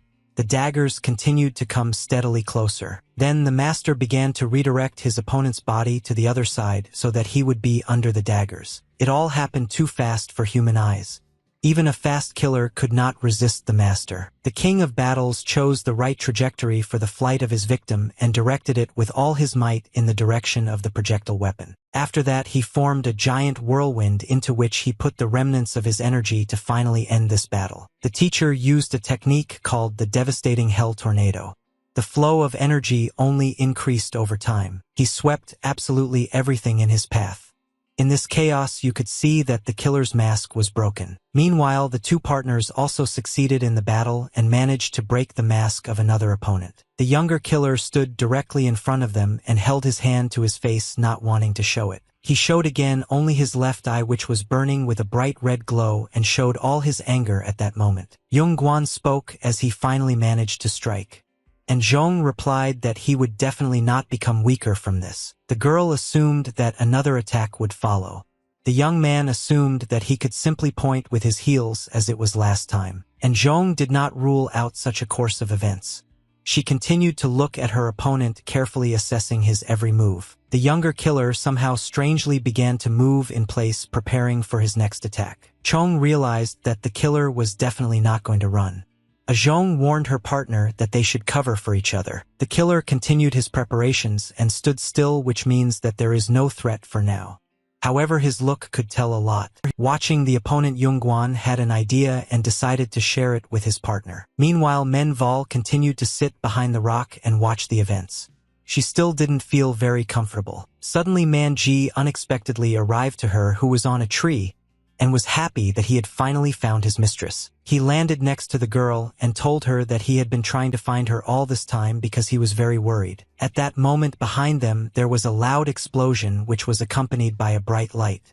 It was the work of a master. Meanwhile, the younger killer still dared to attack and rose from his seat with tremendous speed. Yung Guan immediately realized that he wanted to attack his sister and rushed to her aid with loud shouts of warning. Hearing her brother's voice, Meng Wu was very frightened and noticed that the enemy was approaching her very quickly with weapons. Silence reigned on the battlefield again. Only the flow of water from the waterfall and the wind after the master's attack could be heard. The master killer was still stunned by the teacher's last attack and was now sitting on the ground leaning on a rock. The king of battles immediately approached him and asked how he was still alive. The teacher concluded that the enemy had avoided being hit. The killer was bleeding and calling his opponent a monster. He realized that the master had been toying with him throughout the battle. The man replied that he just didn't really like to focus on the fight and he didn't really like the title monster. He added that he has always remained human and does not forget this over the years. He added that he wanted to teach his student the same speed as the enemy. But there was one problem. The master told his enemy that he himself was not very good at this skill because he had never had to run away from the battlefield. The assassin couldn't believe that the battle king didn't have increased movement speed. He continued to bleed slowly. The man could barely get the words out of him in this state. He regretted not putting all his energy into this skill. The killer added that then the man would not have managed to catch him. Immediately after these words, the killer simply disappeared from sight, leaving behind dust. The master could not believe what he had just seen. He was very angry with himself for letting a half-living enemy go. Manji did not understand what was happening here at all. Mengval jumped to her feet but did not know how to counter the enemy. The killer continued to get closer and closer to the girl, holding sharp daggers in his hands. His look was creepy. Yongguan happily tried to duck behind the speedy killer, warning his sister of the danger. However, it was impossible. Suddenly the killer turned his head towards the youth who was chasing him and swung his sharp cannon at him. Yongguan didn't expect such a quick turn of events and didn't have time to stop yet, so he continued on a tangent. The enemy's dagger had already touched the young man's body and was about to pierce him, but Yongguan didn't seem to care about it. Before that, he offered his partner a plan by which they could defeat a common and too fast enemy. Zhang noticed that the opponent uses one trick where they suddenly switch to someone else who is trying to attack. The young man was absolutely certain that it would happen again this time, so he decided to distract the enemy with him while Zhang attacked him. The chief of security was a little skeptical about this plan. However, the young man insisted and was very serious. Somewhere in another part of the forest, a loud explosion rang out, symbolizing that the master was able to win his battle. The younger killer, meanwhile, wasn't going to lose and rose from his seat to attack his victim. Zhang Guan immediately hurried to catch up with him following his plan. And Zhong had no choice but to support his partner. In the end, everything did not go exactly according to the young man's plan. The killer was able to catch him by surprise and pierced his body with a dagger. The killer looked at his victim with a creepy red gaze. At that moment, a drop of misunderstanding appeared in his eyes. Zhang Guan, whom he had wounded, was not trembling at all from fear and pretended that everything was going perfectly according to plan. At one point, Chong firmly grabbed the enemy's body and informed his partner about it. The killer was simply shocked, and Zhong did not hesitate and immediately appeared behind the enemy to finish him off once and for all. She delivered a powerful blow to his back using the raging water technique. A burst of energy appeared on the field. The security chief managed to get right on target while Zhong distracted and held him by the limbs. It was a powerful victory shot that symbolized the victory of the two attackers. And Zhong couldn't believe it. She looked in front of her at the invincible opponent who still fell and expected something terrible from him again. The body of the defeated assassin landed right next to the tree trunk. He couldn't get up after that. The girl immediately ran to her partner, wondering how he was doing. Zhang Guan replied that the enemy had wounded him more than he had expected, and Zhong tried to give the boy first aid. Chong said that he had foreseen this development of events, that is why he decided to act in this way. Unwinding the bandage on the young man's waist, Zhong saw metal plates there, which were located a little to the left of the place of impact. Yongguan decided to explain to his ally why he needed these plates in the first place and remembered his past fight with this bastard. During the previous fight, the killer had severely wounded the young man along his entire arm, so he believed that he needed additional protection. He then asked Deputy Zhong for a couple of armor sheets, and thus Zhong managed to prevent himself from being seriously injured. The killer was defeated and lay on the ground. And Zhong replied that it was still dangerous since the blow could have gone a little to the right. Yongguan started to stand up and thanked his partner for her help. And Zhong did not expect this from the young man. Zhong thanked the girl for helping him in the fight, as he would definitely not have the strength himself. The young man asked the woman to give him a couple of years. and Zhong graciously agreed to help him by arranging periodic sparring sessions. Their pleasant dialogue was interrupted by Man Ji, who was happy to see his old friend Yung Guan in front of him. Zhong informed his friends that he had been wounded in battle. Mengwu felt a little awkward at this moment as she was worried about her brother. Man Ji quickly ran to his friend and put his hand on his shoulder, asking if he was going to die. The young man replied that the boy could not wait for it. Mengwu did not approach her brother but continued to stand aside.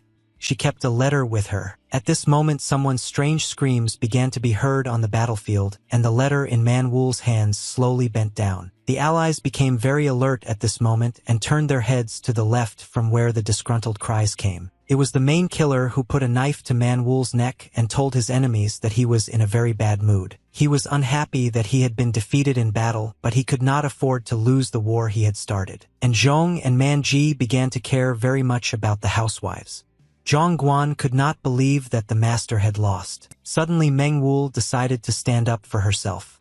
She turned to the killer and said that his order was no longer valid. The girl began to take out a piece of paper from the letter in her hand.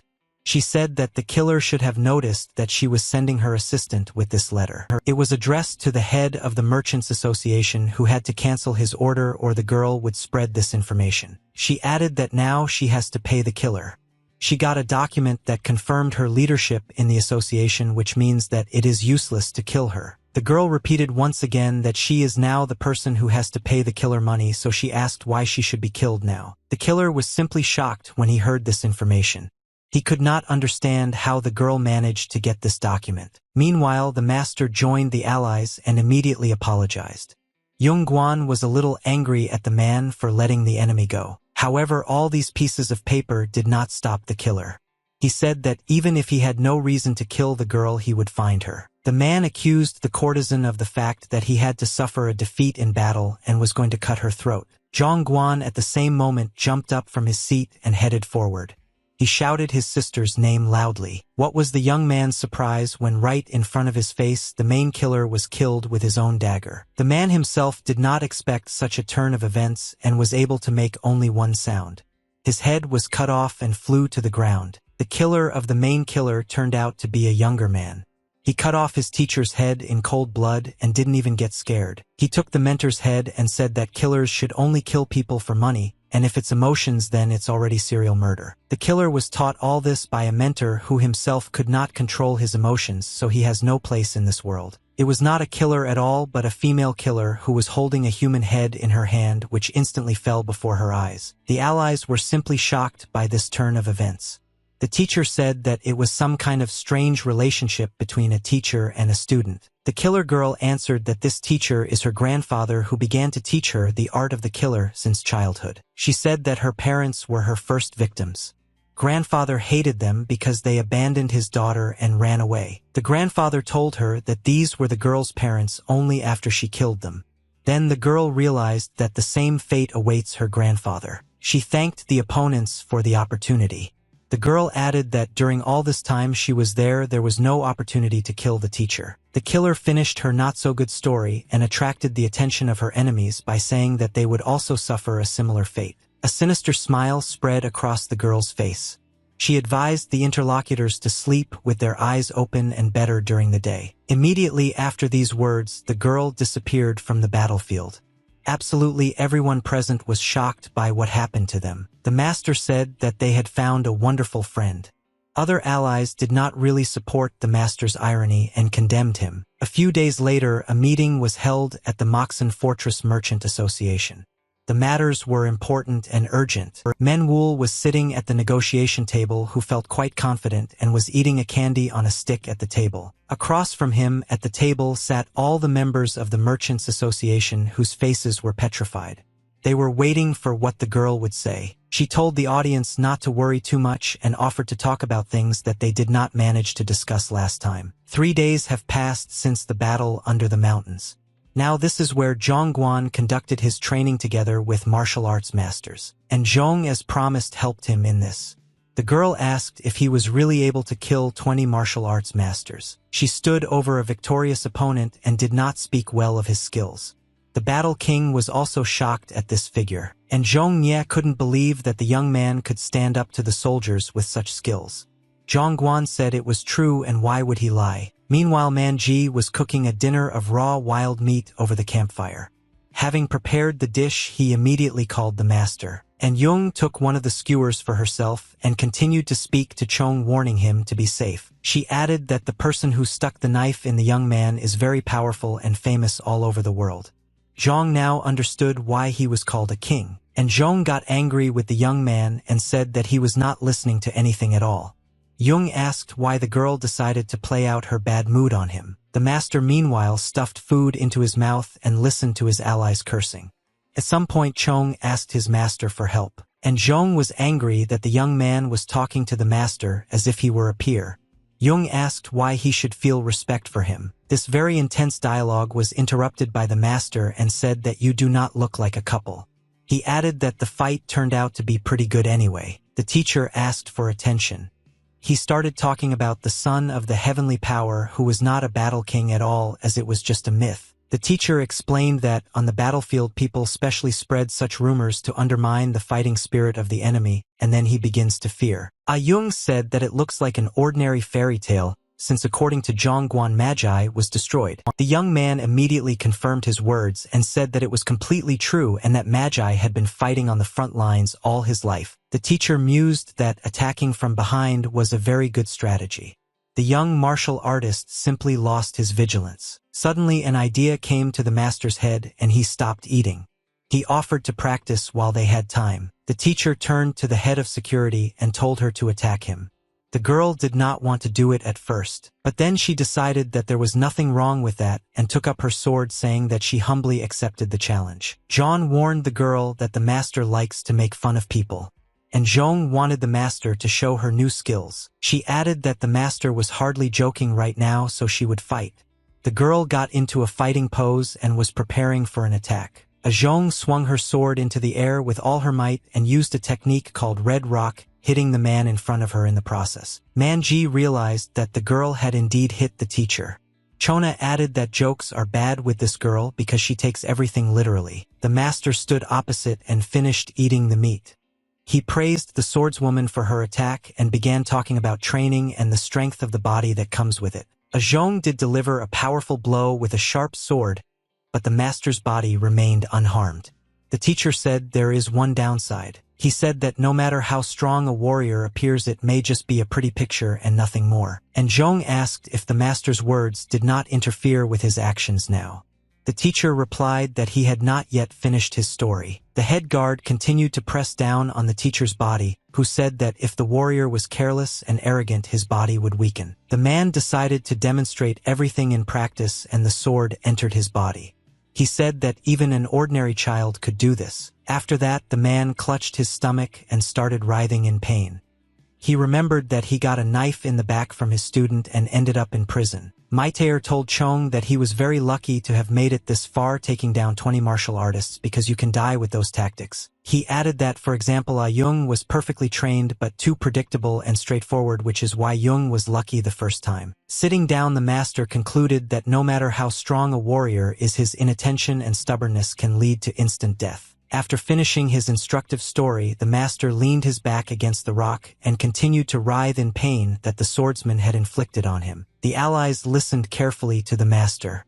John responded to the story by saying that unlike words, his actions are too persuasive. The young man turned to Man Ji and asked if he shouldn't be with Man Wul. The guy replied that the girl had a meeting with traitors and she asked not to go with her. Zhong then went back to the security chief and asked the same thing. And Zhong replied that she had the day off today and that is why her deputy had to go there. The woman added that if Myung Wul manages to come to an agreement, it will only benefit John. The young man was very surprised and asked why. Man Ji explained that if the courtesan was to succeed in launching her business, she would need a large number of strong people. Jung said that Zhong would be able to be hired and would be in the best position to protect her younger sister. A meeting was still going on in the Moxon Fortress Merchant Association building where Meng Wul was going to fight for her business. She calmed the people at the table and finally invited them to move on to things that she thought were extremely important. 5 representatives of the Merchants Association sat motionless with stony faces. Drops of sweat ran down their faces. Placing the candy in her mouth, the courtesan said that one thought occurred to her when she was literally on the verge of death. She said she needed to talk to the traders in more detail and jumped to conclusions. Manhwa praised herself for coming to these thoughts before her death. She smiled pleasantly in the faces of her colleagues. The former head of the Traders Association decided to support the conversation and laugh with the girl. He tried to comfort her. Manhwa looked at the man with an unpleasant and piercing look as if she was humiliating him for past events. The man immediately began apologizing to the girl for what happened to her as he fully understood his guilt in this. Manhwa decided to finish apologizing and get down to business. She knew that each of the 5 parts of the Moxen fortress had its own basic goods. In Nojon it was gold, precious stones, and precious stones. The representative of this part of the fortress was the former head. In the Kaga region, the main products were grain and agricultural crops. This part of the territory was represented by the only woman at the table. In Jog, such goods were considered wood and agricultural tools, and in Samui, various medicines and medicinal herbs. Adjusting the jewelry on her hand, Myung-woo added that they all maintain a balance between themselves and try to share everything. Therefore, the girl perfectly understood their concern when a competitor appeared in the arena who wants to upset this entire balance. The representatives of the association continued to listen attentively. Manhwa said that this concern is caused by the fact that Bukwon Fortress is nearby. The courtesan said that Moxen Fortress had never had to deal with the city of the biggest state war Bukwon before. The girl led to the fact that there are people who need goods and they can be easily sold, avoiding large losses. The past chairman of the association could not believe that the girl had such a perfect plan.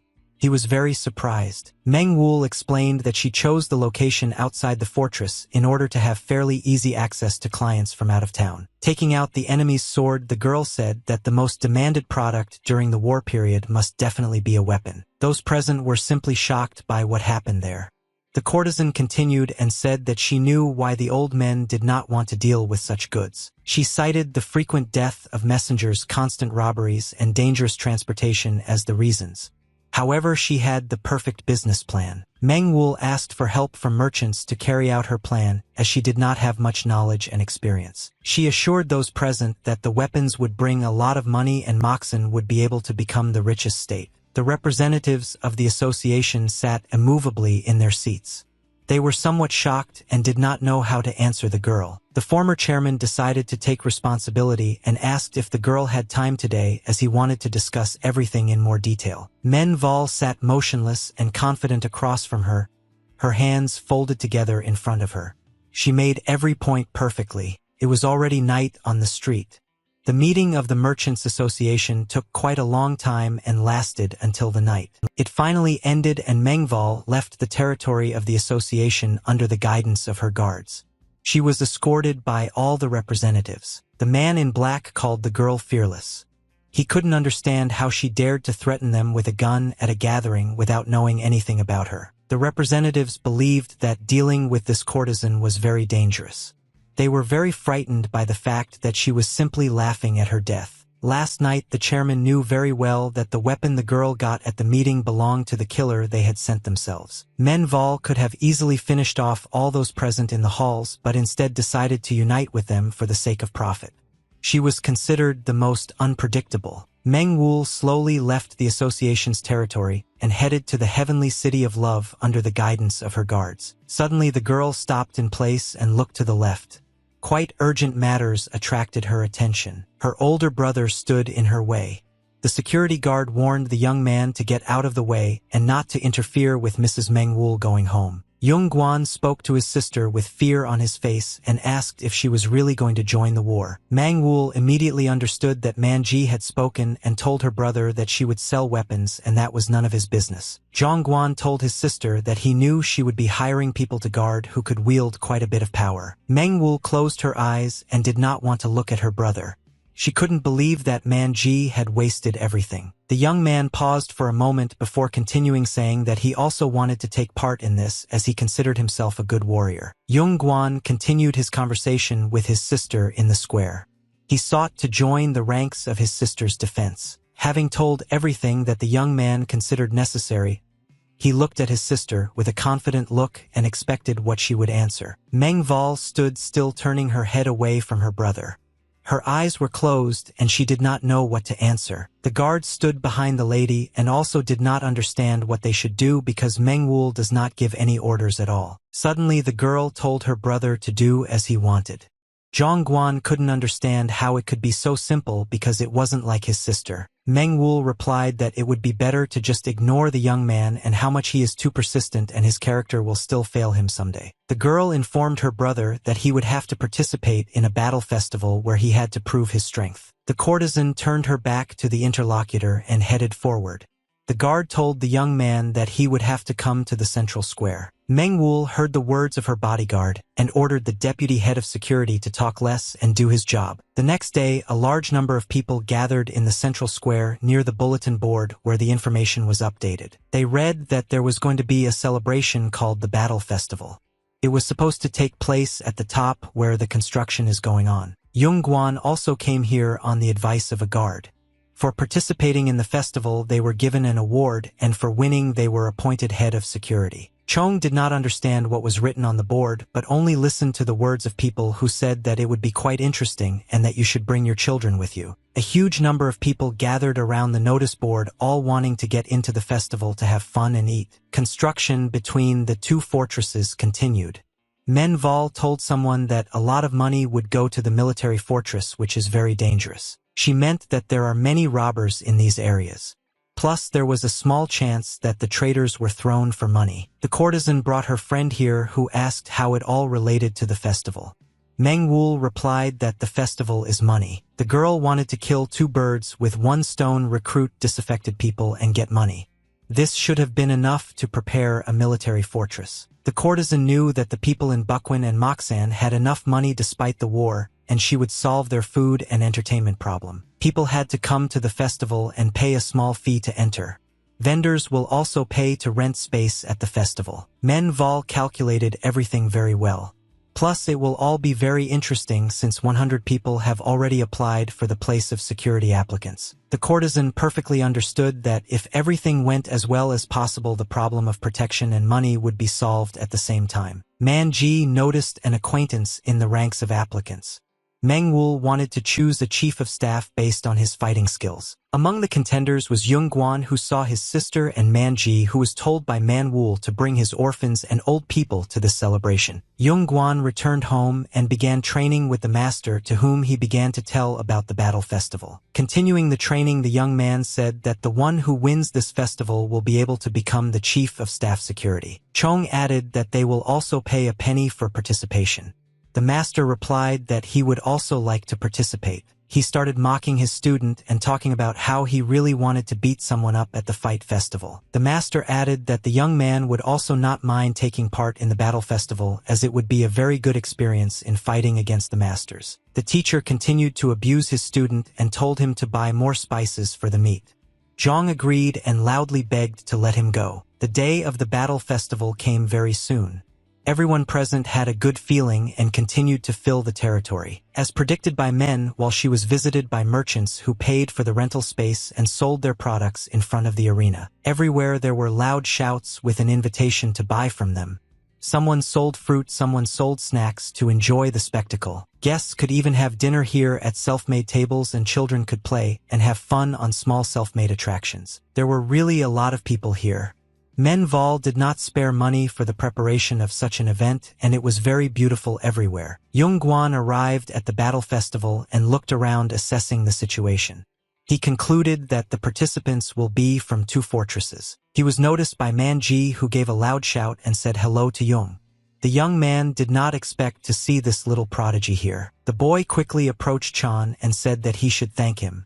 Chong did not understand what was happening and asked why. Man Ji revealed that Chong might have been denied an application for the festival due to the fact that so many martial artists decided to participate. Therefore, he decided to help and secretly made sure that the young man got to the finals.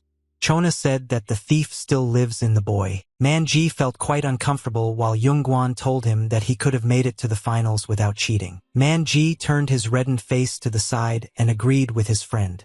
He wanted the best, but it turned out as usual. The guy did not understand why he did it and said that it was just in case. Zhang forgave him but told him not to do that again. Suddenly Man Ji was knocked down by a bystander who was passing by and caught the boy on the floor. Man Ji flew back a meter, not expecting such a turn of events. This push turned out to be quite strong. It turned out to be a giant man who carried an axe on his shoulder.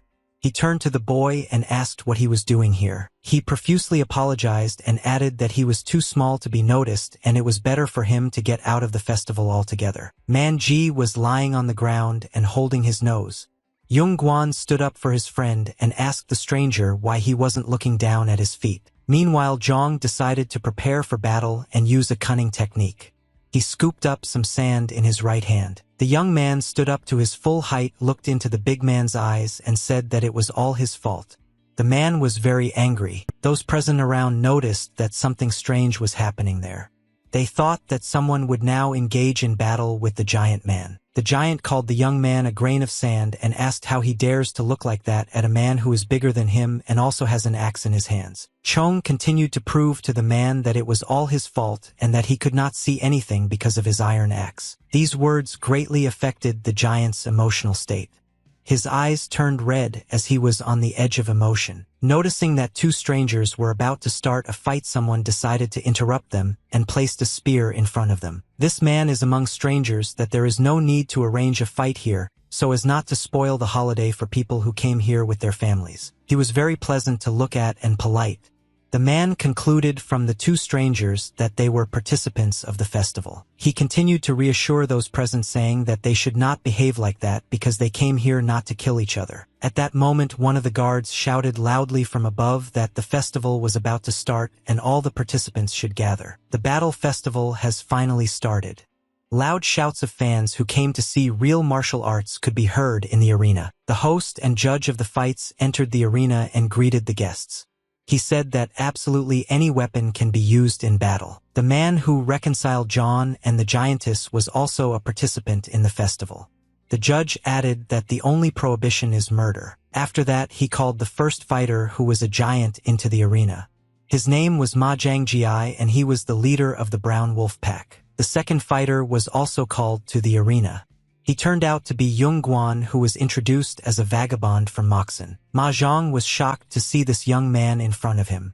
He didn't understand where vagrants were applying for this tournament. Zhang Guan only smiled mischievously in response to these words. He decided not to answer anything to the enemy but to show him everything in battle. The referee announced the beginning of the first round and the fighters could enter the fight. The loud shouts of the audience which supported their favorite began to be heard. Zhang Guan began the match rather discreetly and slowly approached his opponent, who was shocked by the young man's behavior. Zhang brought something to the man that he had hidden in his fist. The giant asked what it was. Zhang replied that he had brought him an unexpected gift. After that, the young man threw the sand he had collected before directly into the eyes of his opponent, who was shocked by such a turn of events. The gift really turned out to be unexpected and the big man was forced to retreat since he could not see anything in front of him. Meanwhile, Yung Guan decided to use his advantage and punched his huge opponent in the groin. Zdrovan was even more shocked by the behavior of his enemy. He screamed loudly from the unpleasant pain in the man's place. The audience was simply shocked. Man Ji was not at all opposed to such a technique from an ally and loudly supported him. The referee of the competition was as shocked as the crowd in the stands. It looked especially painful in the eyes of men. Meng Wu watched her brothers fight emotionlessly. Behind her, Man Ji continued to cheer for his friend. Suddenly, the judge shouted that contestant Yung Guan would be disqualified. The young man was shocked by this and asked what caused such a decision. The judge replied that the participant had struck a blow to man's dignity. Chong began to appeal that the rules did not say that this could not be done. Other participants patiently watched the emotional match. Among them was the same fair-haired man with a spear. After seeing Chong fight, he called him lucky. But he admitted that he moves quite well in battle. Yung Guan continued to argue with the referee, demanding to be given another chance for not fully explaining the rules. The fair-haired man caught himself thinking that he had heard about this young man, that he was just an idiot. He became interested in what would happen next. The extravaganza at the battle festival continued. The first fight was over and the audience was just crazy about martial arts. A drummer was also installed in the stands who loudly beat the drum, setting the tone for the fans. The guests were delighted with what they were watching. People really came here with whole families and watched the battles with pleasure. At an early hour, the next battle began and the same man with a spear joined him. The battle ended rather quickly and unexpectedly. The man with the spear delivered a blow from which the enemy could not dodge and fell powerlessly to the ground. The crowd continued to go wild. This fair-haired warrior felt quite confident and didn't try very hard to win this fight. A smile shone on his face. Manhwa reacted more emotionally to this fight than to her brother's fight. She liked the fighting skills of the man who won. Her friend was nearby and was also delighted. She was somewhat embarrassed in front of her husband and covered her face with a fan. After several battles, dancers in traditional costumes entered the arena. It was part of the show program so that the guests would not be bored. The audience very warmly received the girls in the arena. They loudly clapped their hands and enjoyed their dances. Even the kids loved this show. The parents did not regret taking their children with them to this event. The fight festival was almost coming to an end and the audience didn't want it to end. They asked for a continuation with their applause. Afterwards, the winners headed to the heavenly city of love, where Manhwa apologized to the fighters for having to go so far. The winners were two men who were involved in the conflict with Chong. They felt quite insecure in front of a beautiful girl. Manhwa thanked the two fighters for the fact that thanks to them the fighting festival ended successfully. The girl congratulated the winners. She said that Kwang will be the leader from now on and Ma Jiangji will be his deputy. The men were in complete agreement with the courtesan. Manhwa assumed that the warriors were tired after today and suggested that they rest and in 4 days they would find the blacksmith. Kwon asked his new hostess how the other contestants would fare.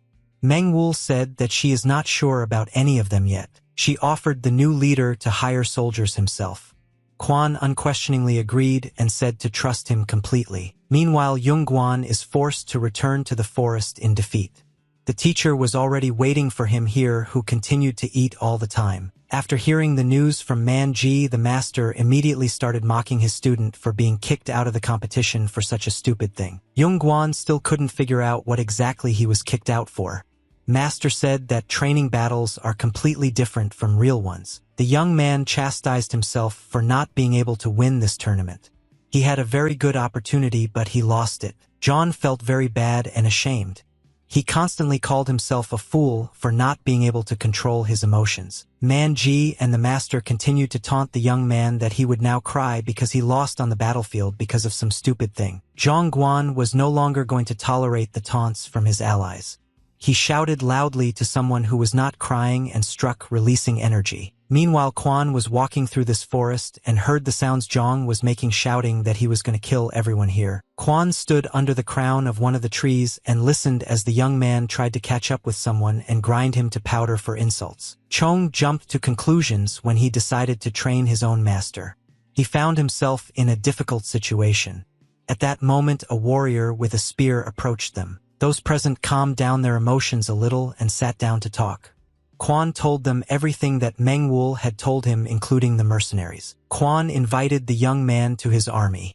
Zhongguan, painted with ink, was very surprised at such an offer from a warrior. Quan fully confirmed his words and said that he does not promise a high salary, but he wants to ask everyone who attended the festival. He smiled pleasantly and told Chong that he had been following him closely at the festival, even though he didn't seem like much to him. Remembering the moment when the young man used an unexpected technique, Quan assumed that Zhong had a lot of fighting experience, so he decided to invite him. The master couldn't believe that the warrior understood this after his student knocked back a percandala from one of the opponents. Quan added that he is putting together a new team and definitely wants to see Chong in it.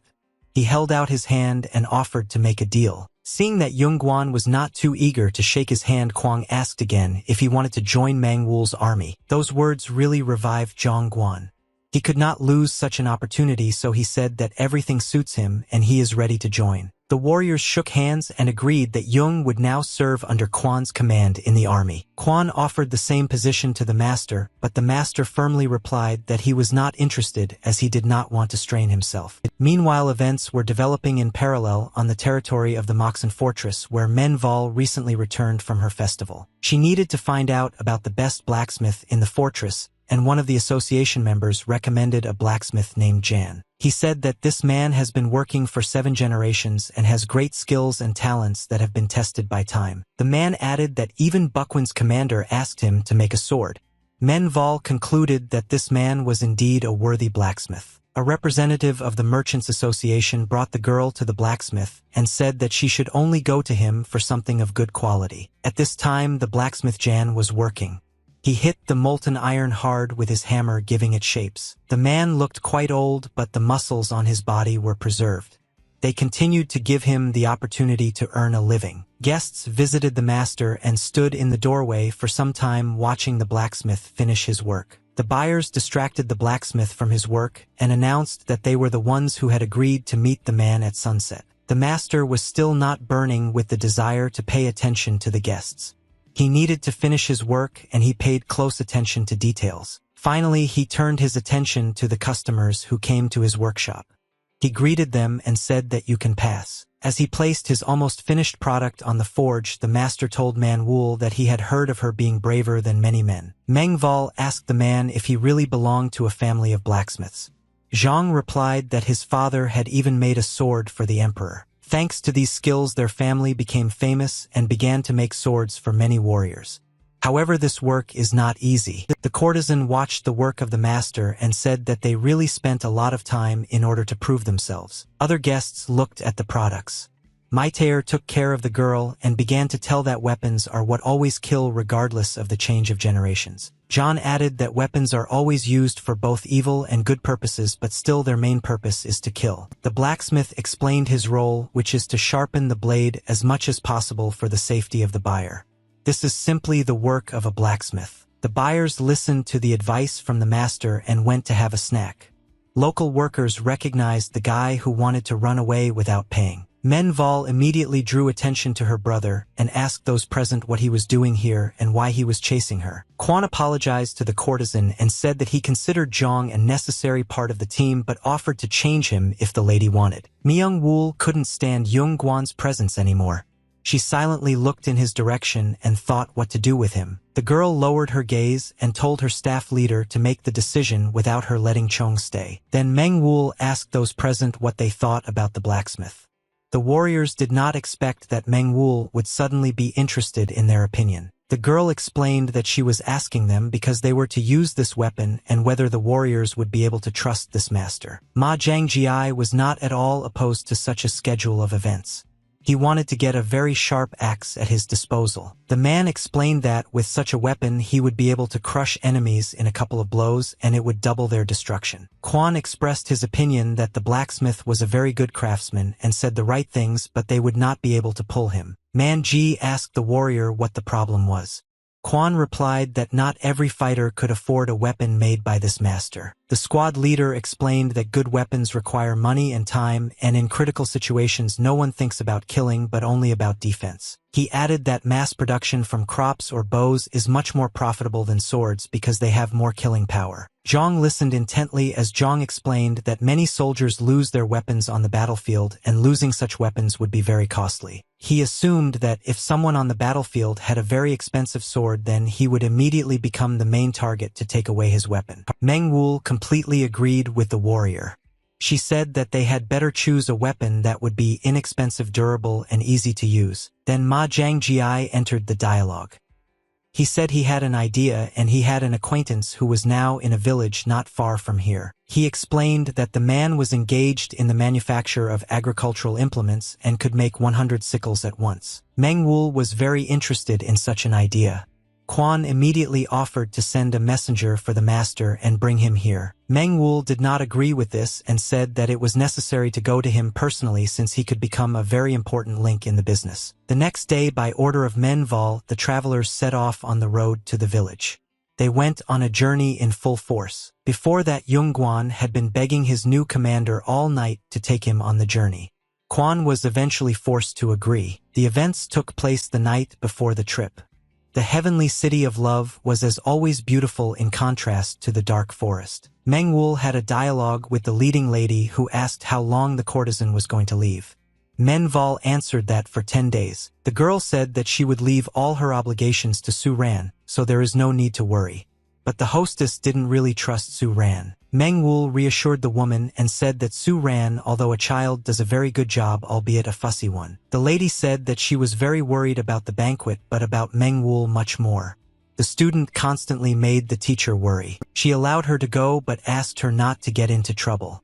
And Zhong stood by and protected the women all this time. The teacher approached her student and hugged her, advising her to run away as soon as she felt danger. Meng Wul hugged her mentor in return and completely agreed with her, adding that there is no way she would get lost on the way. The headmistress knew very well her best student, who was the most intelligent and strong-willed girl, so she let her go. The woman said that it was time for her to go to the bathroom and then sleep. Meng Wul wished her mentor good night. Silence reigned in the gazebo located on the water. Inside, only the lonely Meng Wul was left sitting under guard. The courtesan turned her head in the direction of the chief of security and asked her in a surprised voice why she was not going home. Zhong replied that she had no right to leave and would guard the courtesan as long as she was here. Meng Wul was pleasantly surprised that Jun cared so much for her, but this time she wanted to be alone, and Zhong decided to change the topic of conversation so as not to leave the lady alone.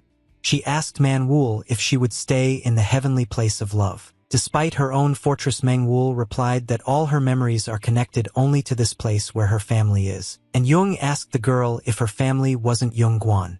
The security guard knew that this was a painful topic, but she decided to ask. Meng Wul was tired of the constant talk about her brother.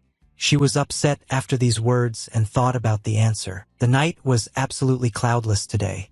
Starlight glittered in the water that flowed under the gazebo where Men Val sat.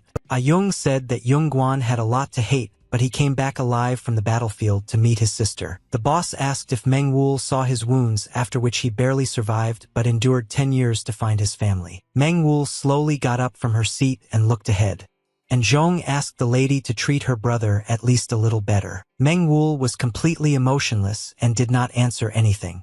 She just stared into the void and sank into her memories. And the girl remembered herself as a child when she asked her brother not to leave her, saying that she was fine without her mother. Zhong Guan told his sister to wait, and he would definitely bring his mother, and his father would return home by that time. Zhou Sung tried to restrain her brother, but he still went in search of his mother.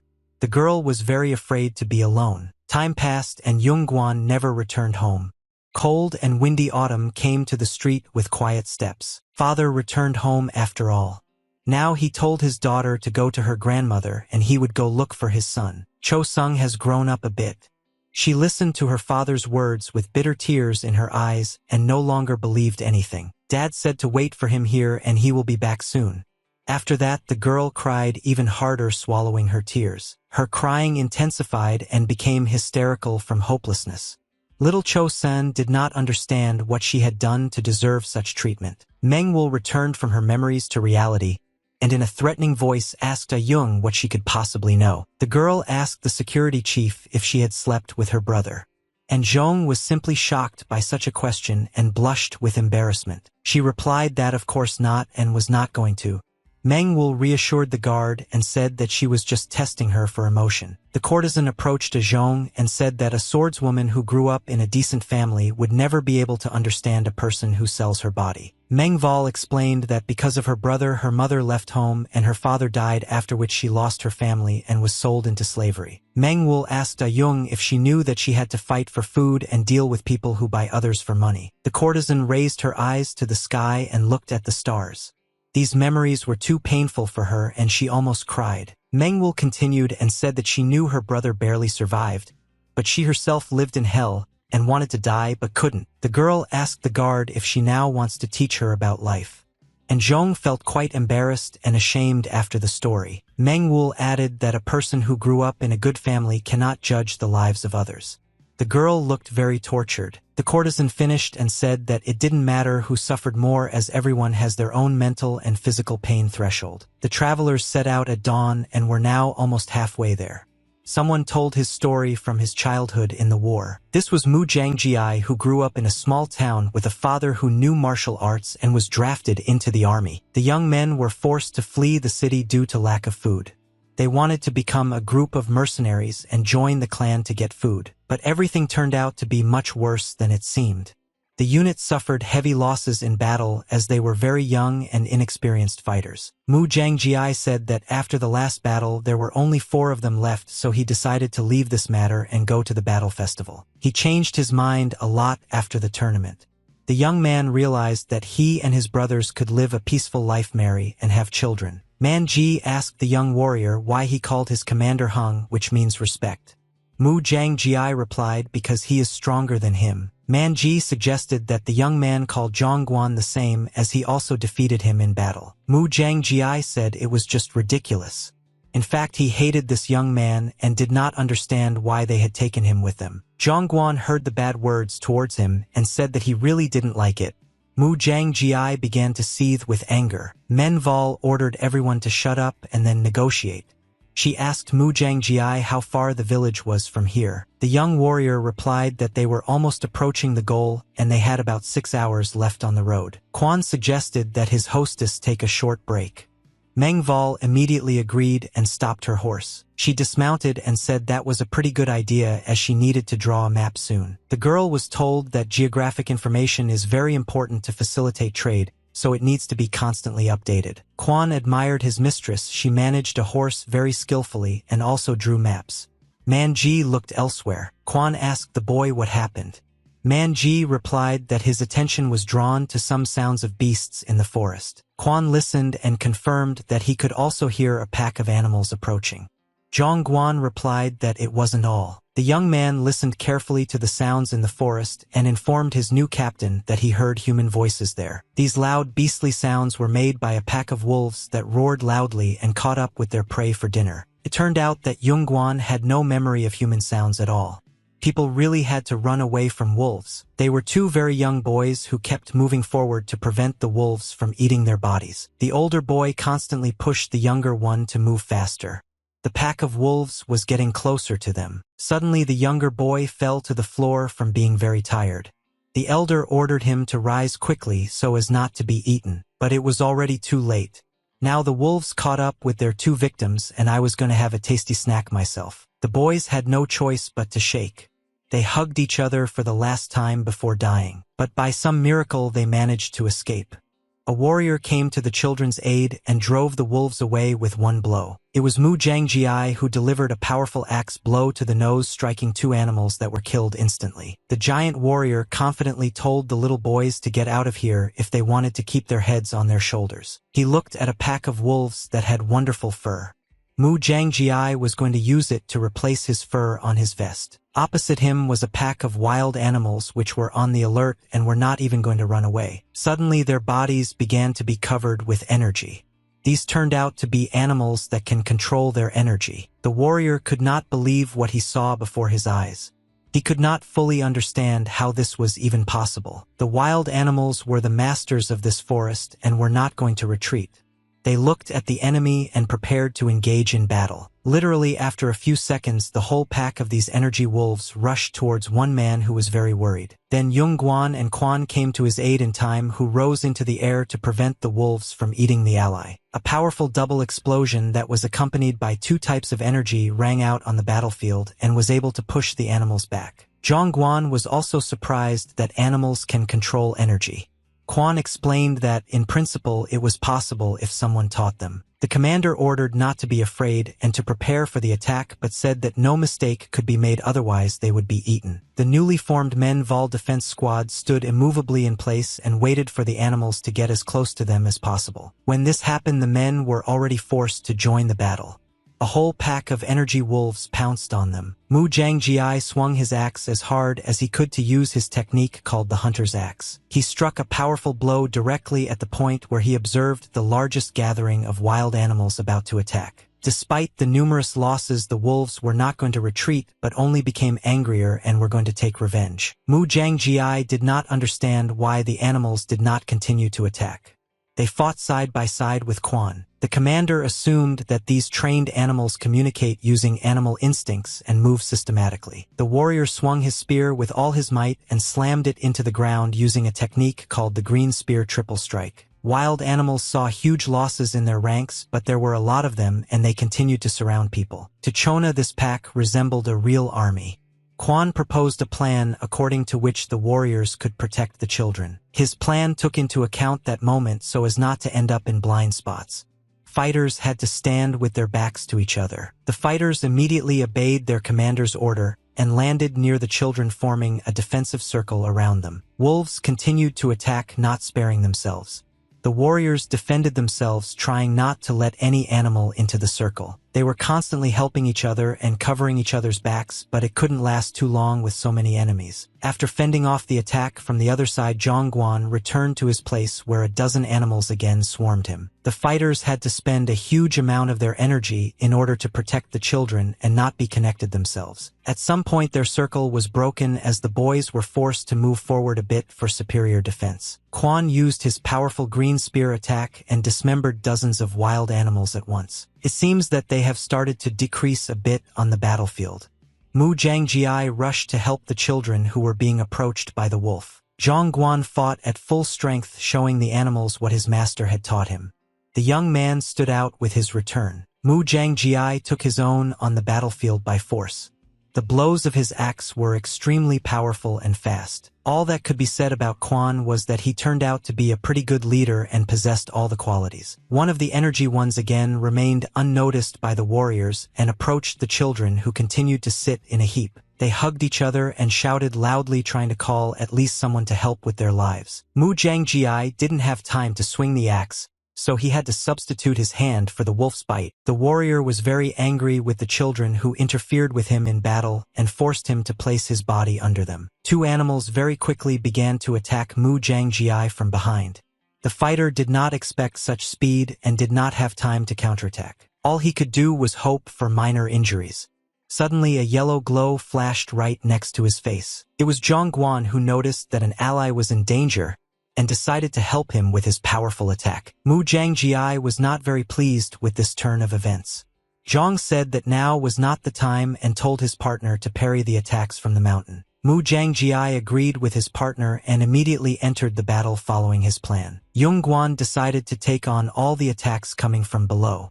However, he also had to dodge his partner's axe. After doing so and rising into the air, the young man breathed in a lot of energy and was about to use a technique called a chaotic strike. He still made a blow on the nose with his right foot, at the end of which he concentrated the maximum amount of energy and struck even wild animals. In a second, several wolf bodies were on the ground and Chong himself stepped back and landed behind his ally. Mu Zhangjiai watched the young man attack and was chosen by his speed. He admitted that Chong was quite a strong fighter. Suddenly one of the wolves, who was probably the leader of the pack, raised his head to the sky and began to howl loudly. Wild animals immediately gathered in a pile following the order of the leader and prepared for the next attack. Quan decided to strike early so as not to worsen his own situation. He put a sharp spear in front of him. Hearing the howl, the leader realized that the wolves move in a team like soldiers and therefore obey the orders of one chief. Quan looked at the pack of wolves and noticed that one of them was constantly positioning himself behind to avoid getting hurt. The leader swung his weapon with all his might from behind and prepared to deliver his next green spear strike. Quan used a technique called a green vortex and spun the wild beasts into him. The wolves couldn't do anything about it. The warrior was not going to stop there and quickly went through the weapons in his hands in order to prepare for the next attack. Twisting the spear in the air, Quan once again hit the nose with a powerful blow, but it was much faster than the previous ones. Thus the fighter was able to hit the same wolf that was standing behind the others. The rest of the animals noticed how this happened. Immediately after these events, wolves began to flee from the battlefield. They were not going to continue the fight without their leader. Quan now realized that animals like humans flee when their leader is killed. The battle brought many animal victims. The commander breathed a sigh of relief and ordered his charges to take the children with them and return to Mrs. Mengwu. Yongguan now had time to assess the abilities of his new allies. He was impressed by the speed and fluidity of Quan's movements in battle. After some time, the travelers reached the village, which was located in the forest among the mountain ranges and was called Saolim. Menval rode a horse with children who asked if this was their village. The boys replied that they could not be wrong. Manji told the children that they were lucky because they saved them from death and brought them straight home. Mengwu was a little scared when she heard the cries of the children calling to her. Dan and Moon were also a little scared. It was their father who recognized the children on horseback. The children immediately rushed into the arms of their father. The father hugged his children and said that he missed them very much. He was glad that his sons were safe. One of the local residents of this village recognized Mu Jiangjiai.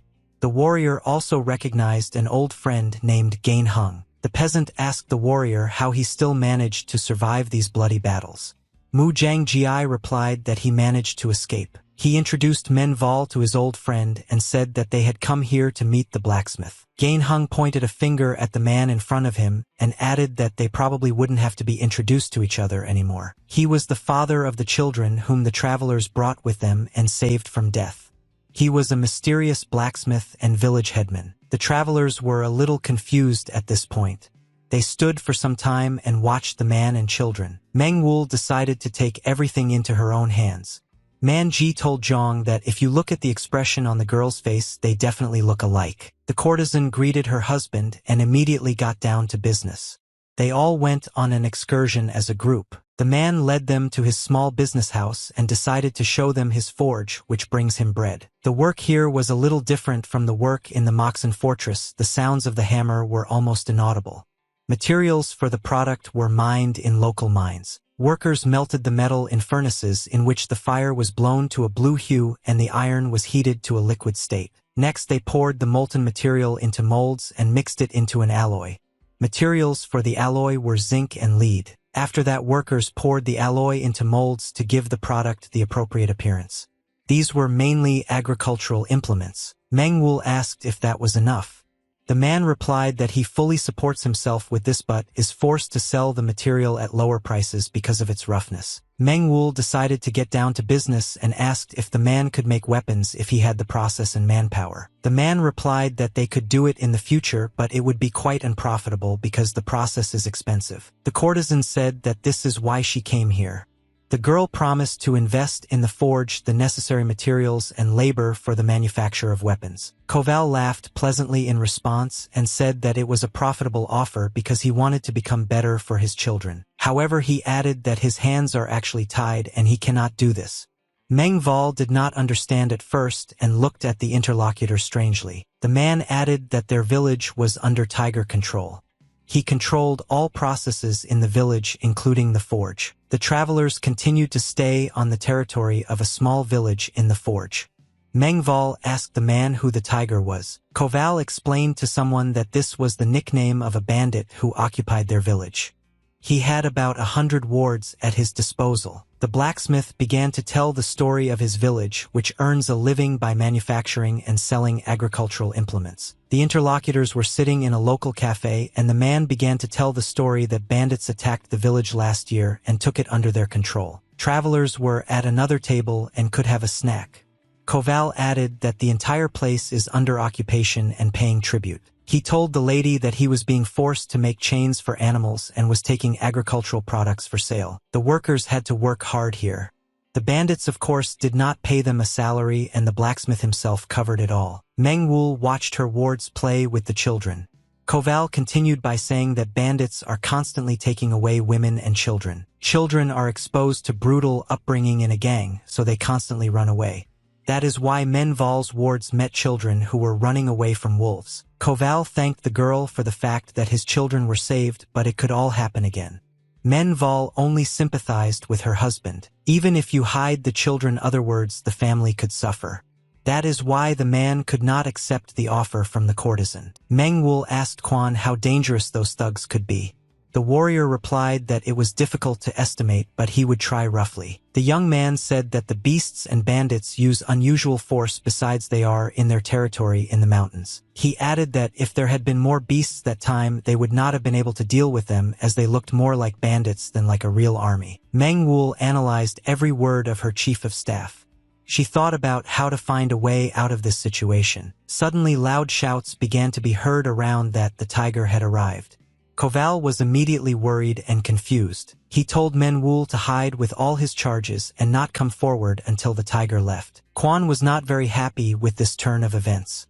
Manhwa also did not want to hide and thought of doing something different. A large number of people gathered near the central gate of the village, in front of which stood guests in the form of bandits. There were also wolves among those present who were growling loudly and pouring saliva. They did not really like this atmosphere. It seemed strange to the tiger that the children were here and his wild beasts returned home barely alive and wounded. He stood in front of the children's father and kept the animals on chains. The tiger added that children definitely could not do such a thing to animals. The bandit's face was large and unshaven. He sipped the drink from the pear-shaped tank and ordered the old man to explain everything. The man continued to hug his children and became confused. He didn't even know what to say to the bandit leader in response. The blacksmith replied that the children were supposed to spend the night with him and return back, and suggested that the pack of wolves might have simply gotten lost in the mountains. The tiger said that a pack of wolves could not get lost in its territory and assumed that the headman wanted to make a complete fool of him. He continued to restrain his wild beasts in chains and said that he thought he smelled mercenaries in here. At this moment, Manhwa and his wards were hiding behind jugs of liquid and listening to the dialogue nearby. Yung Guang and the rest of the allies were sitting at the other end of the counter. The tiger said that his animals were definitely killed by mercenaries and that the children were saved. The blacksmith began to justify himself to the bandit. He wanted to save his children and said that he would never do this to him. Tiger's supporters immediately decided to subdue the man and hit him, knocking him off his feet. The children began to cry and scream. The leader of the bandits said that people like animals need discipline, and it is lost over the years, manifesting itself in lies. The tiger loosened his chain a little so that one of the wolves approached the blacksmith. He asked why the man suddenly started lying to him. The animal felt the energy of its owner and completely transferred it to its victim. The tiger immediately ordered the man to tell the truth. The blacksmith trembled with fear in the face of death. However, Manhwa did not give out and said that he did not know anything. Quan stopped his lady and told them to sit and wait, as they would not be able to deal with the enemies and protect the courtesan. Manhwa did not want to sit still because the blacksmith was in danger. However, she perfectly understood the seriousness of the situation. The tiger continued to drink and asked the old man why he was trembling, and therefore he definitely knew something about this situation. The wolf opened its mouth and was about to bite off the blacksmith's head.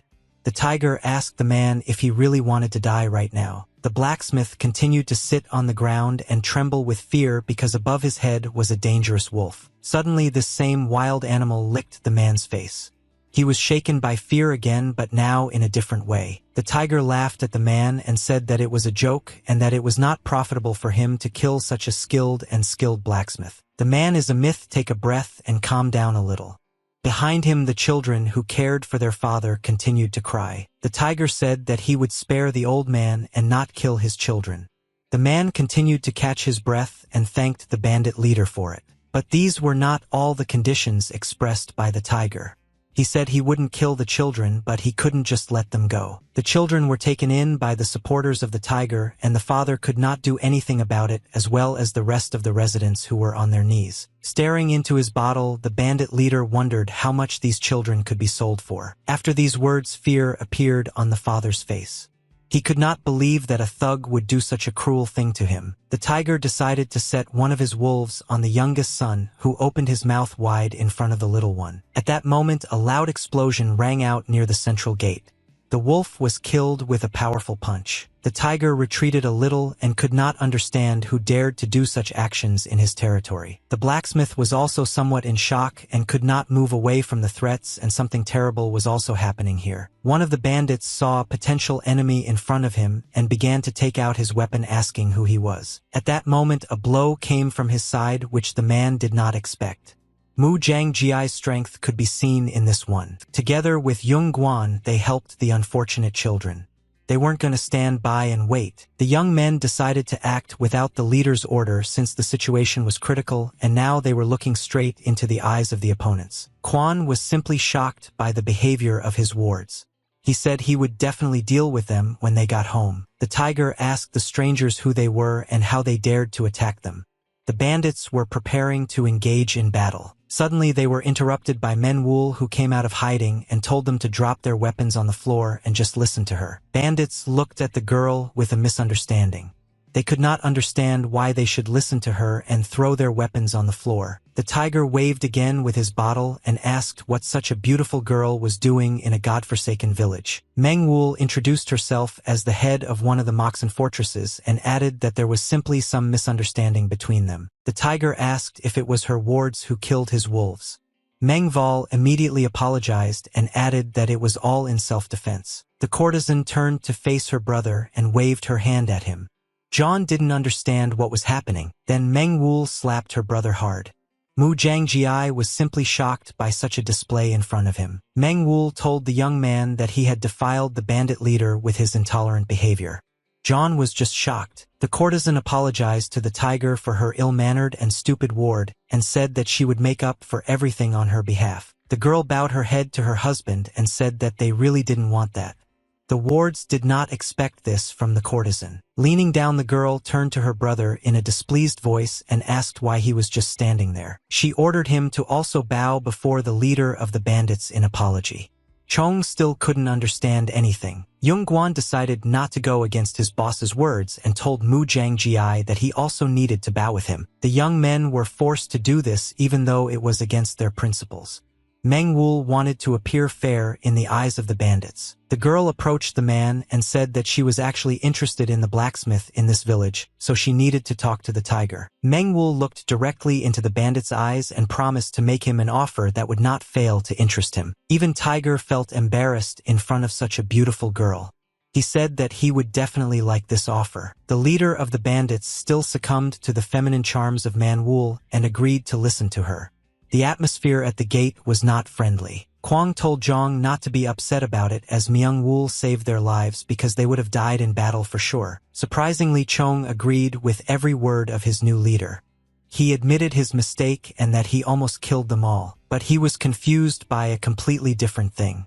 He looked at his sister and wondered why she didn't feel anything when she hit him. Manhwa together with Tigram arrived at a more comfortable environment for conversation and began to discuss the business prospects of the courtesan. The leader of the Forest Tiger Squad was sitting on a chair, and after listening to the girl's idea said that he had not seen arms dealers for a very long time. Manhwa asked the man if he had ever dealt with the country's affairs.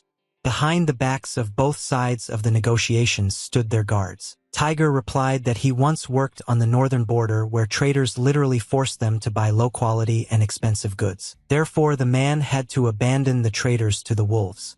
He said that the wolves were then satisfied and ate to glory. Manhwa looked at the animal at the man's feet and assumed that he had been taming wild animals for quite some time. The tiger admitted that he had learned this in a neighboring country, and when he taught the wolves to beat tribute, he realized that they were more faithful than men. The man suggested that these conversations be left for later and asked what Manhwa was doing on his territory with his wards. The girl replied that they had come to look for a gunsmith.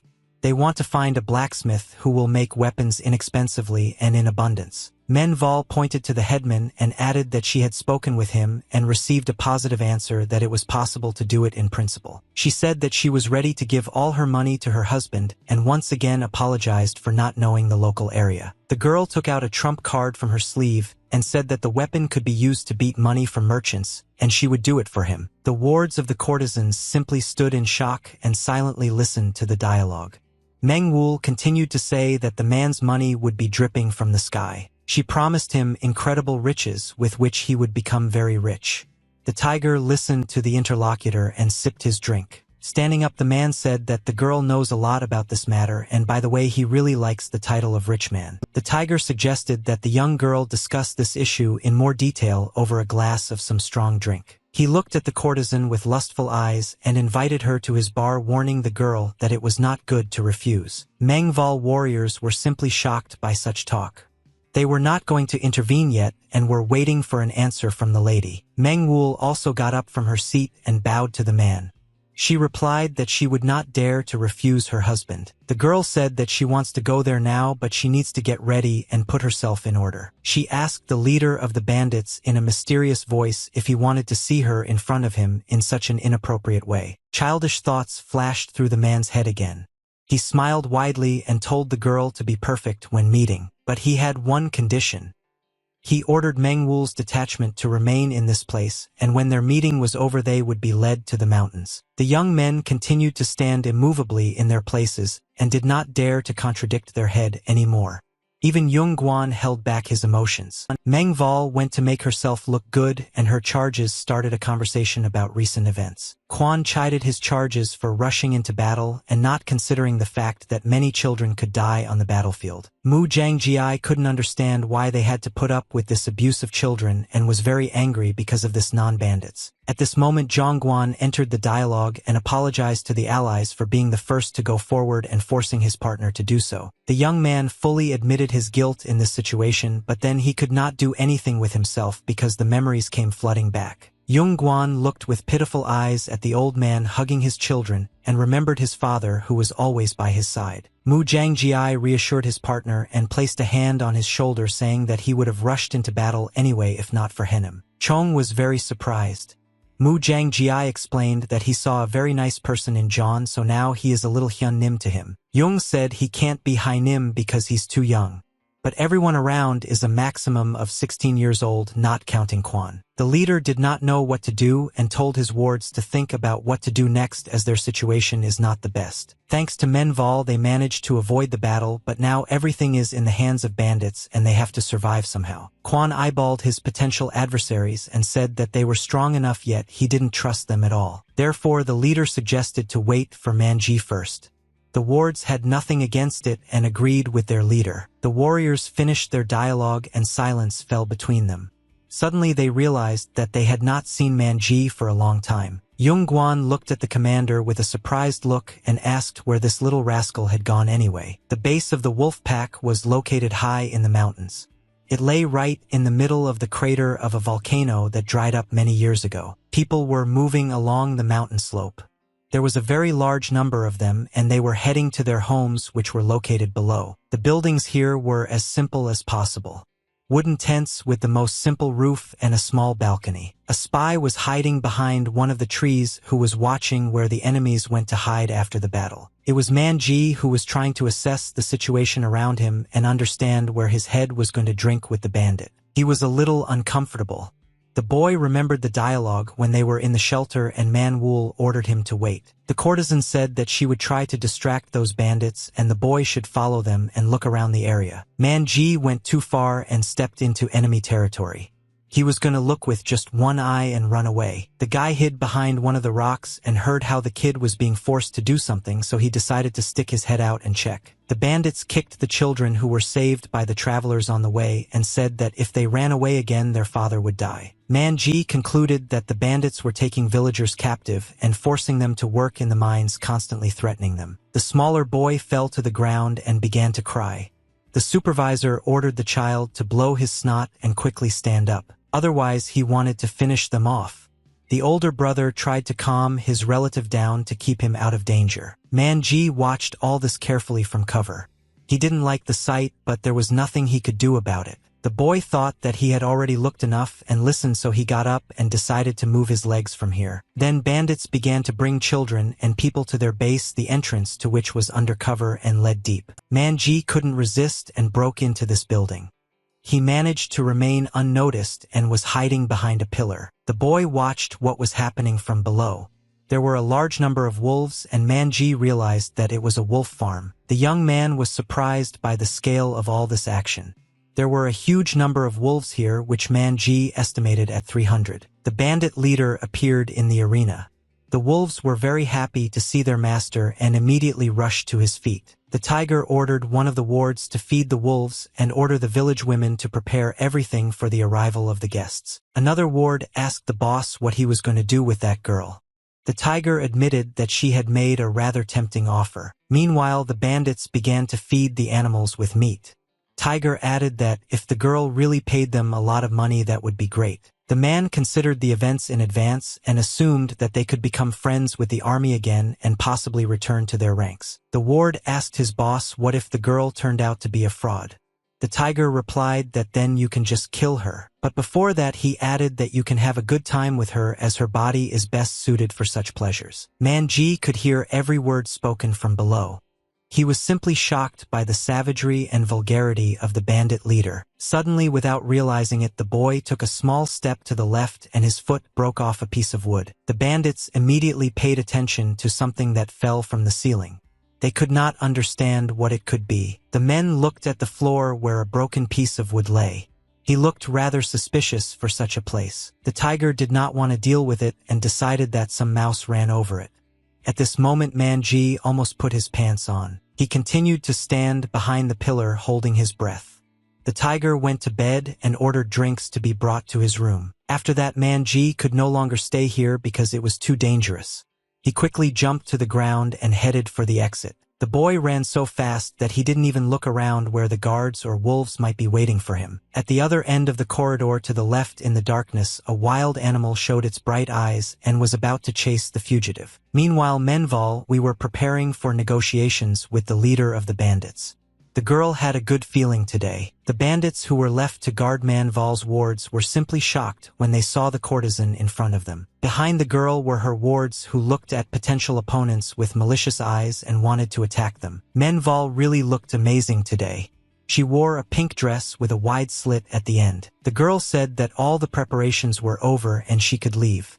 After these words, the squad accompanied her on her way.